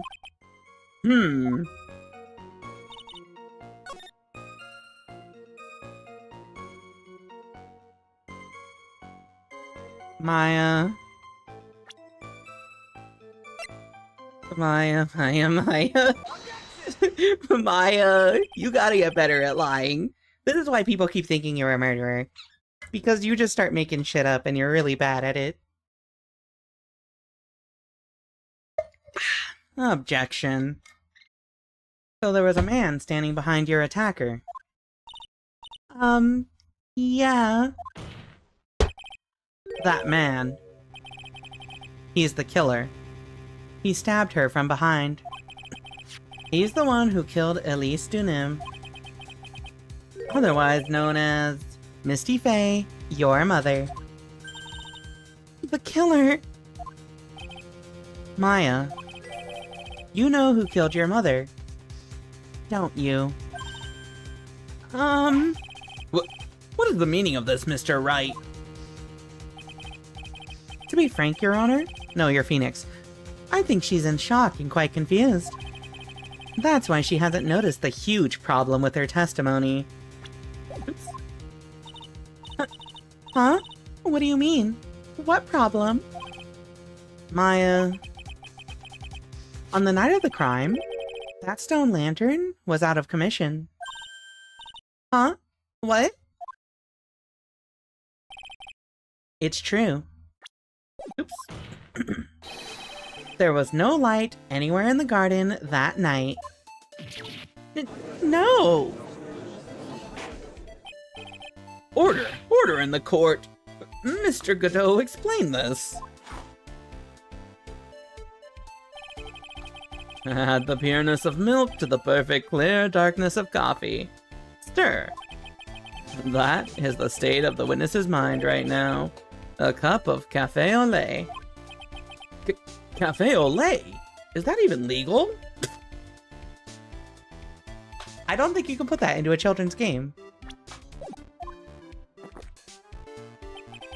Mr. Trite's words are the milk, and you are the spoon, Your Honor. I'm a spoon! I'm no spoony bard, I'll have you know. You must have noticed it too, Trite. This witness's mental state is highly unstable right now. It's not hard to understand why she would make a little mistake like that. Objection! Sorry, but that's not gonna cut it. What did you say? If there truly was no light in the garden, then there's a fatal contradiction in the witness's last bit of testimony. Nick! May I? Recall the witness's statement about her attacker. She said that she didn't know if it was a man or a woman, an adult or a child. And yet, the witness could describe a person that was standing behind her attacker. And she quite clearly described him as a man. In other words, that would have to mean that Maya actually saw our mystery person. Despite it being so dark that she couldn't see the face of her own attacker. No! Order! Order! Order! What in the world does this all mean, Mr. Wright? Are you saying Miss Faye saw the real killer under pitch-black conditions? Objection! Objection? Trite, do you have any idea what you're proposing? How could she have seen in the dark? There was no other light source at the scene. Objection! There are some things that you can only see in the dark, Mr. Good... There are some things you can only see in the dark, Mr. Godot. Oh no. Oh.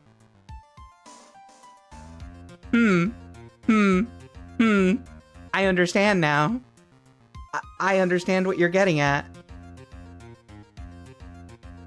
Oh, that makes sense.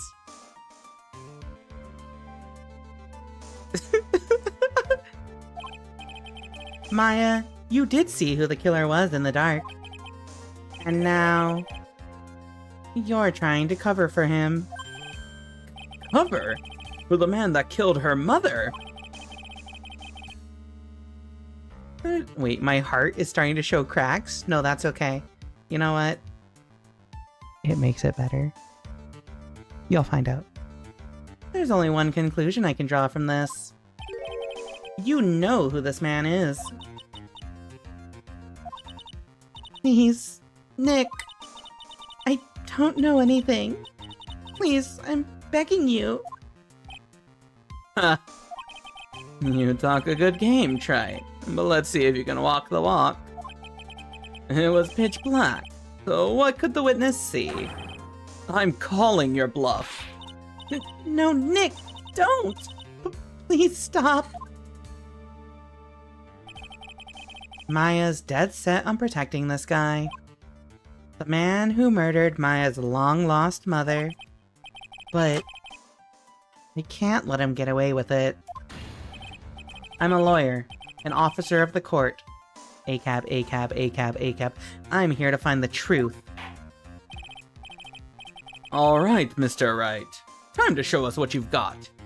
I've got a backup save, that's what I've got.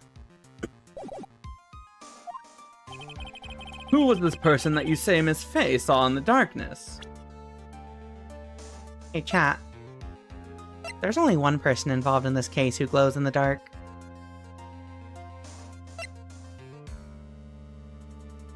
Take that. Because it was pitch black, Miss Faye was able to recognize the killer easily.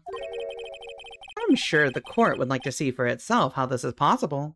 Yes? What? But how do you propose to show us something like that? It's easy. We just need to recreate the conditions of that night. Conditions? Your Honor, the defense officially requests that all the lights in this courtroom be turned off.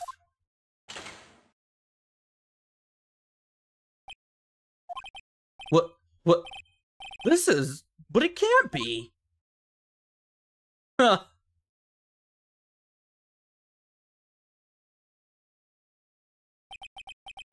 That was a nice bit of deduction. Trite.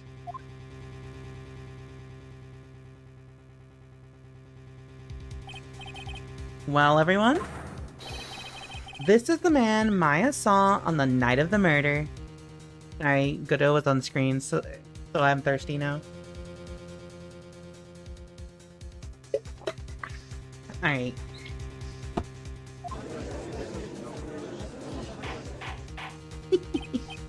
Order! Order! Order! Prosecutor Godot, what is the meaning of this? Surely you must be shocked to hear yourself accused of such a thing.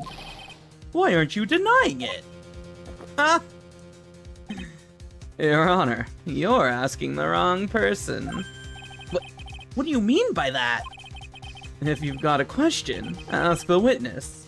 That's one of my rules. Well, Maya, how about it? What you saw that night, was it 3 glowing red lights? Well, witness, answer the question. You're wrong. I gotta take a shower, but I need a character I have fraught thoughts about anyone in mind. You know what I'm gonna say. Have a nice shower, Hug and Bug. I never saw that.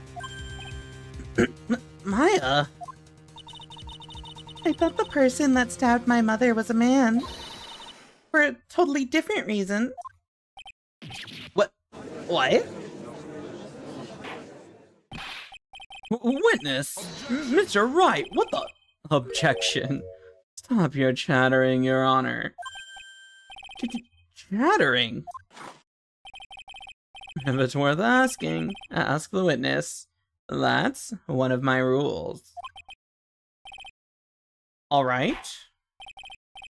Well then, let's continue with the testimony. Please tell us how you knew the killer was a man. Yes, Your Honor. I didn't realize it until after I woke up, but...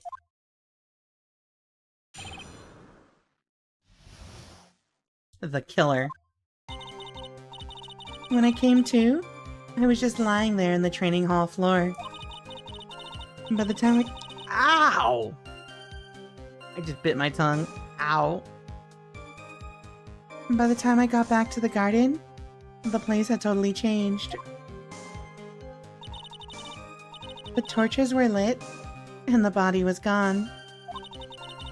And all of the snow around the stone lantern had been carefully cleaned up too. Since the person did all that work alone, I just assumed it was a man. That's a lot of... So it was after the crime took place that the witness came to think the killer was a man. Yes, that's right. I'm sorry, Your Honor, No need to apologize. It's as Mr. Godot said. You're utterly exhausted. It's only natural that you would be a little confused. Also, if you consider the situation you described, it doesn't seem too much of a stretch to assume the culprit was a man. Mr. Wright, proceed with your cross-examination. Cross-examination. The killer. I came to, I was just lying there in the training hall floor. By the time I got back to the garden, the place had totally changed. The torches were lit and the body was gone. And all the snow around the stone lantern had been carefully cleaned up too. Oops. Hold on. Since the person did all that work alone, I just assumed it was a man. I don't spot any outstanding contradictions immediately.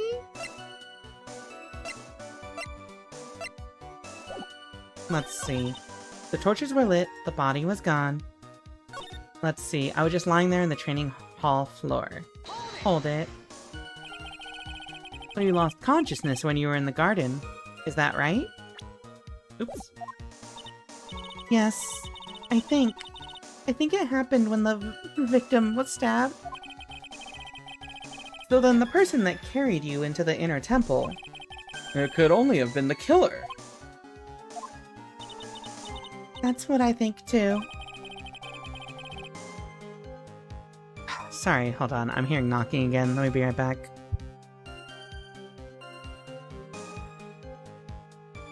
Never mind, that's not knocking. That's a noise outside. I don't know what that is. So the killer carried Maya into the inner temple.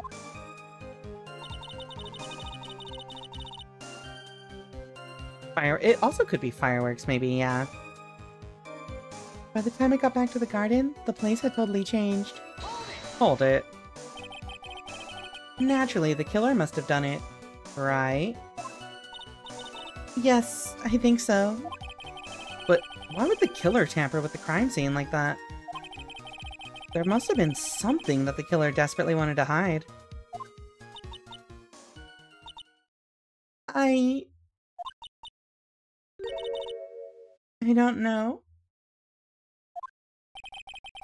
It looks like she doesn't have enough confidence. I think I need to gather some more information before I ask her again. The torches were lit and the body was gone.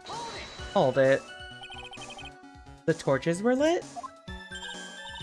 Yes, that's how I noticed that the whole scene had changed. I'm gonna say it was the killer who lit the torches. I mean, who else could it be? The killer probably lit them since it'd be impossible to do any cover-up work in the dark. However, if that's true, there's one thing that still bothers me. Why did the killer go to the effort of moving the body? That's true. It's hard to see how that would be of any advantage to the killer.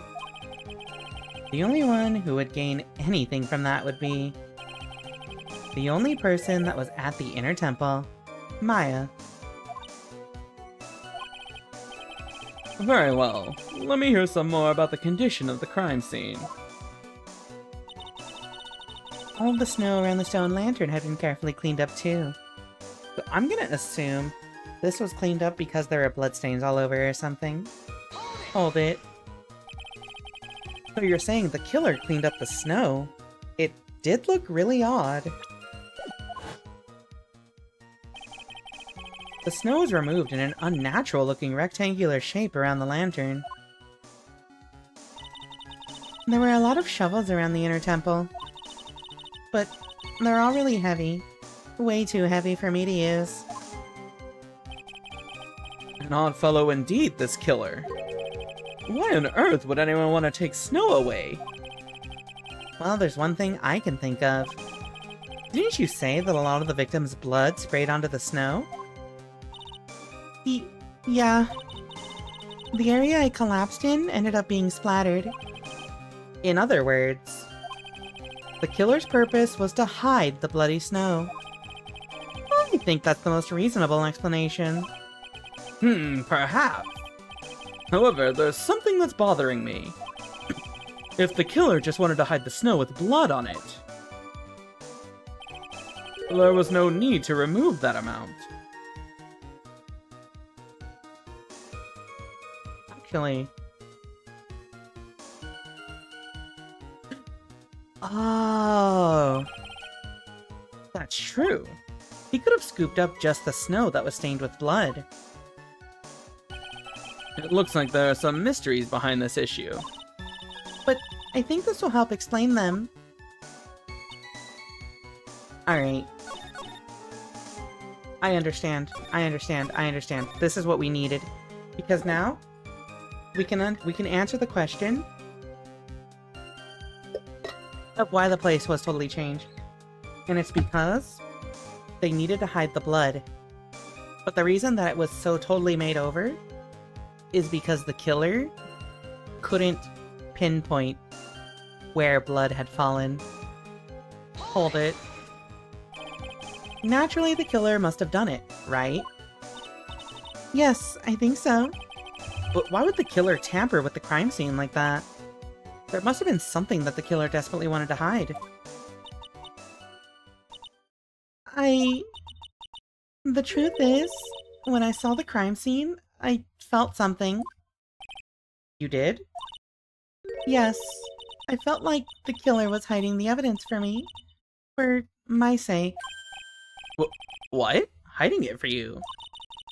Everyone knew that I was the only one at the inner temple that night. If Sister Bikini had come back and looked at the garden, she may have thought that you had done it. No, she definitely would have thought so.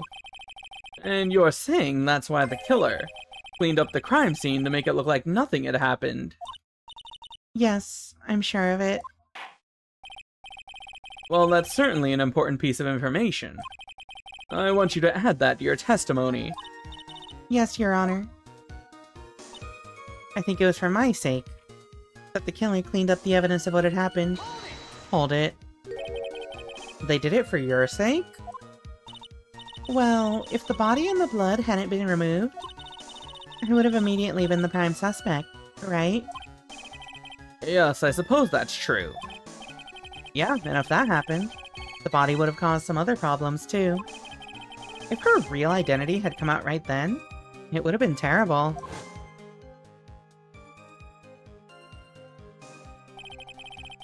Master of Kurain killed by own daughter. I don't think Maya would have been able to handle it. But still, it's rather difficult to fathom the killer's motives. What reason is there to go through all that much trouble to protect you? Oh.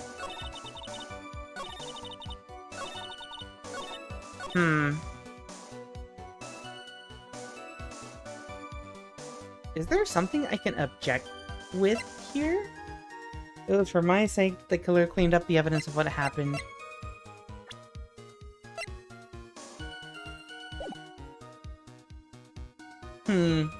Let's press this last statement. We haven't pressed this. Since the person did all that work alone, I just assumed it was a man. Called it. So you're saying that you never saw the killer, right? Yes. Oops. But earlier you very clearly stated that you saw a man behind your attacker. Nick, I'm sorry. Killer certainly went through a lot of trouble. Maybe Maya knows more than she's letting on. I think it was for my sake that the killer cleaned up the evidence of what had happened. Hold on, was there something in here? Did it for your sake? I would have immediately been the suspect. The body would have caused some other problems. If her real identity had come out right then, it would have been terrible. Wonder if her real identity had come out. Is Misty Faye the answer here?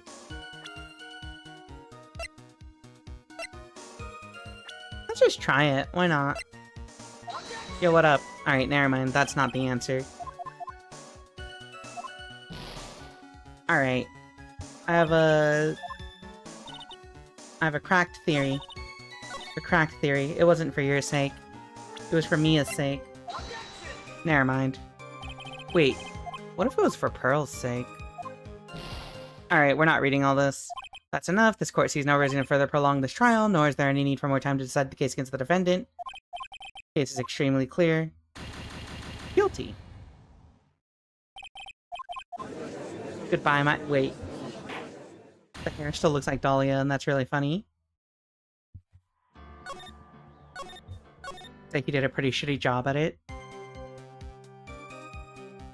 Yeah, because he couldn't see the Maya, right? So he couldn't erase it. But like, what's the evidence that we would...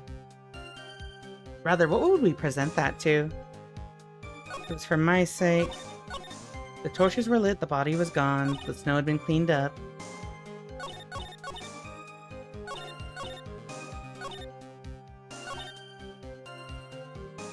It was for my sake that the killer cleaned up the evidence.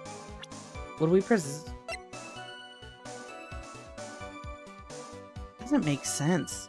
Iris, you are guilty. You are murderer. Exactly. Like, presenting this here feels really weird with the context, that I feel like I need another statement where the syntax of the sentence makes sense, but like, this is obviously what they're hinting at, that you need to present this. I guess I'm just gonna try it. Objection? Alright, Phoenix, talk me through this. Talk me through this grammatically. Grammatically. The body of Elise Dunim was carried all the way to Hazakura Temple's courtyard. Then at the garden, the real scene of the crime. The snow that we suspect was covered in blood was scooped up and removed. Oh, okay. Wait, so we're not actually objecting to what Maya was saying. We're just using this to point out that it was Godot. That's not an objection, but you know what? We'll let it rock. The snow that we suspect was covered in blood was scooped up and removed.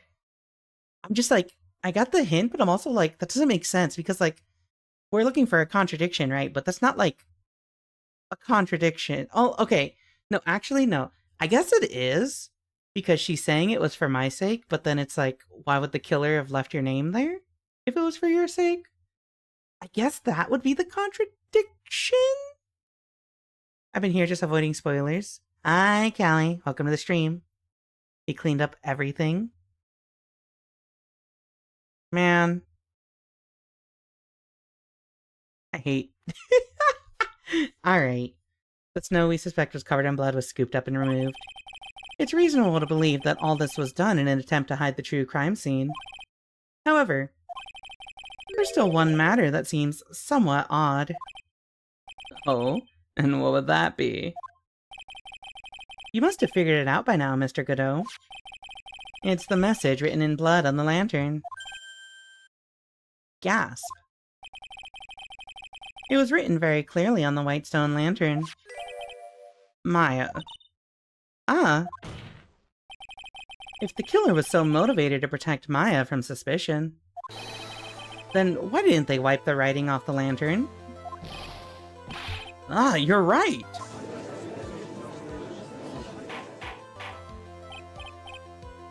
Order! But Mr. Wright! Isn't it a fact that the killer was trying to cover up the crime scene?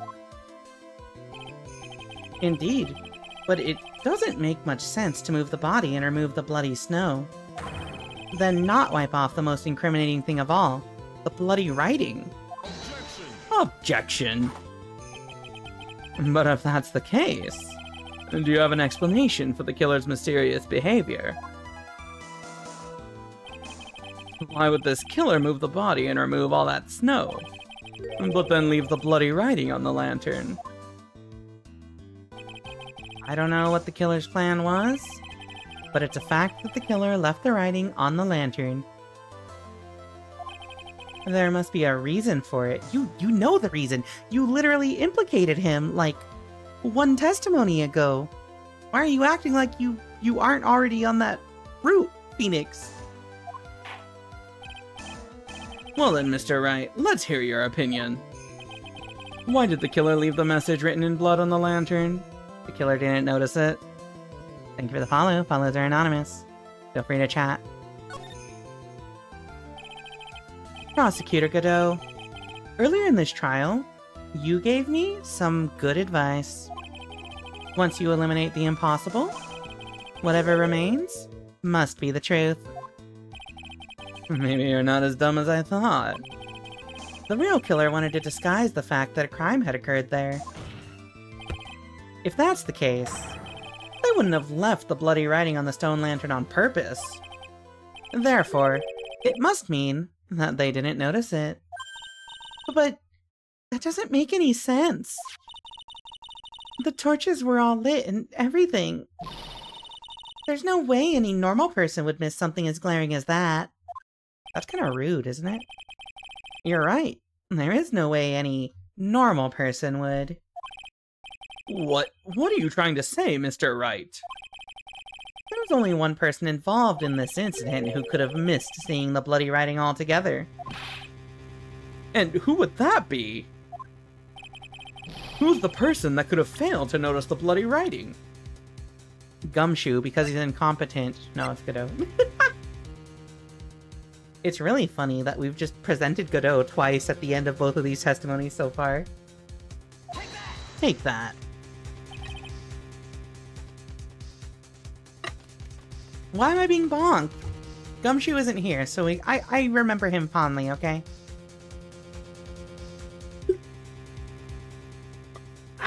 Alright.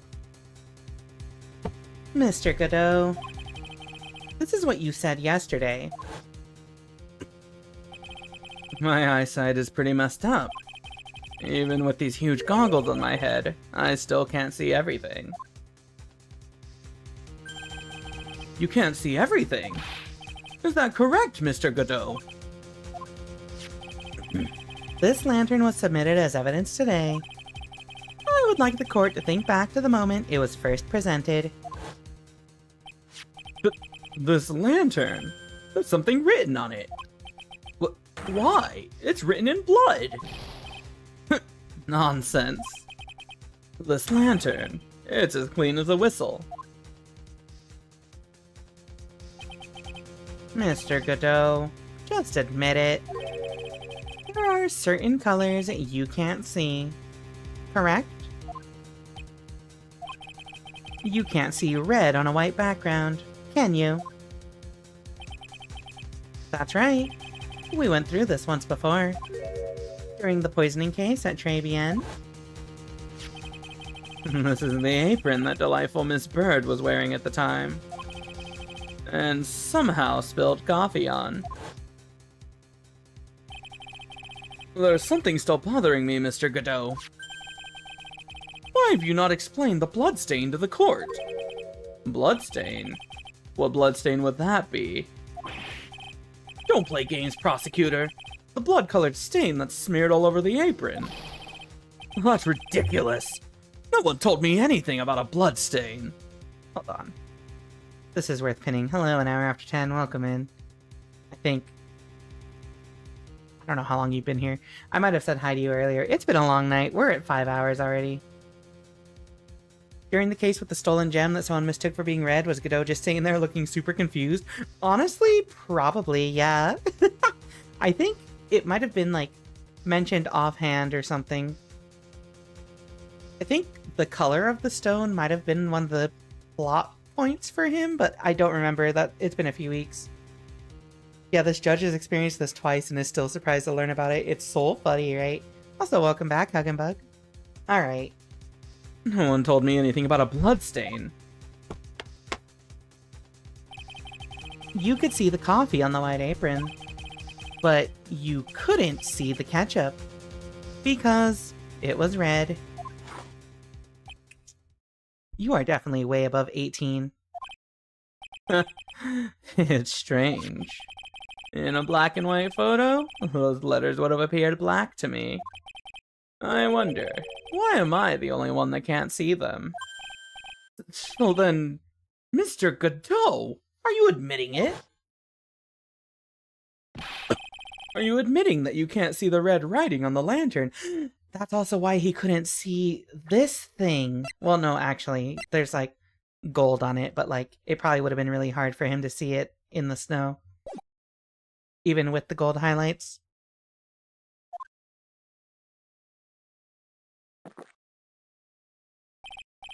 Hey, Gramps, didn't you know? That's the reason why I don't drink red tea. Huh? I wasn't sure about it until now, but I just can't believe it. Prosecutor Godot is the murderer. But there's no going back now. I finally figured out the truth.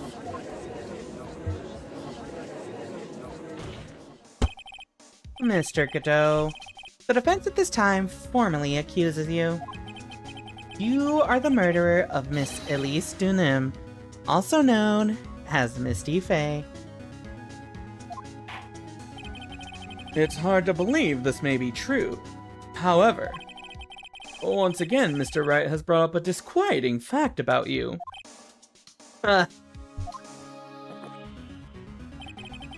Just make sure you don't fill out the indictment in red ink, Gramps. Come on. How does a little graffiti make me into the killer? Besides, it's not like it's my name that's written there. Objection! I'm certain that the killer wasn't able to see the color red. This is rich. Do go on, try. The answer is right there at the crime scene. In the snow. The snow? How so? Well, for example, why did the killer move all that snow? Your Honor, you said it yourself. If he wanted to hide the bloody snow, why not just take out that area? Yes, why didn't he take just that area? Could it be? Yes, the killer couldn't see the red blood that had seeped into the snow. And so, he had to remove all of the snow. He couldn't be sure of where the blood had landed, so he removed the whole area. Objection. Isn't it more likely that the killer couldn't see the blood because it was dark? Not a chance. The torches were all lit.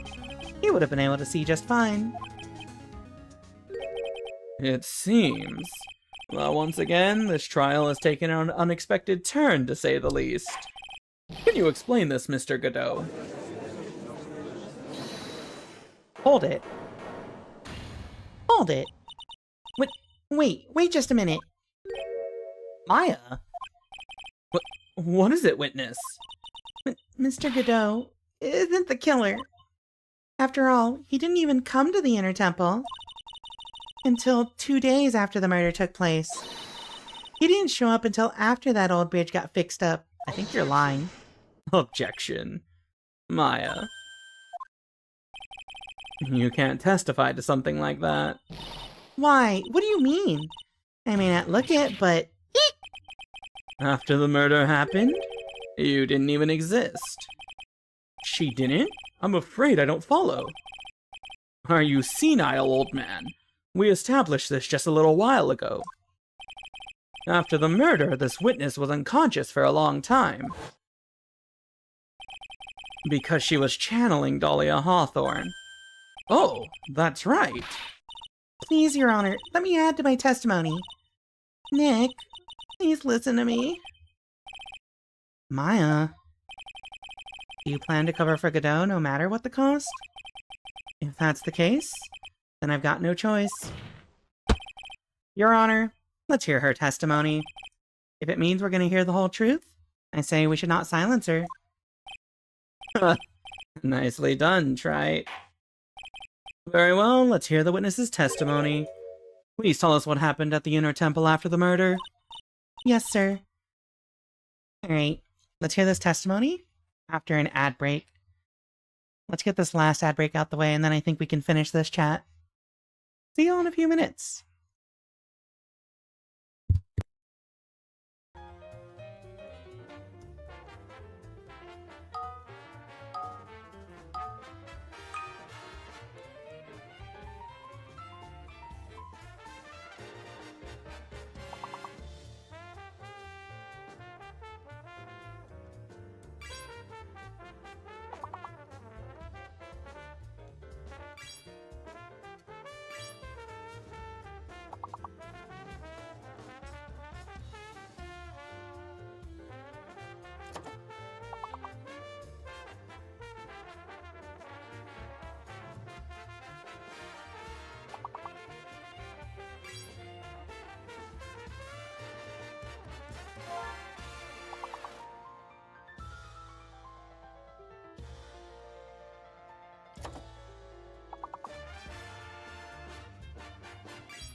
No!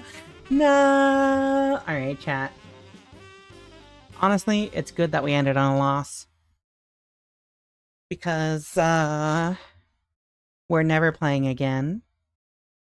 For tonight, I hope. It's not flan, it's flan. Oh, flan you? Alright, chat.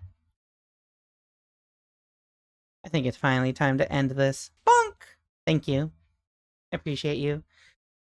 Alright, let's hear your testimony. Yes, sir. After I woke up, I began channeling and my spirit left me, as it were. But little Pearly was there at the inner temple too. Witness testimony. After the incident. Pearly was also stuck on the inner temple side that night.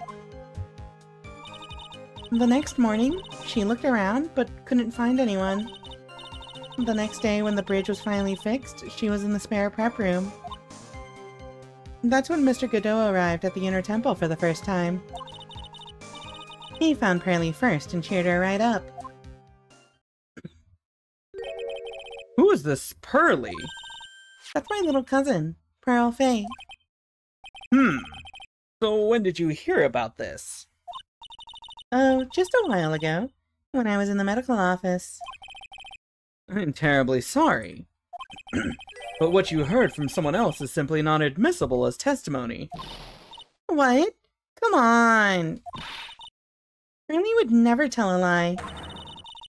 She's a way more honest person than I'll ever be. Real smart, Maya. You always know the best things to say when you're under oath. Well, the prosecution has no objection. We believe the witness. But Mr. Godot! Let's just move on to the cross-examination. If the defense has no objections.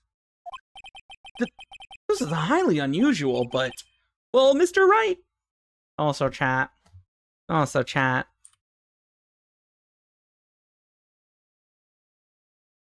There you go. I'm taking my meds right now. Well, Mr. Wright. Let's get this cross-examination started.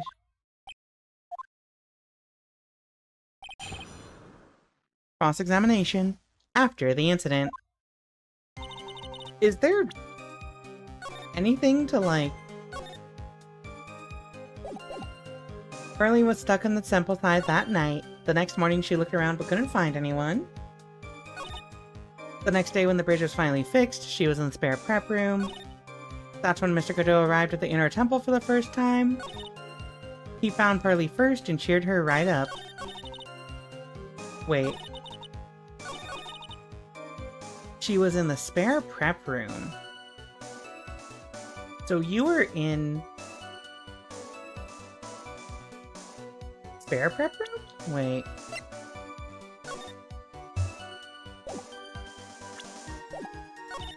That's when Mr. Godot arrived at the inner temple. He found Pearly first and cheered her right up. I feel like her being there... that lines up with everything, but like... it's when Godot arrives is when it gets kind of questionable. Hold it. That's when Mr. Godot arrived at the temple for the inner temple for the first time. Hold it. So it was your first time on the inner temple side, Mr. Godot? That's funny. Am I imagining things, or that a defense asked me a question? Mr. Wright, please save your questions for the witness. What you heard from someone else is simply not admissible as testimony. Those are your words, Your Honor. Touché, Mr. Wright. Oh well. What do you have to say, Mr. Godot? Hot nights and even hotter coffee. That's what I always say. That's a non-answer. If it hadn't been for this case, I never would have visited there. A freezing cold temple in the mountains? I think I'll pass. So we had never visited Hazakura Temple or the Inner Temple, huh? Ah, you want to say something, Trite? In any case, I had to find a crack in Godot's armor. While I cross-examined Maya, that is. Very well, please go on with your testimony. After fixing the bridge, the policeman came over to the Inner Temple side, right? Yes, then Mr. Godot. He found Pearly first and cheered her right up.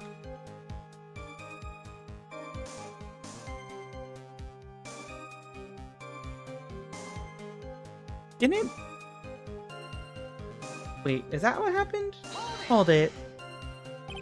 He cheered her up? That's what Pearly said. She said he was a very nice older gentleman. Thank you for looking after my cousin, Mr. Godot. And here I was thinking you were nothing more than a coffee addict. Cut it out. You're making me blush. Guys are really beginning to get on my nerves. In more ways than one. The truth is, there aren't that many places to look on the Inner Temple side.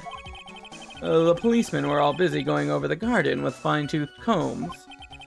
So I decided to carry out an investigation in my own way. Godot style. I'm the same way. I like to hand down verdicts in my own way, judge style. Maybe I should ask some questions, Phoenix style. I'm curious about what were you cheering Pearls up about? I should probably ask about the investigation, but I'm really curious, what were you cheering Pearls up about? So you cheered Pearls up? When I found that little girl, the first thing she asked about was her cousin, Maya Fey. Really? The bridge had burned down and she was huddled up in that tiny shack with no heat. Even though she must have had a truly terrifying night out there. She asked about you before she said a thing about herself. Really? I noticed that you weren't anywhere on the Inner Temple side. But I couldn't find it in me to tell her that. So I gave her my last cup. Coffee? With milk and sugar. To hide the bitterness of the harsh truth. What a sweet story! He had a thermos of coffee? Why doesn't that surprise me? There's only one thing of any importance here. Where was Godot when the murder was taking place? He must have already been at the Inner Temple when it happened. Otherwise, he couldn't have killed Elise Dunim. Okay, hold on. What's the other part of that statement? Let's see, what's the other part of that statement? What was your Godot investigation? Godot's investigation. You said that you conducted an investigation of your own. Did you find anything? It looks like my investigation went about as well as yours, Trite. After all, I did miss the bloody writing on the lantern. Well, I didn't miss it, so speak for yourself, Goggles. The only odd thing I discovered was the beauty in the training hall. Beauty? Iris? Misty Fey, naturally. Wait. Yo? Godot's into MILFs? Clad in her stunning Japanese garb, surrounded by the hue and aroma of Western tastes.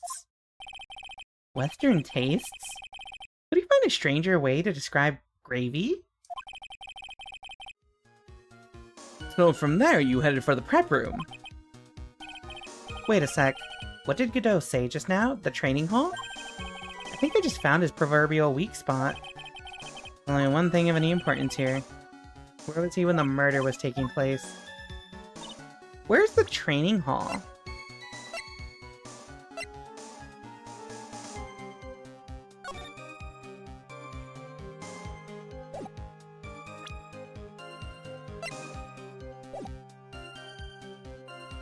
Yeah, totally gravy and not curry. Honestly, if I met a hot woman that smelled like curry, It's over for me. I looked around but couldn't find anyone. Let's just see what gets said here. Pearlie was also stuck on the inner temple side that night. Hold it. So, where did you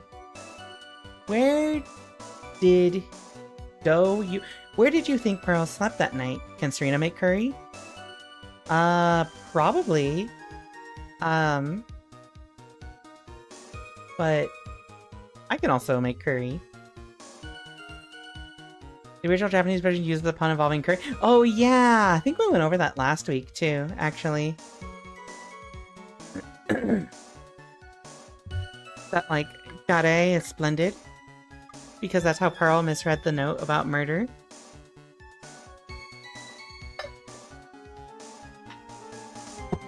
So where did you think Pearl slept that night? In the spare prep room next to the training hall, I guess. There's a rule that you can't enter the training hall during an acolyte's training. But even so, why did she go to the inner temple in the first place? It seems that Pearl became very worried about Maya. She knew that the spiritual training I was about to undergo was very intense. Pearl was supposed to channel Dahlia Hawthorne, but she couldn't do it, and that's why she headed to the inner temple. However, Dahlia Hawthorne was already there, possessing the body of Elise Dunim.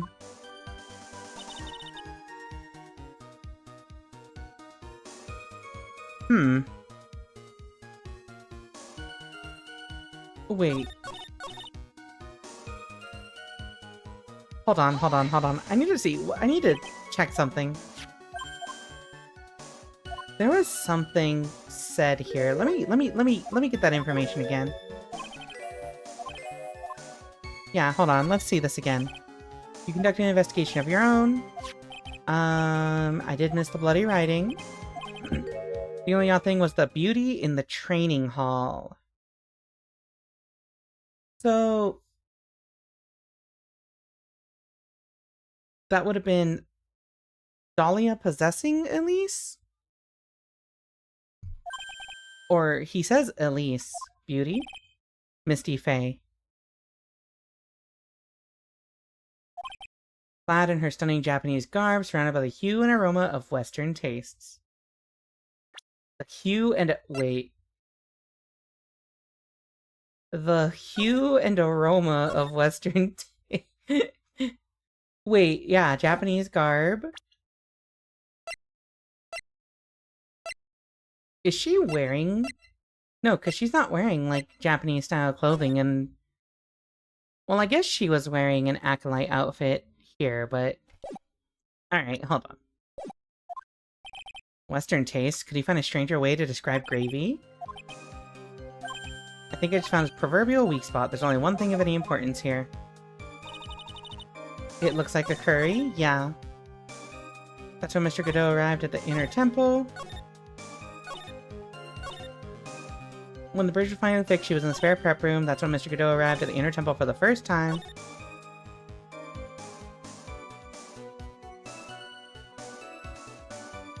Is that... Wait.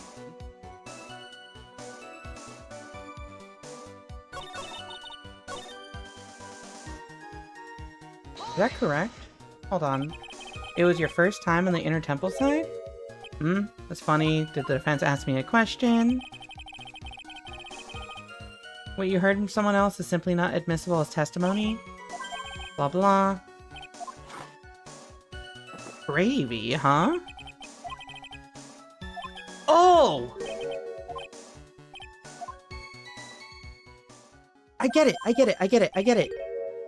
He shouldn't know about that piece of evidence. Oh, okay, they give you a hint here. I was just gonna skip ahead. I get it, because he mentions, specifically, he doesn't mention Elise Dunim, he mentions Misty Faye. And the time that Misty Faye is near Gravy, the only time is this picture. But if it was his first time in the inner temple, there's no way he could know that this is a picture of Misty Faye. Because it was covered up entirely. Wait. Yeah? I think? The Gravely? I think this is it. Yeah. Objection. Rika talked about women smelling like curry, so I was wondering if Serena could, hence girlfriend smelling like curry. Oh, yeah, sorry. Serena's my girlfriend's name. Mr. Godot. The first time you crossed Dusky Bridge and went into the Inner Temple was long before the murder took place. What? Why do you say that? Because he just made one fatal slip-up. The hanging scroll in the training hall. Hanging scroll? But... Mr. Godot is right. That scroll shows a picture of my mother. Maya, I know you know who it is, but here's something you didn't know. By the time the bridge had been repaired, 2 days after the murder, the hanging scroll in the training hall looked like this. What's that wonderfully delicious smell? You just have it with you. The morning after the crime, someone covered it with gravy. Gravy? But why gravy, Nick? Because gravy was much more than a condiment to the culprit. Well, Mr. Godot, if you really hadn't seen the hanging scroll until after the murder, you wouldn't have had any way of knowing that it was Misty Faye. Yeah, that smell should definitely be rotten. Hold it. But wait a minute, Nick. Yes? Take another look at the hanging scroll. Look, at the top. There's a crest there. Ah, that. It's the mark of the master, correct? Exactly. So if you know the meaning of the mark... Then you could guess that it was a picture of Misty Faye on there. True, but Mr. Godot described what was underneath like this. Clad in her stunning Japanese garb, surrounded by the hue and aroma of Western tastes. Oh. Yes, it's possible that he knew what the crest meant. However, he couldn't have known that she was wearing Japanese clothing. Mr. Godot, on the day of the murder, you were hiding at the Inner Temple, long before the crime took place.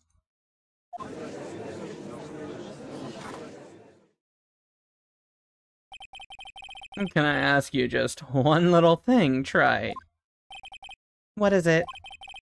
This whole theory of yours, it all rests on a certain assumption. That I knew beforehand that a crime was going to be committed. That's right.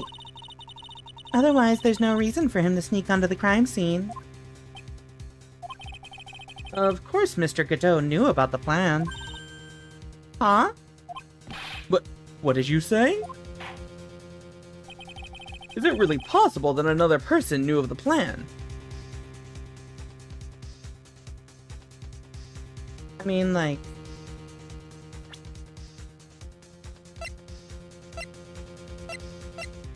So, like, the people who would have known would have been Iris, Morgan and Dahlia, Pearl, I don't think Elise? Elise probably would have known because I think Pearl would have asked her what some of the words meant.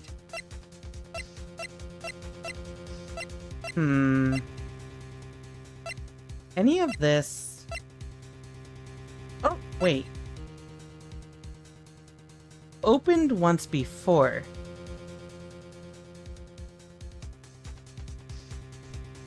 Aww. Where did we find this again?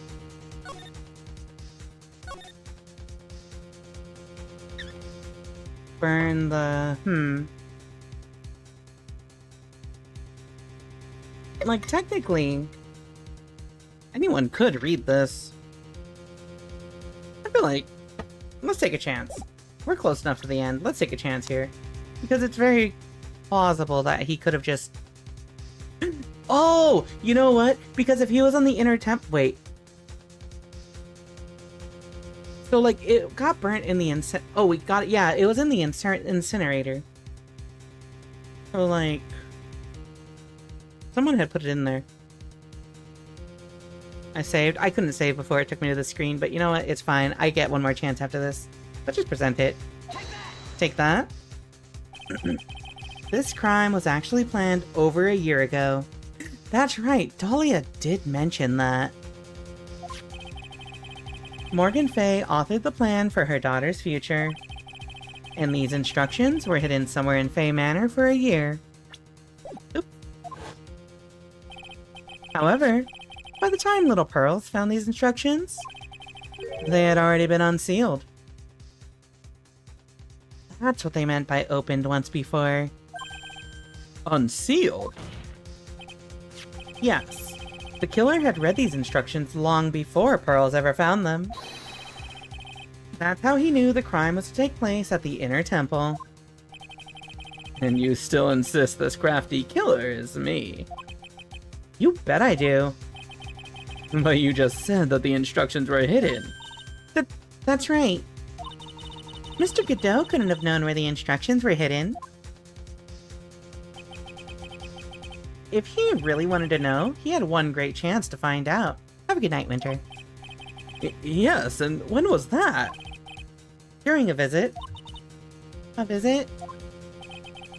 Morgan Fay told her daughter Pearl about where the instructions were hidden. During one of her visits to the detention center. That would be the only time for someone to have learned where they were hidden. Eavesdropping on a visit at the detention center. Yes, it could be arranged if you were someone with easy access in and out of there. Like, for example, a prosecutor such as Mr. Godot. Okay, so like...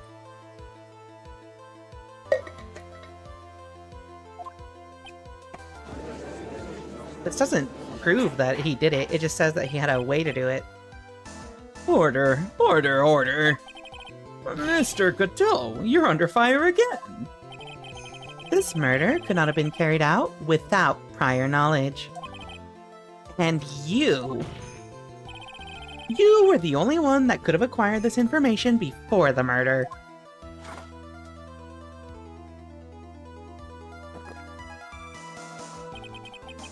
Humans are afraid of the dark. And yet, at the same time, we're fascinated and bewitched by it. Maybe that's why humans drink the darkness that is coffee. Sorry for always asking, but what does that mean? It means there's a reason for everything. According to your theory, the killer in this case eavesdropped on a conversation during a jail visit where he learned of a hidden plan for a crime. After discovering the plans, he hid in the inner temple and waited for the crime to occur. And then he ultimately took a person's life. And he did all of that just to protect this witness. That's right. If you're accusing me of this crime, I have to ask you, why would I do this? This girl is nothing but a stranger to me. I've got no reason to go through that kind of trouble to protect her. Yeah, what the fuck are you saying with a half of this? I am what you see. I am certainly not the type to rescue the damsel in distress. The killer's behavior is certainly extreme, for lack of a better word. Are you gonna tell me that you don't think the guy who literally throws steaming hot mugs of coffee at opposing counsel and also drinks 18 cups of coffee per trial is not extreme?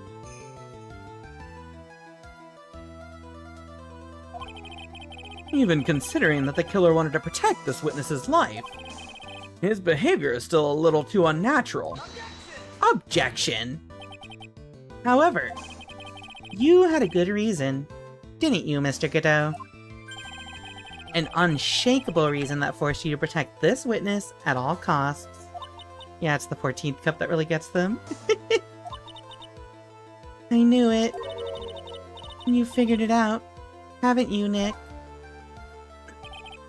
Maya. I guess you were doing your best to cover for Godot. For the same reason. Huh?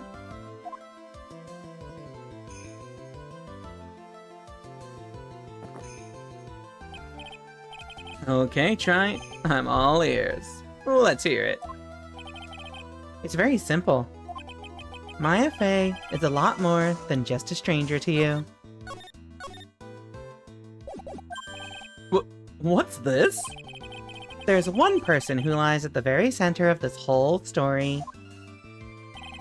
One person that ties you and Maya Fey together inextricably. I mean, like, technically, it's Misty is at the center of all this, but also I'm pretty sure Mia's the reason Godot is in here. Take that. There's a very good reason why Maya Fey's life is so precious to you. After all, she is Mia Fey's only sister. Mia Fey. You once worked alongside her. That was when you were a defense attorney. What? Wait a second here. Mr. Godot is a defense attorney? With your honor's piercing intellect, you must have figured it out by now. The real name of this man who calls himself Godot?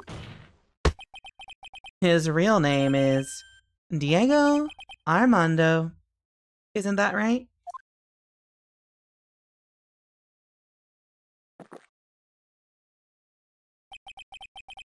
The last time someone called me by that name was over 6 years ago. Diego Armando. That name rings a bell. It should, Your Honor. All of this is related to a single case. A case in which a convict named Terry Falls killed himself. Mia Fey's first time in court. The tragic outcome left a deep wound in her heart. She knew that behind it all was a heartless, scheming demoness in disguise. But in the end, Mia couldn't tear off that disguise. However, there was one man who reached out to help her. Diego Armando, a senior defense attorney at the office where Mia worked.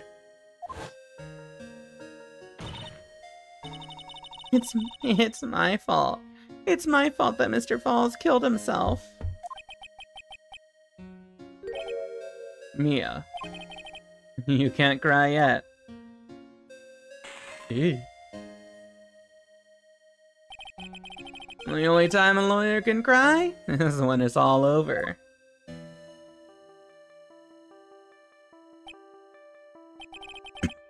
I was moved by her. The way she put all her faith in her clients. That pure, sweet heart of hers. That's why I could never forgive Dahlia Hawthorne. Mia and I thoroughly investigated that fake kidnapping incident. Then one fateful day, Dahlia wanted to meet with me. It had been 6 months since the trial. We met in the courthouse cafeteria.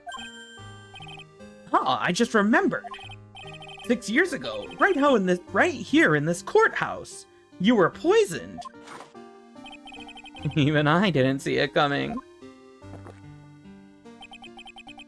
Dahlia Hawthorne slipped some poison into my coffee.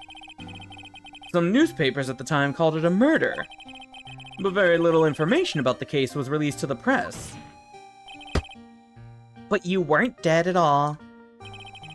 No official reports ever actually called it a murder. Oops. I was just in a deep, deep coma. I see. My body shut down, and my life became nothing but a long, deep sleep. That woman's poison did a real number on my central nervous system. I lost my sight, and all of my hair turned white due to the damage it caused. That's terrible. Apparently it was a miracle that I ever regained consciousness. 5 years had passed since I drank that poisoned brew. Then one morning, my eyes flew open from the smell of a doctor's cup of coffee. But 5 years? You were asleep for 5 years? And the worst possible news was waiting for me.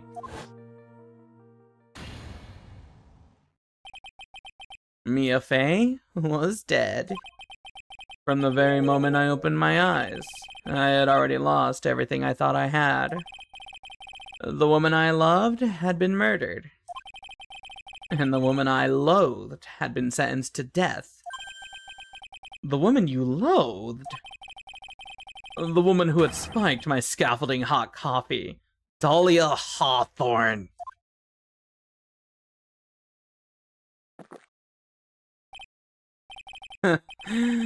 Good ol' Mia. She didn't let me down. She got her revenge before she checked out. In the end, there wasn't anyone waiting for me when I woke up. That's so sad. For someone like me? For someone who had slept away their best days. There were only 2 reasons left to live. And it was for those 2 reasons that I decided to become a prosecutor. If I may ask, what were your 2 reasons to live? The first was you, Trite. Huh? Me? Yowie time, yeah. Sorry. If I hadn't drank that stupid poison, Mia Fey never would have died, much less the way she did. You were the only one who was there to protect her. But you let her die. It was all your fault. It wasn't like that. I wanted to see for myself what kind of a man you really were. So that's why you became a prosecutor. My other reason for living? She goes by the name of Mia Fey. Huh? You mean me? You were the only way I could make up for the sin of not saving Mia. A neat quirk of the localization, just as you can't see red on white, Godot ignored red, white, and blaming Phoenix. Oh, that is clever, yeah. You're telling me he became a prosecutor in 2 years? I mean, to be fair, at the beginning of this game, he does say, the first trial that you face him, he does say that's his first prosecution case. He's undefeated because he's never done a case before that as a prosecutor. 1 year ago, when the Kyorain village incident was resolved. It was obvious that Morgan Fey was planning something. Whatever her evil plan was, I was determined to stop it. My role as a prosecutor put me in the perfect position to do something about her. That's how you overheard Pearl's visit with Morgan at the detention center. I knew that the time was drawing near. Since I knew the plan, I thought I could foil it. My goal was to outwit the plan. I thought if I could do that, I could keep that girl from being caught up in it. That makes sense. If Pearls had known that the actual purpose of the plan was to kill Maya, she never would have helped out. Finally, the day of the plan was drawing near. I contacted both of my accomplices. Who? Accomplices? Iris of Hazakura Temple and Misty Fey. I especially needed the help of Iris. She was to take the fall in my backup plan in case we couldn't control Pearl Fey. But... how did you contact my mother?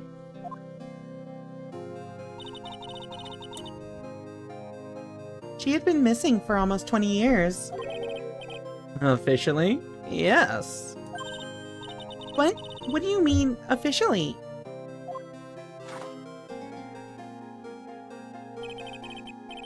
You've heard about it, haven't you? About the strong ties between the main family and the government. Now that you mention it, Bikini did say something to that effect. She said that the Master of Kurain had great authority. Even without her official position, Misty Faye still wielded great influence. The police have been keeping an eye on her movements all this time. That's how I was able to contact her. Again, because of my position as a prosecutor. So, my mother was cooperating with you? Let me resize this. Oh, no, there we go. My mother was cooperating with you? Don't ever forget, no matter how far away from you she was, she never stopped thinking about you. She was always... That's why I knew she would do anything to protect you. If you want to know how strong her resolve to protect you was, look at her staff. Her staff?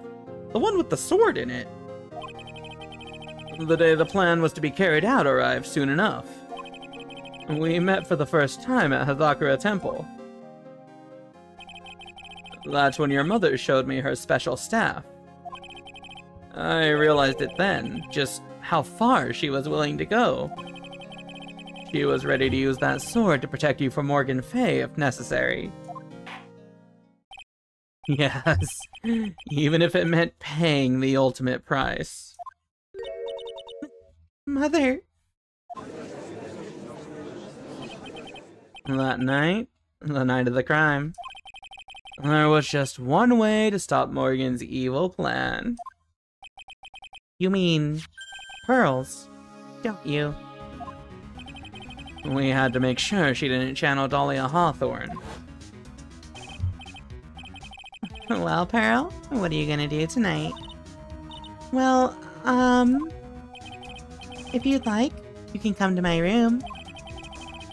Perhaps we can read some books together. Nice, Grandma. Grandma? Nice, Aunt.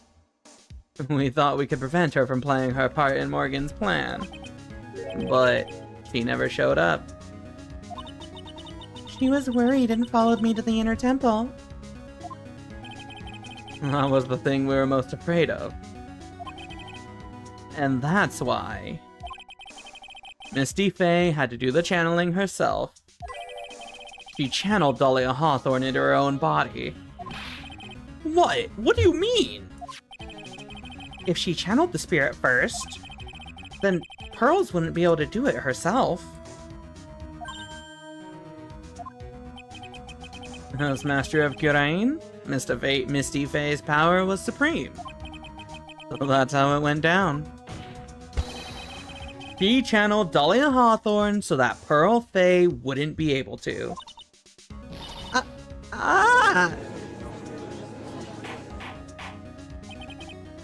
What? Is this true? My role in the plan was to make sure no one was going to hurt Maya Faye. That's why I hid myself at the inner temple. Just in case you needed to be saved from Dahlia Hawthorne. Godot. Anyway. That's all I'm going to admit to, right? Huh? There's no doubt about it. You're a great defense attorney. But you're gonna have to do the rest yourself. The background leading up to this incident has been laid bare. There's just one question remaining, Mr. Wright. Who killed the victim? There are only two possible suspects right now. Maya Faye? And I'm sad to say, you, Mr. Godot.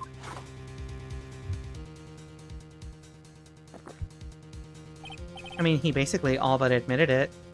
Well, try it. If you're the real deal, And then finish this thing once and for all. Show us beyond a shadow of a doubt that you can finish this on your own. By saving. No, Nick, please don't. Maya, I heard the whole thing from my sister in the medical office. That's why I have to protect Mr. Godot. I can't do it. I can't testify against him. After all, he's the man who put his life on the line to protect Mia. And me too. Maya, I know that. Nick. But even so, it doesn't absolve him of his crime. Please, Maya, testify. Miss Faye, your testimony, please. This is the final testimony. Don't bother trying to hide anything, because I'll know. I want to hear the truth from your own lips. I understand. I'm sure you're right. I'm ready now, Nick. All right, young lady. Tell us about the moments before you lost consciousness. What exactly happened at the time of the murder? Alright, chat. Hold on. I've been drinking water for like 6 hours straight. So, let me take a minute to use the restroom real fast. And we'll do this final testimony. Have one words on stream round. Be back in a minute.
I forgot to run a singular ad break, but whatever.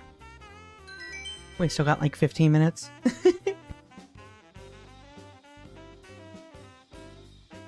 Alright. Good work. Let's finish this up now. Thank you for bearing with me. Testimony. The time of the murder. Just before it happened, I think I saw some red lights. 3 of them. I thought I'd ask for help, but just then I was splattered with blood.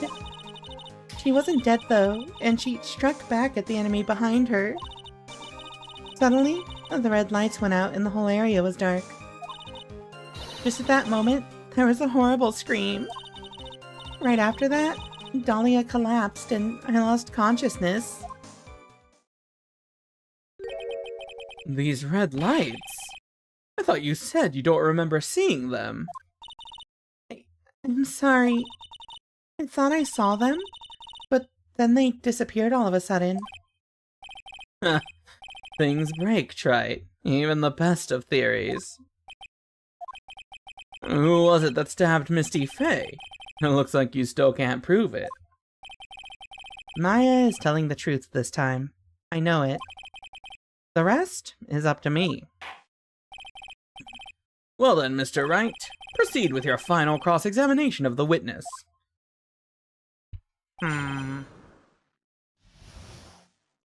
There could be a... I think I saw some red lights, 3 of them.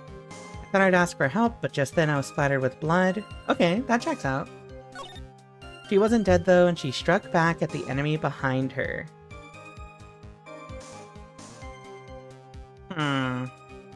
Is that the case? Suddenly the red lights went out and the whole area was dark. Just at that moment there was a horrible scream. Right after that, Dahlia collapsed and I lost consciousness. Okay, let's save here. So...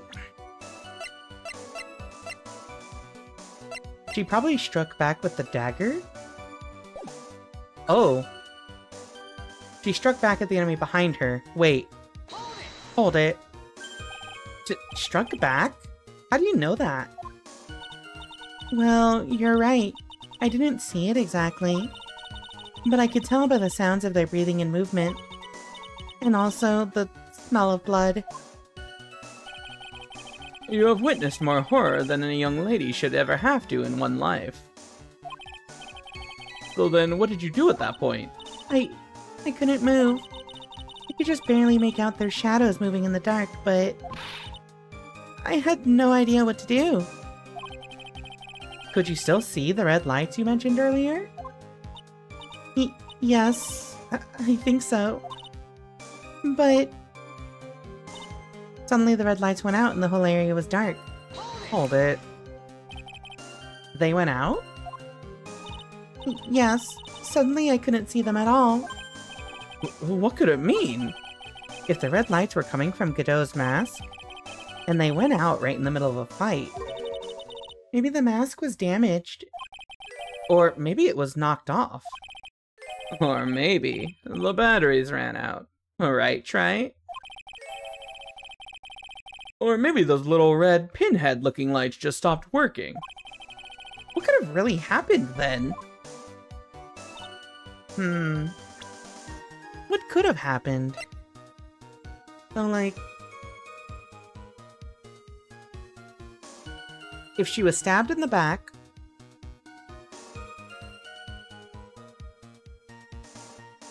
by this cane, and we're implicating Godot, that means Godot did know about the sword, actually.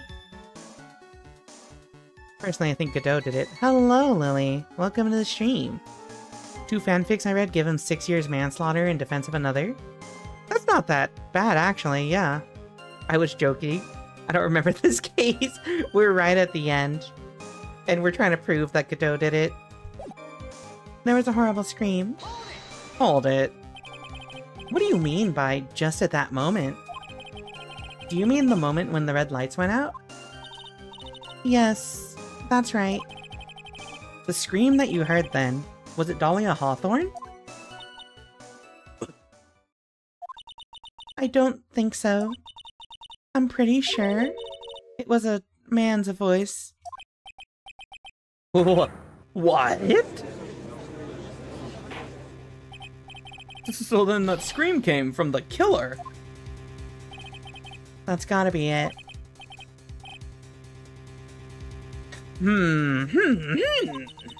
I think Dahlia Hawthorne must have taken the blade and attacked the killer with it. And then the killer let out a scream of pain, huh? After that, the killer stole the blade back and delivered the final blow, I guess. Well, Mr. Wright, it seems to make sense to me. It sounds like a reasonable deduction, but I still kind of wonder. There's a contradiction.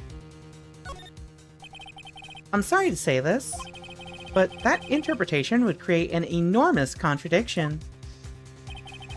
That makes sense. After all, my deductions are almost certainly never correct. At least he's self-aware after 3 games. Remember the testimony she just gave, before the killer let out a scream. Maya said she had already been splattered by the victim's blood. In other words, the blade and the staff had already been plunged into the victim. Is that right?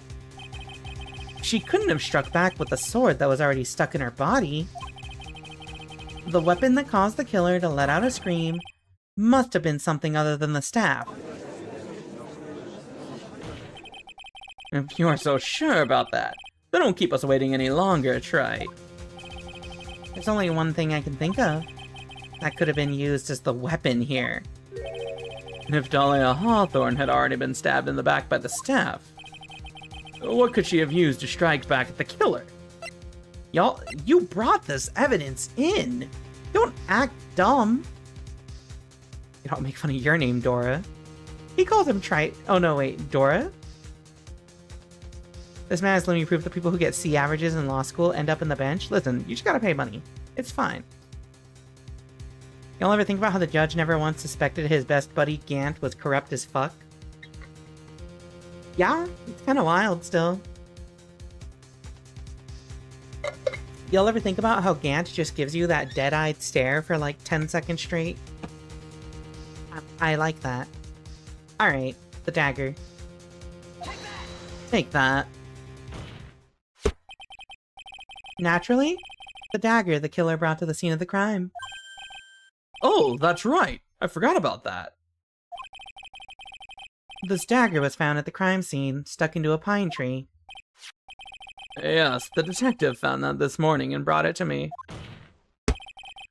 Dahlia Hawthorne struck back at the killer with this, and she managed to wound him as well. Objection. Just because he let out a scream doesn't mean that he was wounded. For all we know, the blood on the dagger could have been from the victim. Objection! Have you forgotten that the blood has already been tested? Since we learned it wasn't the victim's blood, it must be the killer's blood. The killer must have a wound somewhere on his body. So you're saying the blood on this dagger belongs to the killer? Exactly. A DNA analysis of the blood would prove it beyond a shadow of a doubt. This is and yes, Mr. Godot, it would prove that it's your blood. Nice theory, Trite. Order! Order in the court! Is this the end? Have I done it? Even he won't be able to change the results of a scientific test.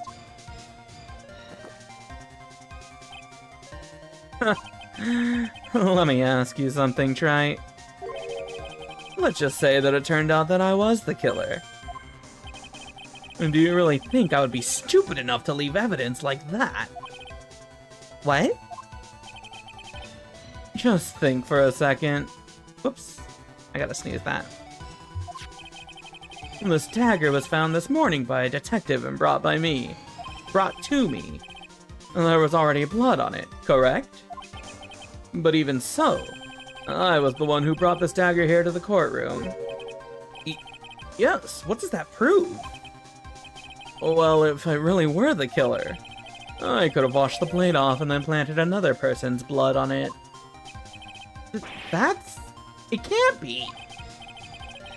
In any case, there's one thing I can guarantee, Trite. That blood, it doesn't belong to me. Not a chance. What? Okay, well, let us get the test then. In any event, it seems to be established that the killer was wounded. Alright then, witness. Continue your testimony. Hold it. Wait a minute. What's the problem? I know I probably shouldn't say this, but there's a big contradiction in Nick's explanation. Maya? This dagger, You said that it wounded the killer. That's right. But... If Mr. Godot had really been cut with a dagger, his clothes should be bloody or have a rip in them, right? Maya? Maybe he just changed his clothes? That solved the contradiction pretty easily. What are you talking about? It's not that simple at all. Remember back to the day of the murder. Everyone that was on the inner temple side got trapped there. Ah, that's right. And once the bridge was fixed and the police headed for the inner temple... Mr. Godot was already there waiting for them. He never had a chance to change his clothes. That is a really big contradiction. Order in the court. Objection. Well, maybe he brought a change of clothes with him. But no one could have predicted the lightning strike that shut down the bridge. Why would anyone have brought a change of clothes? Did the judge take smart pills during the last recess? No, he's only smart when it's convenient to inconvenience you, Phoenix, right? Let's see, so in Dahlia's body count, she got her stepsister, the guy she convinced to poison himself, the one guy who tried to warn Phoenix, and then almost kills Phoenix and almost killed Godot. She was on a kill streak. Yeah. She almost got Maya as well. I don't even have blood anymore, just coffee. That feels realistic. Alright. Well then, maybe the killer took off his clothes before he committed the murder, while it was snowing out, and very frigid. That way he couldn't get any blood on them. Objection. That's impossible, Trite. You know how cold it gets up there late at night. After a few minutes with no clothes on, you'd be frozen solid.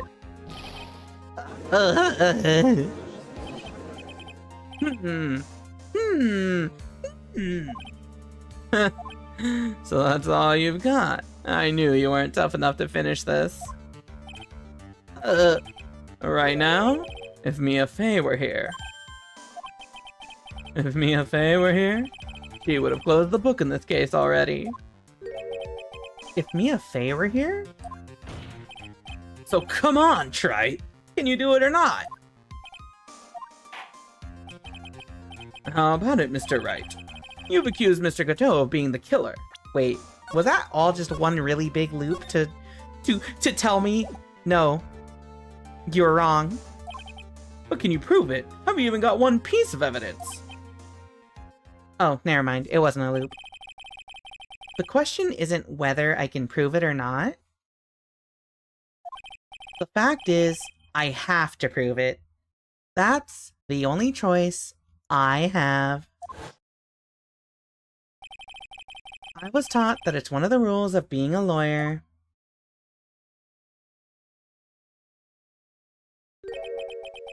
I can prove it. I'm going to bring your magnificent vengeance to fruition, just as you want it. That's good. Fight her till the bitter end, right? There's just one piece of evidence that can prove your point. Why don't we go for the unlimited penalty?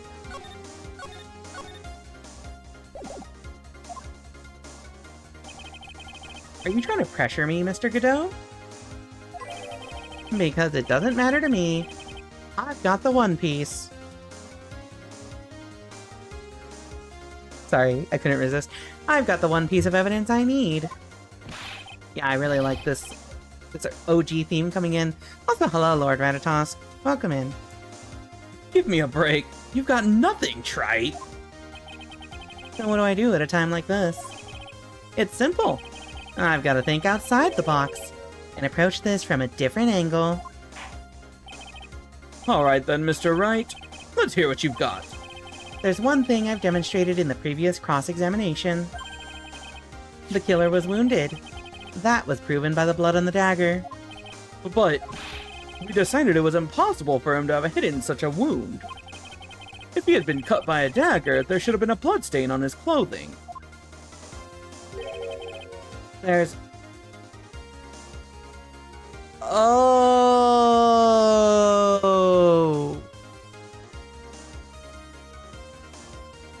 There's one place the killer could have hidden his wound. What did you say? Hidden? This is it. My last stand.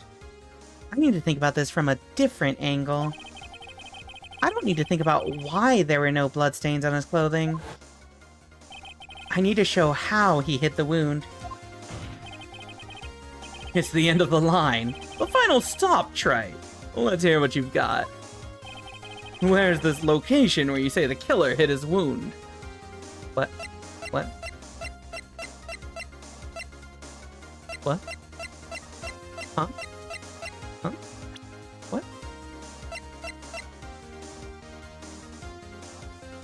Fucking face? Take that? Huh. I don't know what you're talking about. And frankly, I don't need to know. What I do know is that you'll never be half the lawyer she was. Isn't that right, Trey? What? Gay, homosexual, gay. What was that just now? Mia? It can't be. You're living on through him? Even as we speak, you're still hiding the wound.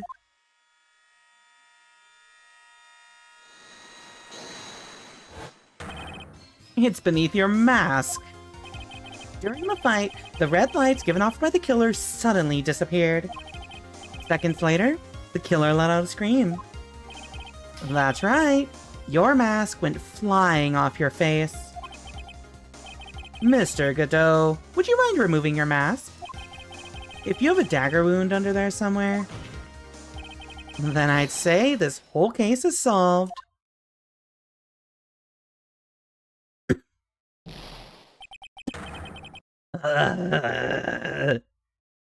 Why did it explode?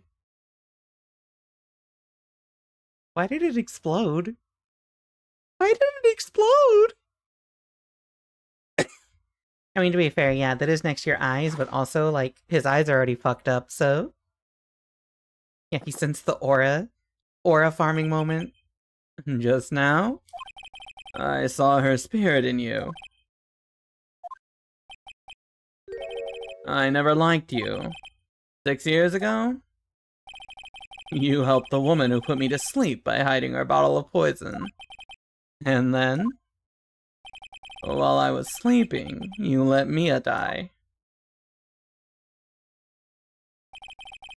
But you didn't care. You just kept living your pathetic, happy-go-lucky life. You even had the nerve to follow in her footsteps as a lawyer. I could never forgive you. That's what I thought. Mr. Godot. But I was wrong about you. I knew it from the very beginning. The truth is, the only person I could never find it in my heart to forgive was me. You yourself? I was the one that failed to protect Mia. Me and no one else. I tried to avert my eyes from the truth, to escape from the harshness of reality. I just couldn't face Mia's death head on, so I ran. I hid behind a mask. I threw away my true name. I couldn't even deal with being a defense attorney anymore, so I quit. But you saved Maya! Yeah, that was my plan. Up until just now, anyway. What do you mean?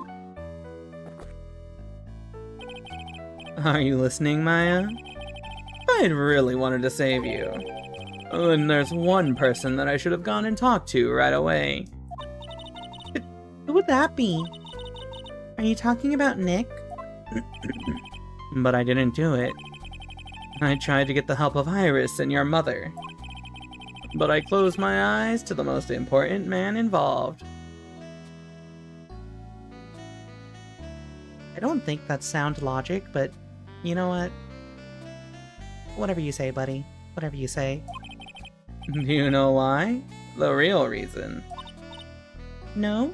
Why? I suppose. I wasn't really interested in saving you at all. Huh?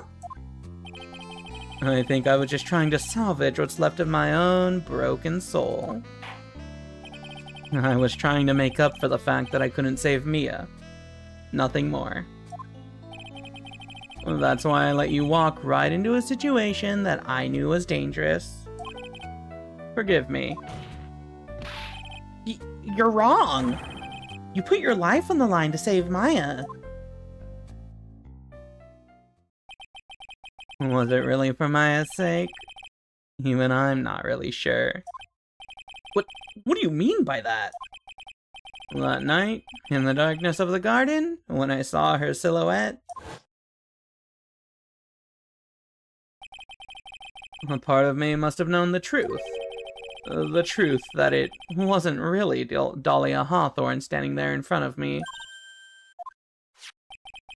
It could have been Misty Faye, or even that little girl. But I still picked up the blade. It was like I was dreaming.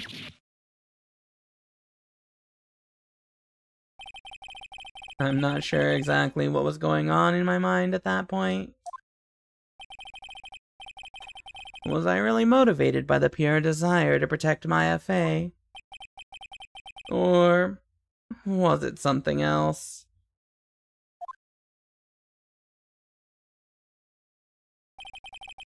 Or was it my hatred for a woman that had stolen everything from me 6 years earlier?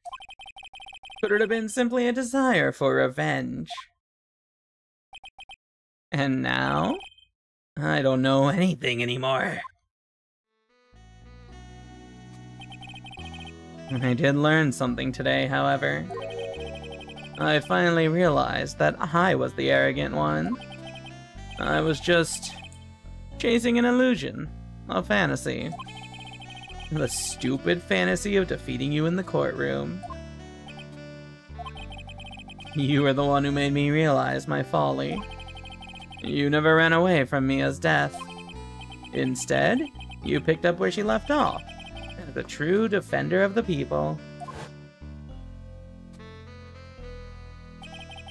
In that one moment, I understood everything. Mr. Godot.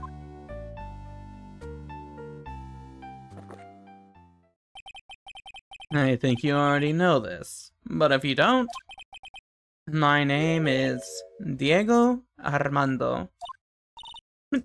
Mr. Armando, I believe in you. I know you were trying to save me.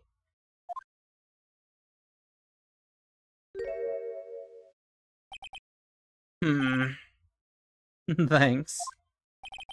Your wound? It's bleeding. Did you forget already? In my world, the color red doesn't exist. These must be my tears. Tears? Ever since I woke up from my coma, I think I've been waiting for this very moment. Mr. Armando? You do well to remember this, Maya. The only time a lawyer can cry is when it's all over.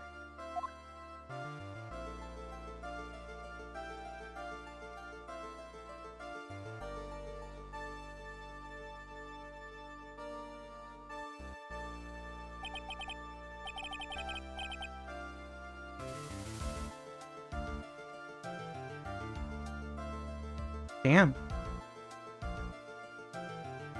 Damn. You know what, chat? I'm glad I literally burned through all 3 of the ad snoozes to get through that scene. Enjoy some words on stream before we hit the epilogue here. Hang on a few minutes. That was a lot to take in. Get some water. Stand up. stretch, get a snack, get cozy. See y'all soon.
Hey, how about that? Is that better? Yeah, there we go. That's actually better. Who turned Rika into a rat?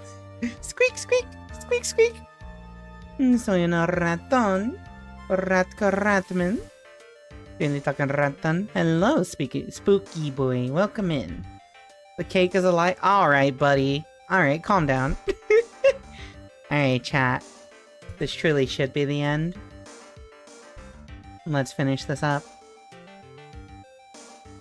This time it really is all over, isn't it? Defendant. Yes, Your Honor.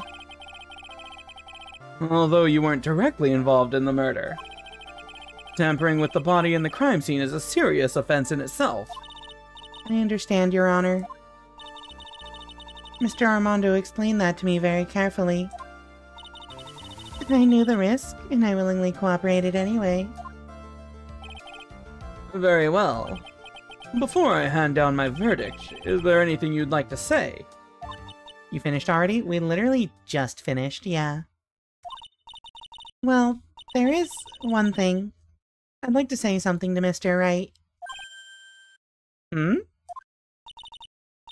I want to apologize to you. Apologize? To me? For what? For the case 5 years ago, of course. Why are you apologizing?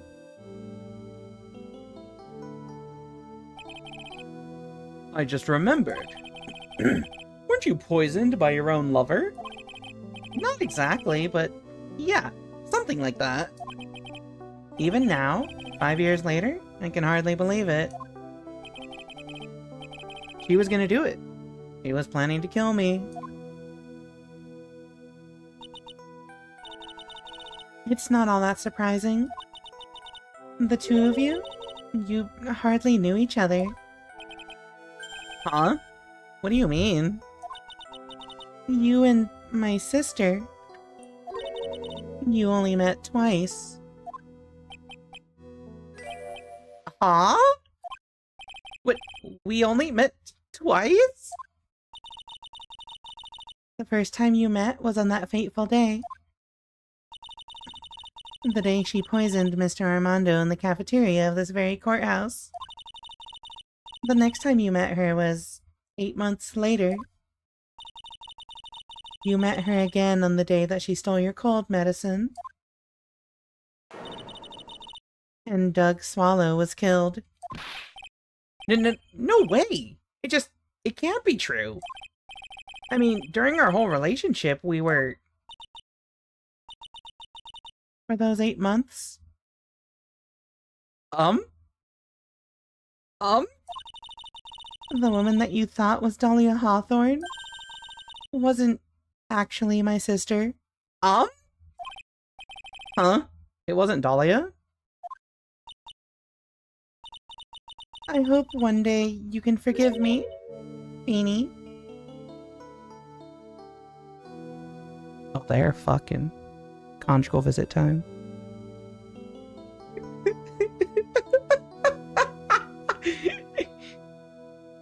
Alright, well, Phoenix Wright, figure out your visitation rights, I guess.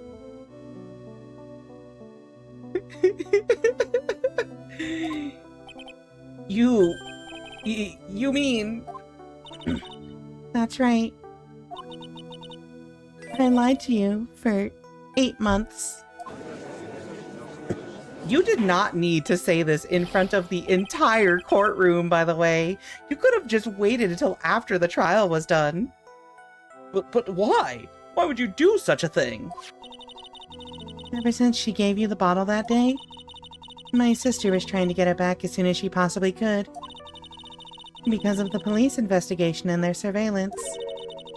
She couldn't move about freely. So, that's why you... My sister, from the beginning, she was prepared for the worst. Prepared for the worst? She thought that you might somehow discover the truth. That's why she was always ready to deal with you at a moment's notice. You mean she was ready to kill me, don't you? She already had so much to answer for. I didn't want any more sins on her soul. I begged her not to do it, and she agreed to give me a chance. And that's why you... Phrasing! And that's why you came to me? You came to get the bottle pendant back from me in her place? But I couldn't get you to give it back. I failed at something even as simple as that. 8 months passed and I still couldn't get it back from you. Finally, my sister couldn't wait any longer. She didn't consult me about her plans for you that day. It was the first time that it ever happened. That was a bit strange, wasn't it? Up until that day, you two were partners in crime and she would confer with you. I think she must have noticed... Hmm? Noticed what? My feelings for you. If I had found out she was planning to kill you, I would have done whatever was necessary to stop her. Even if it meant her life. Or mine. Oh, so, murderous intent just runs through the family, is what you're saying. Iris!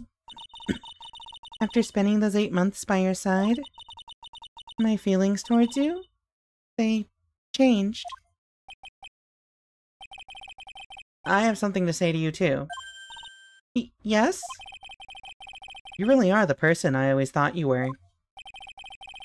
Even after Dahlia Hawthorne was found guilty, I still believed in you.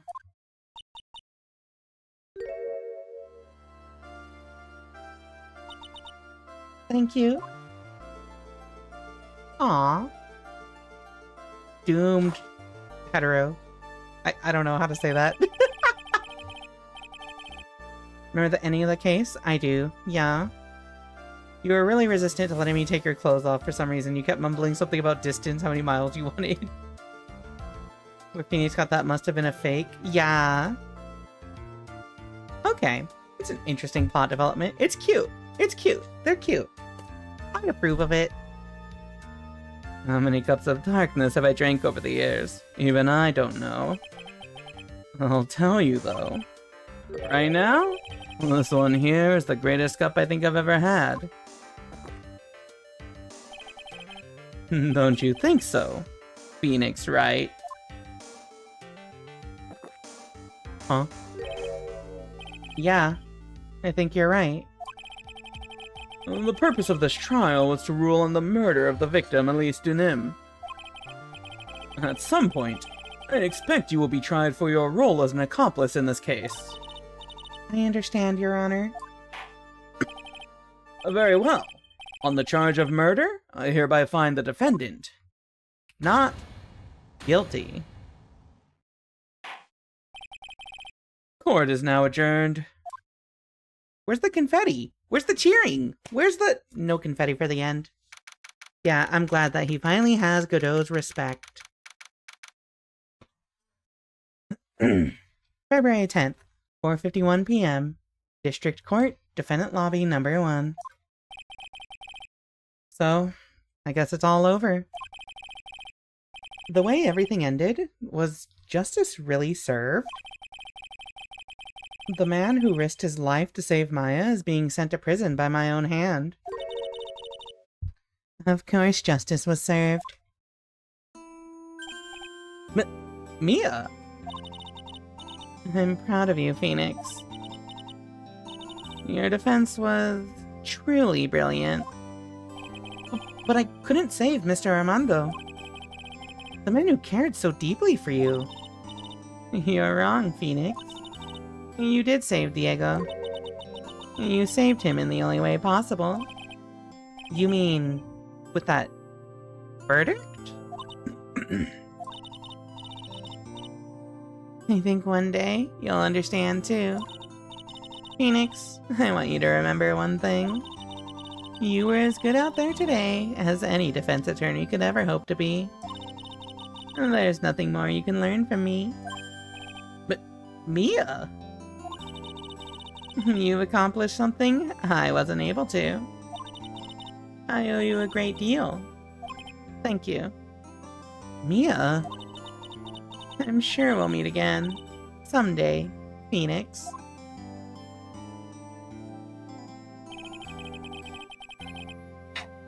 I've handled lots of cases, and I've seen a lot of things. And along this journey, I found myself asking just one question. What does it really mean to defend someone? I suppose today's case produced one possible answer.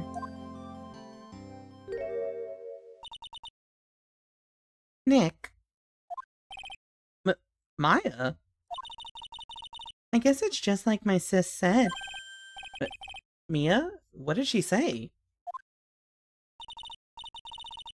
That night, when I channeled Mia to get her advice on what to do, and this is what she wrote back in my notebook. That's a whole ass fucking business letter. Don't worry, Phoenix will save everyone in the end. But... come on, cut it out with that gloomy face. Chat, you don't realize how much you miss Maya until you have to go, like, 3 whole streams without her, and then you finally get her and it's just like...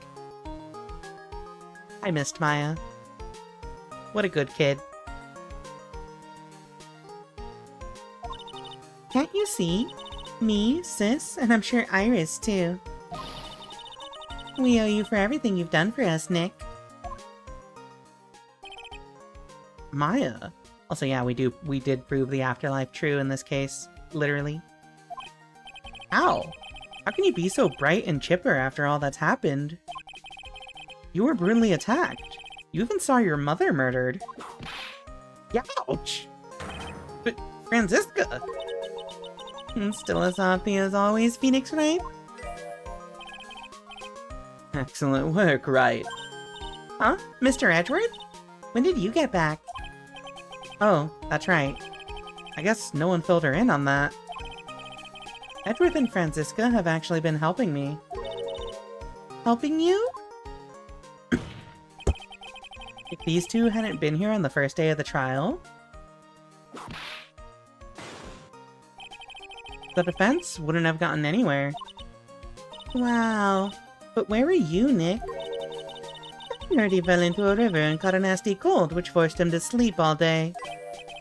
Yes, he laid in bed shivering from his fever with Iris's hood pulled over his head. Oh, ouch. Talk about embarrassing, Nick. You definitely need more training. Anyway, thank you, Mr. Edgeworth. And you too, Franziska? I don't suppose there's room for me in this group hug, is there? Go away. Leave.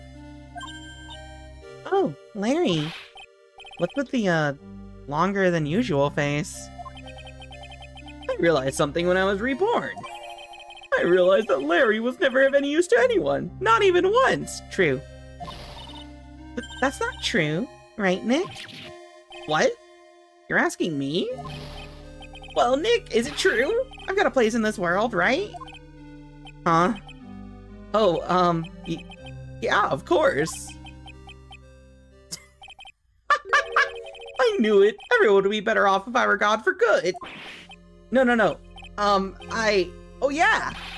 These portraits you painted, they were really good. Isn't that right, Edgeworth? What? Me? Why are you making that face, huh, Edge? Oh, well, yes, indeed. I certainly can't say that they lack resemblance. You really mean it? What about you, Franzi? Did I draw you well, too? What? My beauty can't possibly be captured by a mere crayon. Glare. Nevertheless, I recognize the effort you put into it, and that's worth something. Huh? Does Maya beat Franziska? Maya's more powerful than Franziska von Karma?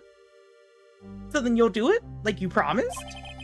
You're gonna model for my next picture book, Franzi's Whippity Whip Trip? Ah! Don't get carried away.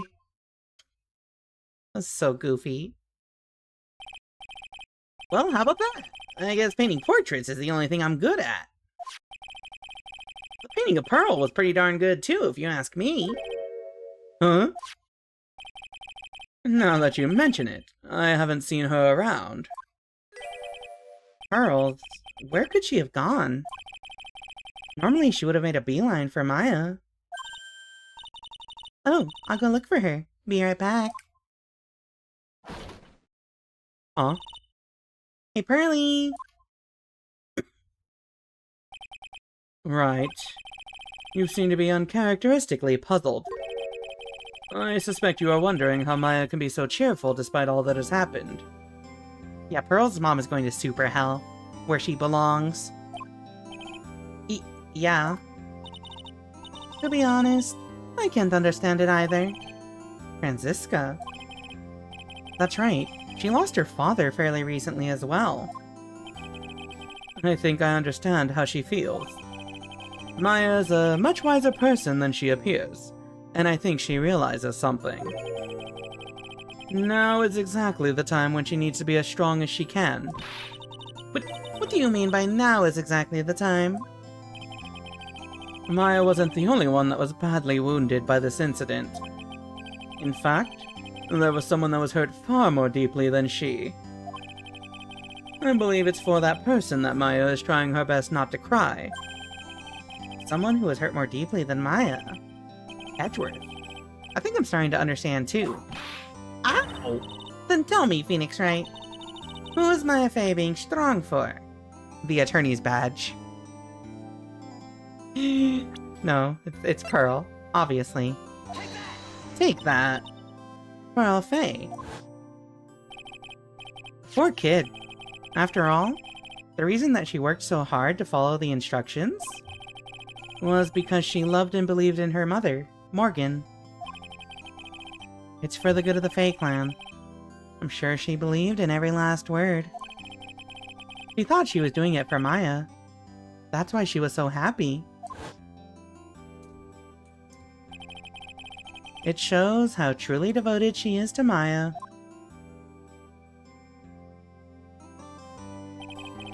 But it's a cruel irony that it was her exuberance that led to this tragedy. Maya Fey's mother was killed and Maya herself was put into the deepest peril imaginable. And that's exactly why Maya's putting on a brave face. She's doing it for Pearl's sake. Until she can see her smile again. Speaking of smiling... Oh hey, so this is where you all were. Wow, looks like we got quite the bunch here. Youch! What was that for, sir? Sorry about that, Scruffy. My whip just seems to have a mind of its own. What's up, Detective Gumshoe? Oh, you know, this and that. Anyways, congrats on your win. Let's go out tonight, pal. Dinner's on me. Huh? My salary's just sorta kinda gone down by a teeny weeny bit, but it's alright. How old is she again? Pearls? Franziska? Which one? I made reservations at a first-class French restaurant tonight.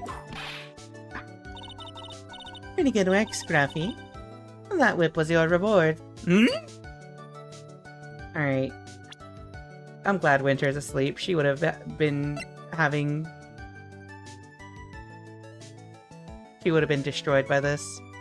Dick Gumshoe is definitely not 19, no. 32, 19, Maya... Yeah, Maya's also 19?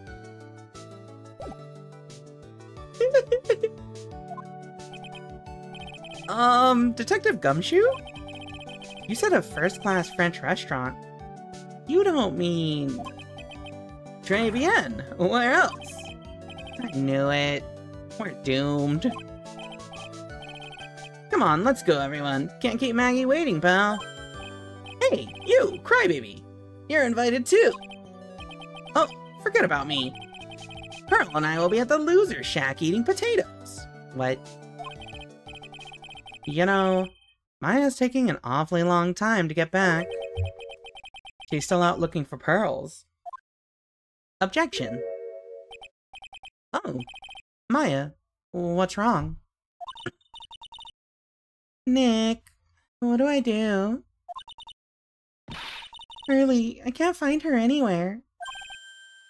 Huh? I'll bet she just went back home. That's all. I thought so too, so I called the village. But no one has heard from her. This has never happened before. As I figured. She has been badly hurt by this incident.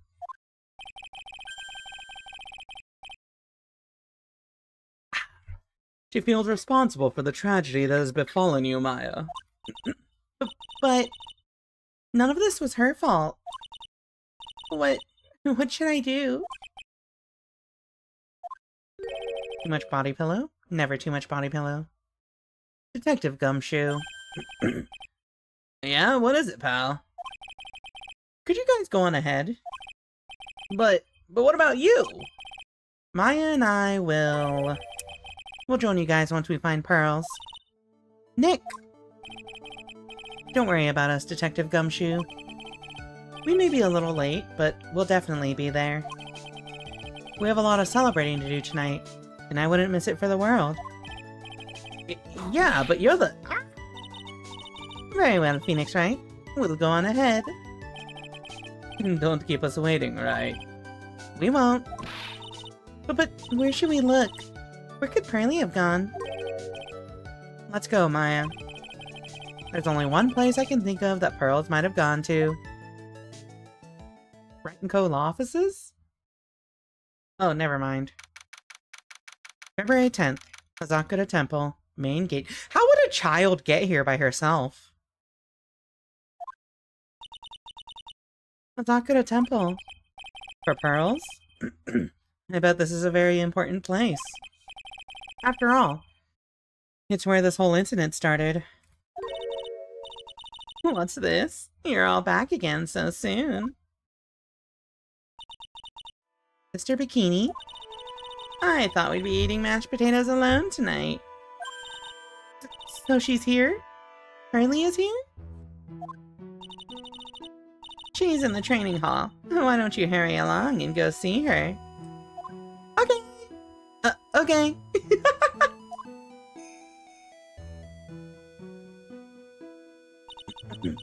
Pearly's not here. Why would you look in the jail cell? Maya, the hanging scroll. It's been cleaned. Someone cleaned it off. It's gotta be pearls.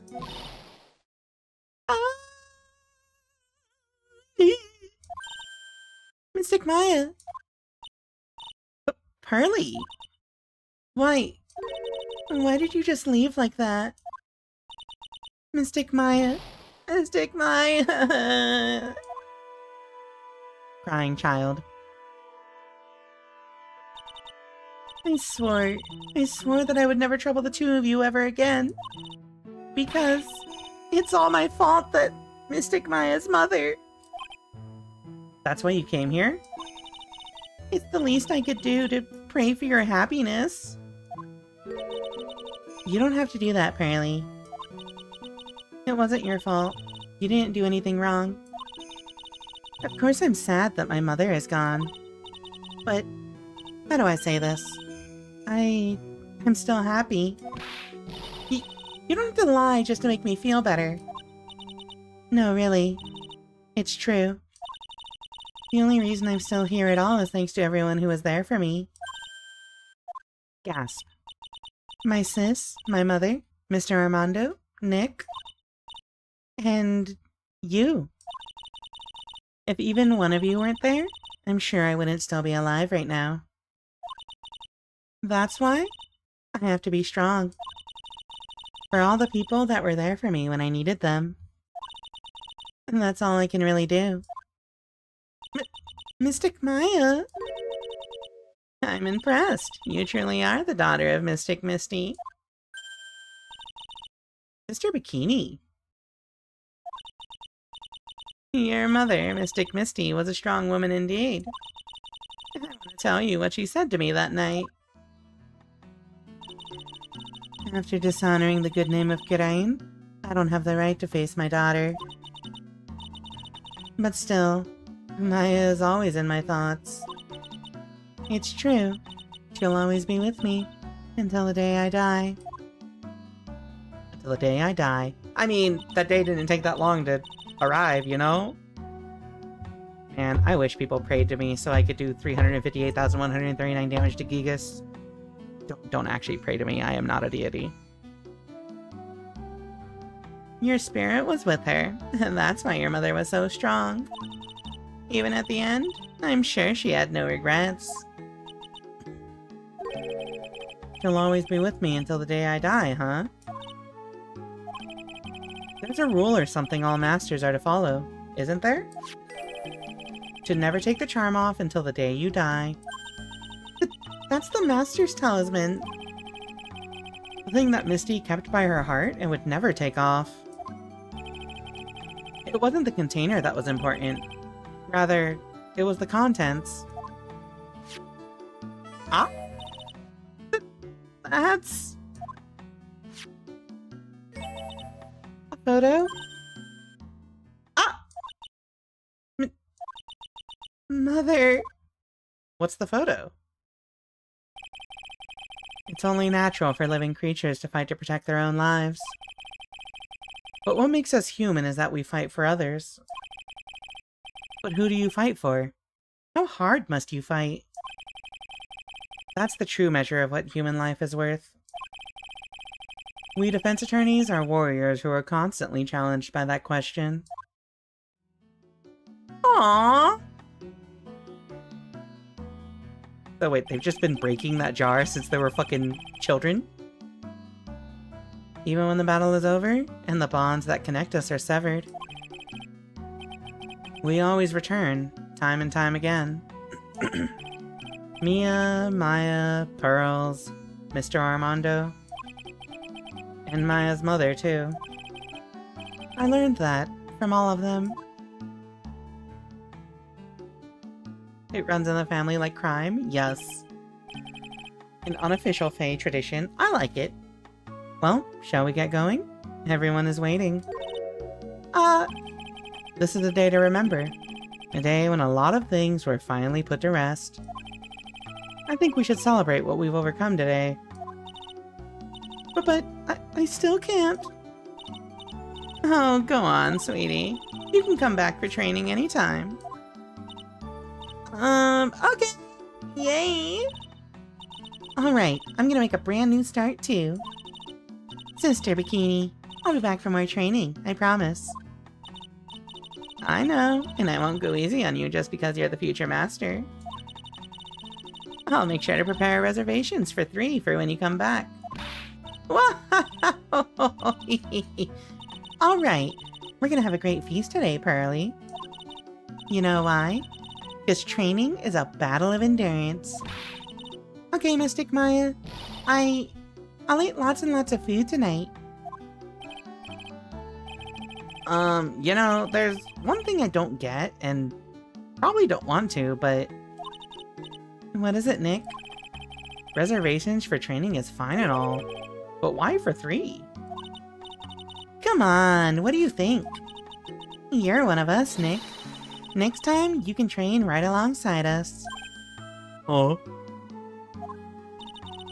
I'll be waiting for you. Sister Bikini will take special care of you. Huh? Huh? It'll be great, Nick. We're gonna do the special chorus naturally. Huh? That's a great idea. After all, Mr. Nick. You'd do anything for Mystic Maya, wouldn't you? Even walk on hot coals, right?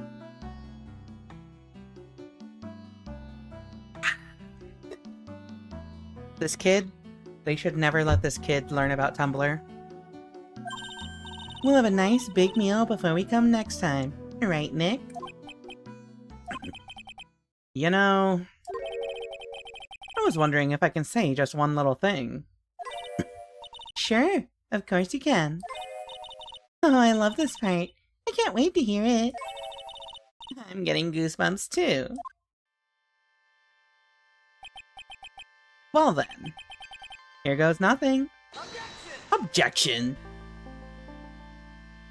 I see. I understand everything. Planning /script/director Shu Takumi. I'll really have to work extra hard now. Master of Kurain and the office manager of Right & Co. Law Offices. And I have to be a good big sister to Pearlie and Nick, too. Well, as long as I'm not locked up or captured or something like that. Or being tried for murder. Alright, chat. End credits time. Yeah, Nick is older than you. So it's true, Mr. Nick really is Mystic Maya's knight in shining armor. He went through with the special course all the way to the end. Actually, I heard there's a legendary extra special ultra course here too. I think I'll surprise the two of them by making them a secret reservation. Child, calm down. Calm thyself. Yeah, Maya does have middle child energy, doesn't she? Oh, he cleaned his coat! Maggie bought me a brand new coat as a present, pal. I feel 10 years younger. I'll never take it off. Yes, but somehow you just don't seem the same. I guess a dirty, shabby old overcoat is just more detective-like, sir. Don't worry about it. In the name of love, a man will soil himself silly. Huh? Don't soil yourself silly.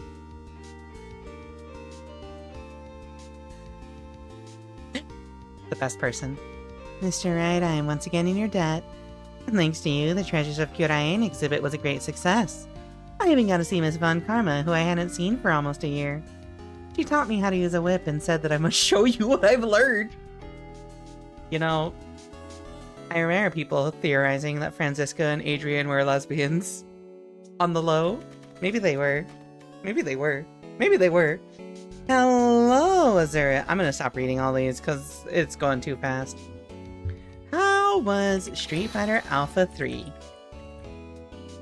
Thank you for the raid, Azura, and everyone else coming from Azura's stream.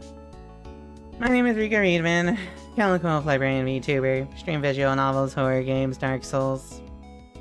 We've, hello Claire, hello Volo, hello Azura, of course.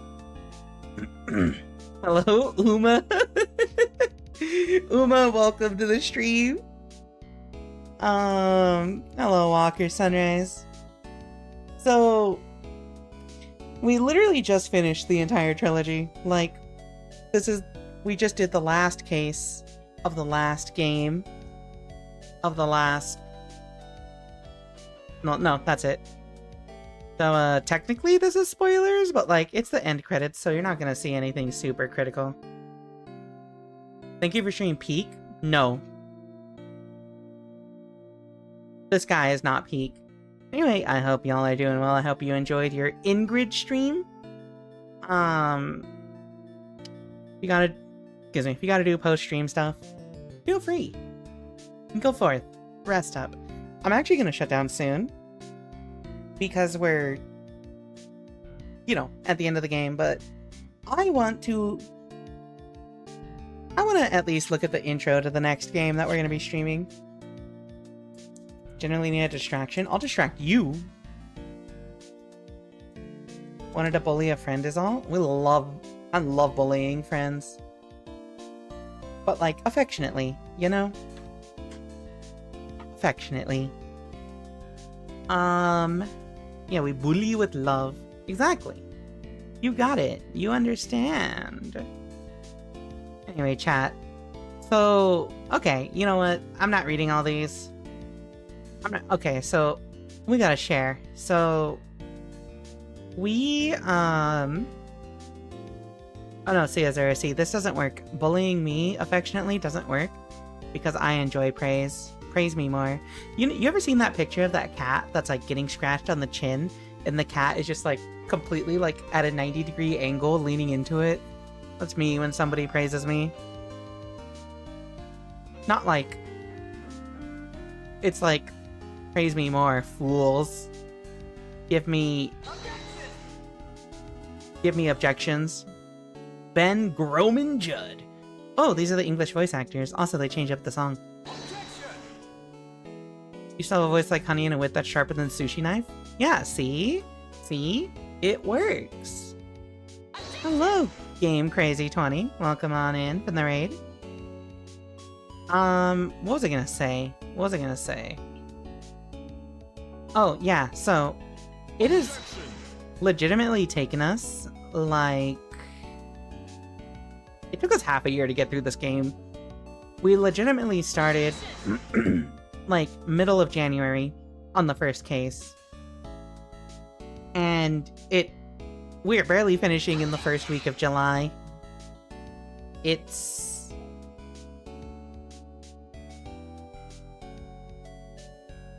How do I say?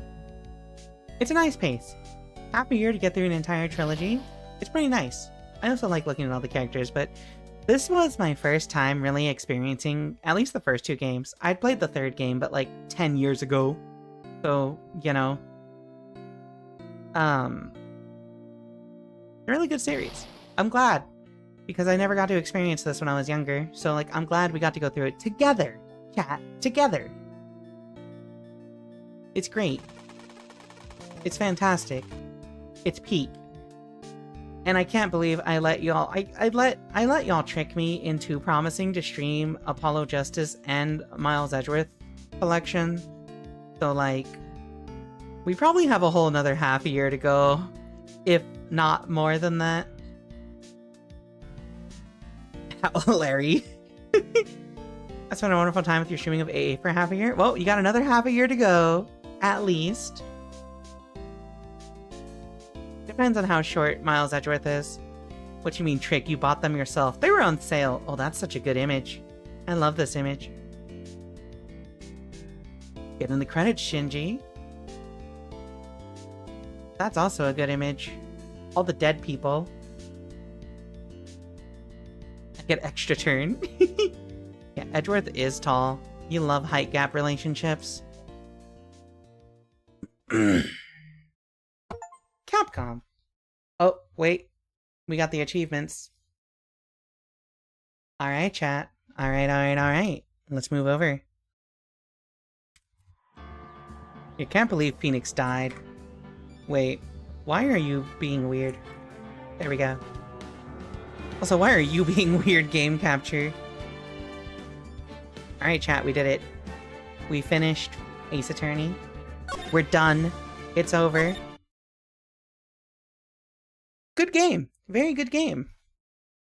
That being said, we have to do one thing. And that is, we have to at least see the start of investigations. You know what I mean? Also, let me fix my tracking while we're on this screen. Also, let me fix the lighting. We don't need the mood lighting anymore. Where the fuck? Boop! Hello. It is back. Sure is a game. I've heard it's a good game. If you ignore the haters. Alright, chat. We at least see the opening menu. If there's like a long cutscene, I'm bailing and shutting down. Language set to English. Health warning. We can only imagine whether Godot will be or not be alive. Yeah, if you pirate it, the entire thing's in a fake language. That sounds kind of hype, actually. Alright, chat. This is what we're going to be starting next week. English.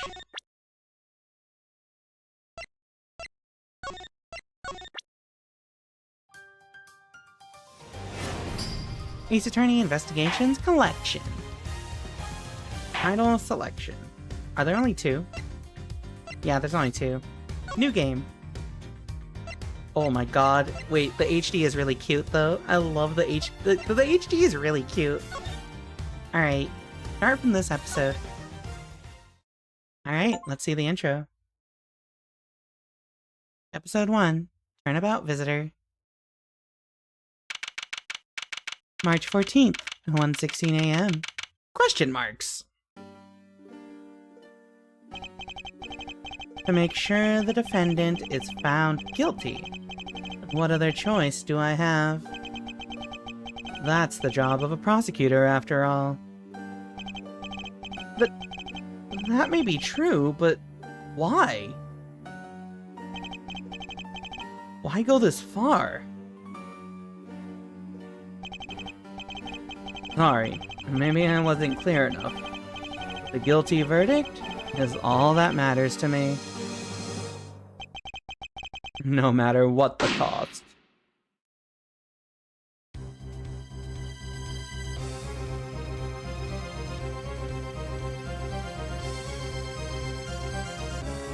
Damn, you're kind of pretty, though.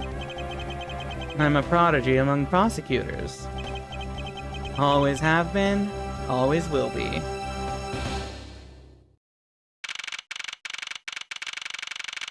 There's your preview. Goodbye. Oh no, he's hot. I wouldn't say hot. I just think he's, like, pretty. He's got a pretty face. No, he's got pretty eyes. He's got, like, those long-ass eyelashes, you know what I mean? Goodbye, Mr. Murderer Prosecutor. Exactly. You get it. You understand. He's pretty annoying. Alright, chat. So, I actually have somebody I gotta send y'all to, who is... Oh my god, the Hall of Infinite Bonks is happening. Where the fuck is the raid train details? So, if you remember Friday and Wednesday, me and Serena were streaming as part of a raid train, and that is still going. It's like a Pride raid train thing. I'm gonna send y'all in there to join in and support the raid train.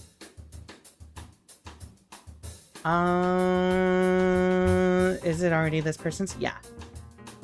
So go say hi to Luma Banui.